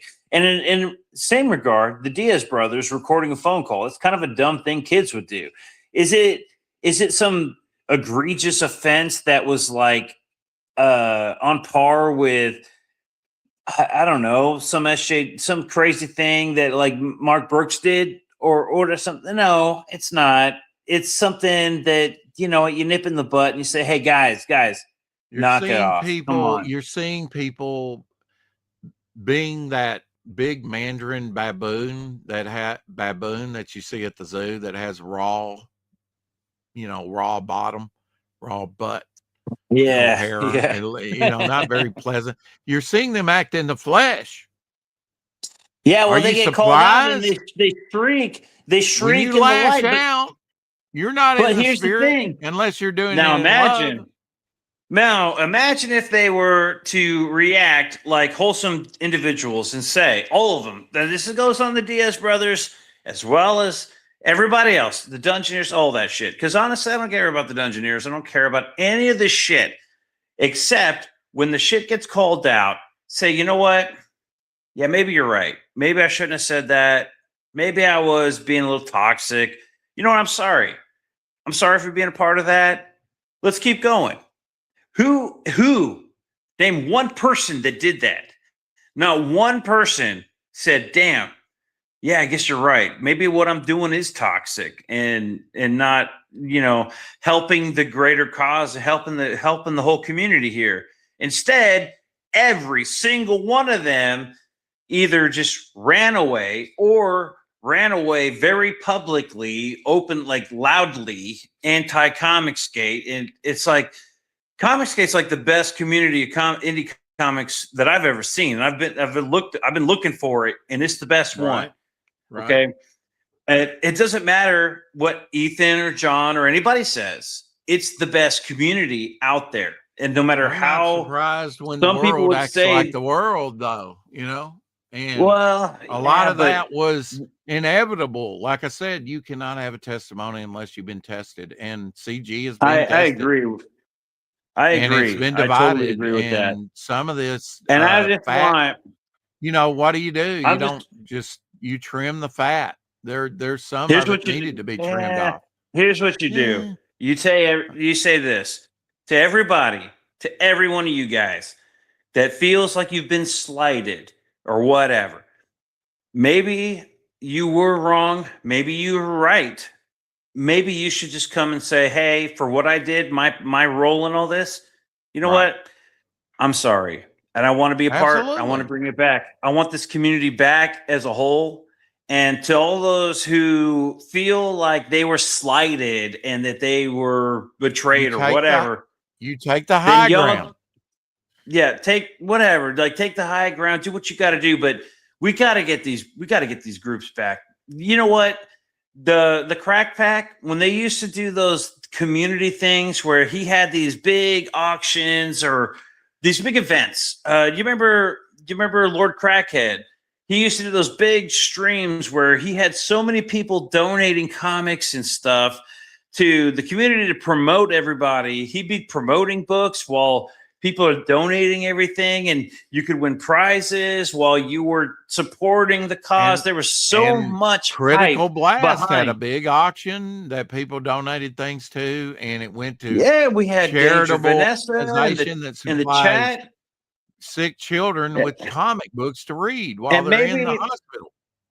Maybe none of that had to do with Ethan. Maybe none of it had to do with John or maybe Shane or In the some of final these guys. thing, But guess what? Look, But- if but it that was Comicsgate. inspires, if it inspires, it's good. If it's just, a lot of this stuff, the sophomoric high school bullshit that I thought that I left back in high school, there is, you have to act professional. And a lot of people don't know how to do that. If you don't, stay in your own lane and do your own thing. And that doesn't But mean here's that the thing. people won't support We had you. these big movements, and that wasn't. But that don't wasn't try and Lord be something you're Crackhead. not. That wasn't Lord Crackhead. That wasn't the Danger Vanessa in the chat. That Right. wasn't John's long whatever. It was Comicsgate that brought all that shit together. And that's what Comicsgate is to me. Now, I know everybody has their thing of Comicsgate, but to me, it Absolutely. was If I when poll you, everybody 100 came people, together it's gonna be different. and you had so much shit in support of a single campaign or 10 campaigns. You weren't going to get this drama situations where I'm not getting enough support on my campaign because everybody supported everything. It was fucking awesome. And you know what? It's a shame those people didn't stand and say, whatever, I disagree with whatever, the trash cast, or I disagree with the Dungeoneer. I disagree with all the shit, but maybe have a word out, come out and say, here's my side of things. I guess some of them felt honestly guilty, and that's why they ran away shrieking. But you know what? I think those people could or should have come back and said, people lash out you when know they're what? hurt too. Or maybe when they're wrong. You know what? Yeah. Here's the thing. What if all these people said, damn, Well, I didn't see, think about it everybody's like that. trying Maybe to I'm wrong. find blame and choose up sides, and where does it stop? If you bloody my nose and I bloody your nose, we're two people with bloody noses.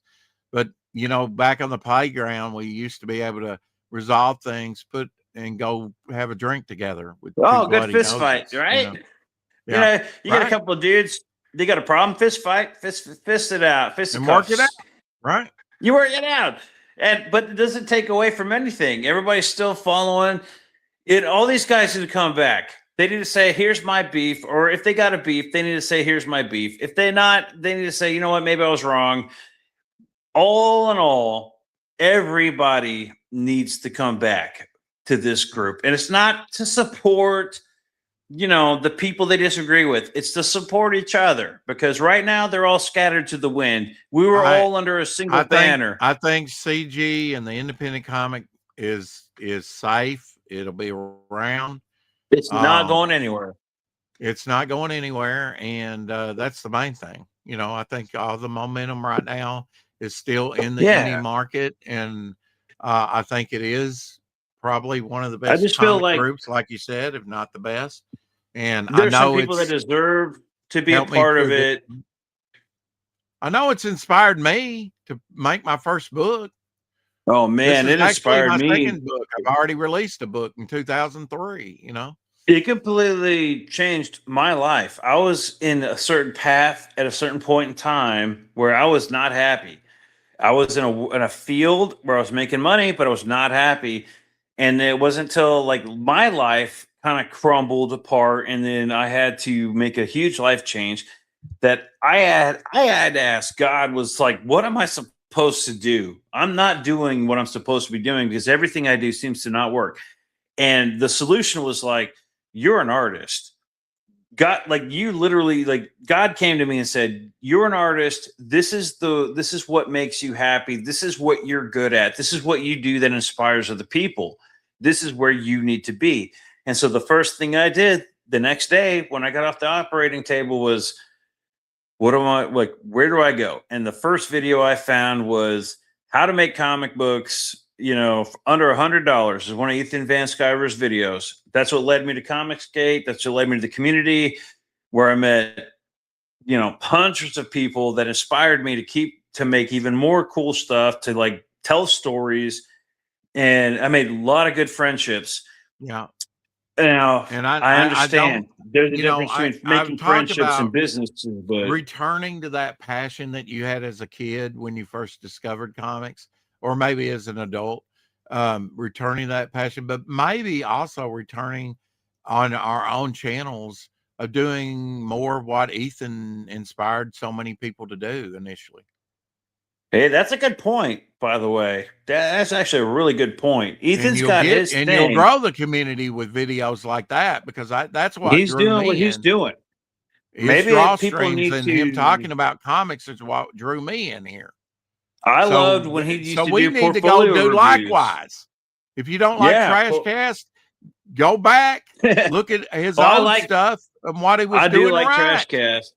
I like the Trashcast. I love everything he's doing right now. I'm saying there's some people that don't, and you're not. You're right. The flavor of the day. Not everybody's going to like what you like, and that's okay. And that's true. And the thing that got me into Comicsgate, these things, these portfolio reviews and all that stuff that Ethan used to do, somebody needs to do that. And actually, I feel like I kind of do that when I look at campaigns or when I read a book, and I feel bad because I do call out things that I see. I try to be polite about it, but also I try to make it entertainment for, you know, the YouTube. But I've actually been proven wrong, which is even better. Looking at a book, there's one that we talk about frequently on my channel and Jake's channel, and it's called Pitter Patter. Yeah, Pitter Patter was a book. It's that looked bad.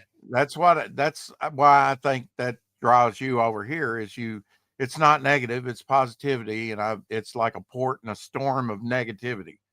And I try and maintain that, you know, and give everybody I actually a do voice. Appreciate that about your show. I tune in and I'm not expecting to hear the latest drama on Liam or JDA. And I've tried to bullshit. have on the good, the bad, and the ugly. Yeah.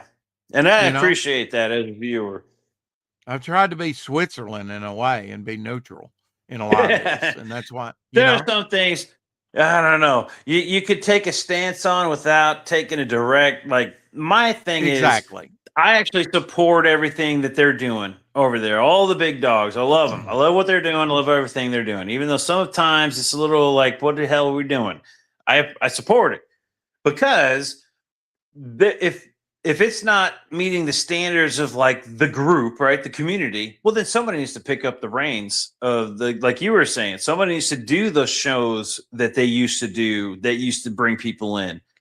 Right. What happened to that? Like instead, people were like, well, I'm expecting you to do everything. And then if I'm not getting the support I need from your show, then I'm anti-Comicsgate. Like, what the hell is that shit? How many times have we seen that? There's a lot of butt hurt people out there, you know. It's infuriating. Maybe we should give trophies out for participation. Well, you know, we need we need to get Danger Vanessa back, right? That's for one. You know, we got to get Danger. Look again. We got to get the chat back. You know, you test, you put things through stress test, right? And we're seeing that. I mean, to make sure that they're going to hold up, right? Well, there's people that manufacture something, you want it to be safe, and you put it through stress tests. It's the same thing with comics. We've seen creators come and go, and that will continue. That's never going to stop because there's a lot of people. The thing with, you know, there's people that got big, and then they just dropped out because they couldn't handle the pressure.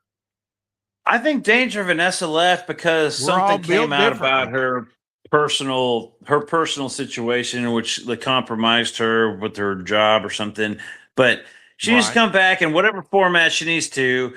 And we need to bring back the chat because that was important. We need to bring back, I think, the Crack Pack and Lord Crackhead. We need to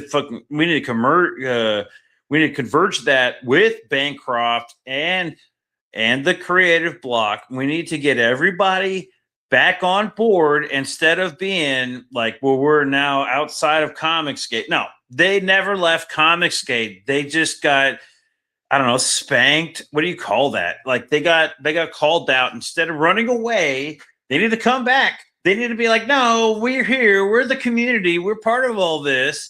We need to get, Kenneth Rockford back over here. We need to get Kelsey Shannon back over here. We need to get this community up and going again. My Lord. That's what I'm saying. And if Ethan and all them want to keep doing their shows, let them keep doing their shows. And there's nothing wrong with that. I love what they're doing. But that doesn't mean we can't keep doing what we had going on over here. It just means that you got to stop being anti-Comicsgate about it. I said you have a corporate duty and you have an individual duty. And so I will clean up my backyard and you agree to clean your backyard up. And then the next person like Kelsey or Shadowhawk or Ryan or RJ Williams out there in the chat, clean up their own backyard. We'll have a clean society, but we do it all together corporately, knowing that we will have a better society. What we have is a bunch of, what we have to do is try and win those individual hearts and minds and show them you know, it's hard to show years and years a process and distill that down for people. You've been here since 2018. I've been here, I think, since 2021 or 2020. I've been around since 2018. Okay. Well, if I said it wrong, I meant 18. So Oh, yeah, you've no. seen a lot of stuff come and go, and that will continue. I don't know that we'll ever, you know, relive the glory Yeah, days no. or not, but It'd be nice if we could get It's- those groups back. it's healthy. You know, I think the pulse is still healthy. I think I'm seeing enough support. I'm seeing, well, we've already talked about it on this show. We're seeing the Chinook over there. And that's not the first time. So good. Tom Tuttle's has a Graham Nolan cover, but now we got Graham Nolan over there. So, you know, everybody wanted their own platform. Ethan even talked about it. That didn't come to anything. Luke Stone and others like Pixel Trader and others put it together. We got it now. Let's use it. And we are. That's And what I'm I've seen saying. them. We got to get And people Ethan's together. We got more talking people about- watching this show and our shows, and we got to get people into Fund My Comic. We got to get these campaigns up to 100 grand over on Fund My Comic. We got to get some bigger it's campaigns. going to happen. over We here. got one up to 90 right now over there, and I believe Yeah, it will it's getting by there. fulfillment We're so time close. hit 100,000. You know what? He'll make another 10,000. I guarantee you, he will do Yeah, it. okay. Here's my consensus on that. I think Cash Grab would have made over 100,000 on there already had he done a supplemental like he did on the first Cash Grab. Remember when he did Dirtworm Doug? That's actually half the reason I supported Cash Grab, because I wanted to read about Dirtworm Doug. I Right. had one that I sent him in the sense of a Dr. Seuss book called Hey Mike, and it was about Mike, about Mike Smiller, and he did not respond to me. I had a lot of artwork done for Hey Mike, and it was the Dr. Seuss version of the Mike S. Miller and his whole thing, and a lot of anything, and a lot of that like lore and shit. But I never got a response back, and maybe that's because Cecil doesn't want to keep antagonizing. And fair enough. If that's the case, fair enough. I'm not going to question. Who am I? I just did some artwork. If he doesn't want to do it, that's fine. He doesn't want to do it.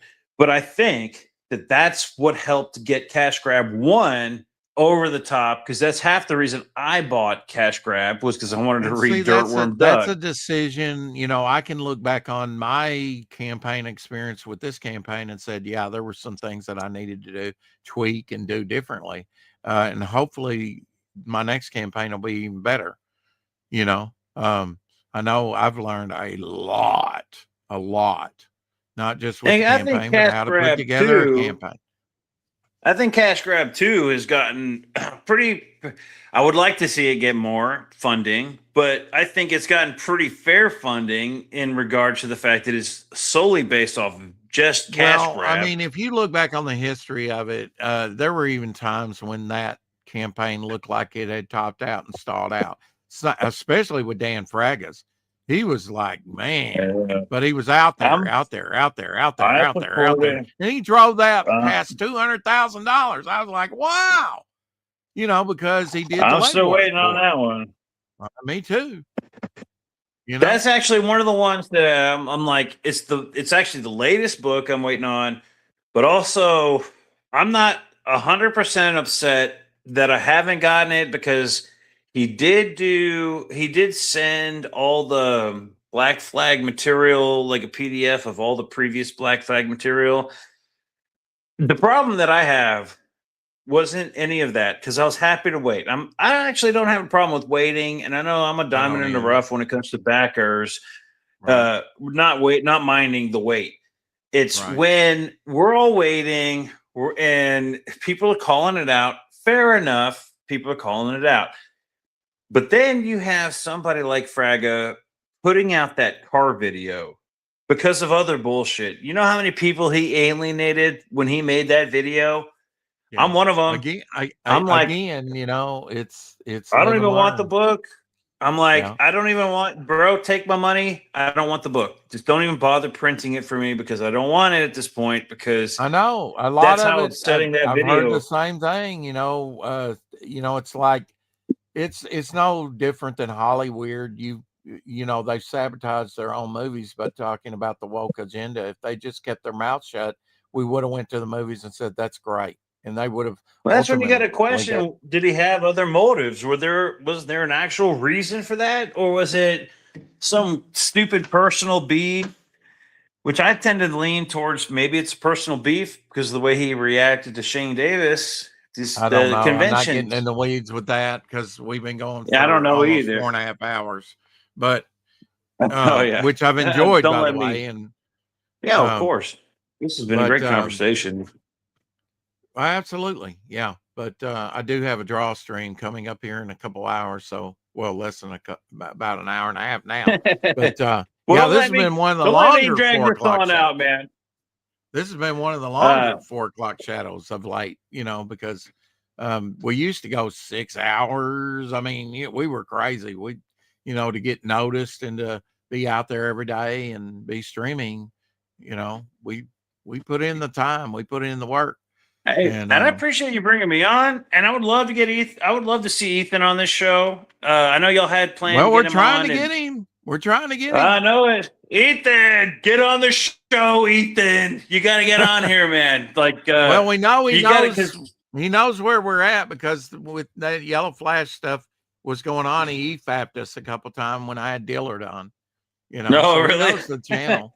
Oh, was that on this show? I We're didn't here realize every that was on this day. show. Yeah, he EFAP'd Wow. our show a couple times. Yeah. Okay, that's interesting. Yeah, that's cool, man. And good luck. You. I mean, look, man, Rex, you keep can't it going, you can't man. help I but love your trip channel. over us every day around the same I know. time. I can't.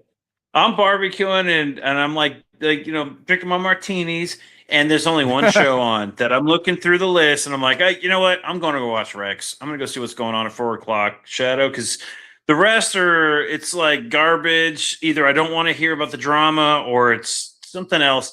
I just want to hear what's going on with the guys. You know what I mean? Let's go shoot the shit with the guys. That's what I think when I see 4 o'clock Shadow. Let's go shoot the shit with the guys. And we have more of that. Hey, we had fun. Keep collecting. Hell yeah, and man. We'll talk to you tomorrow, unfortunately. Yeah. Talk to you then, man. Yeah, baby.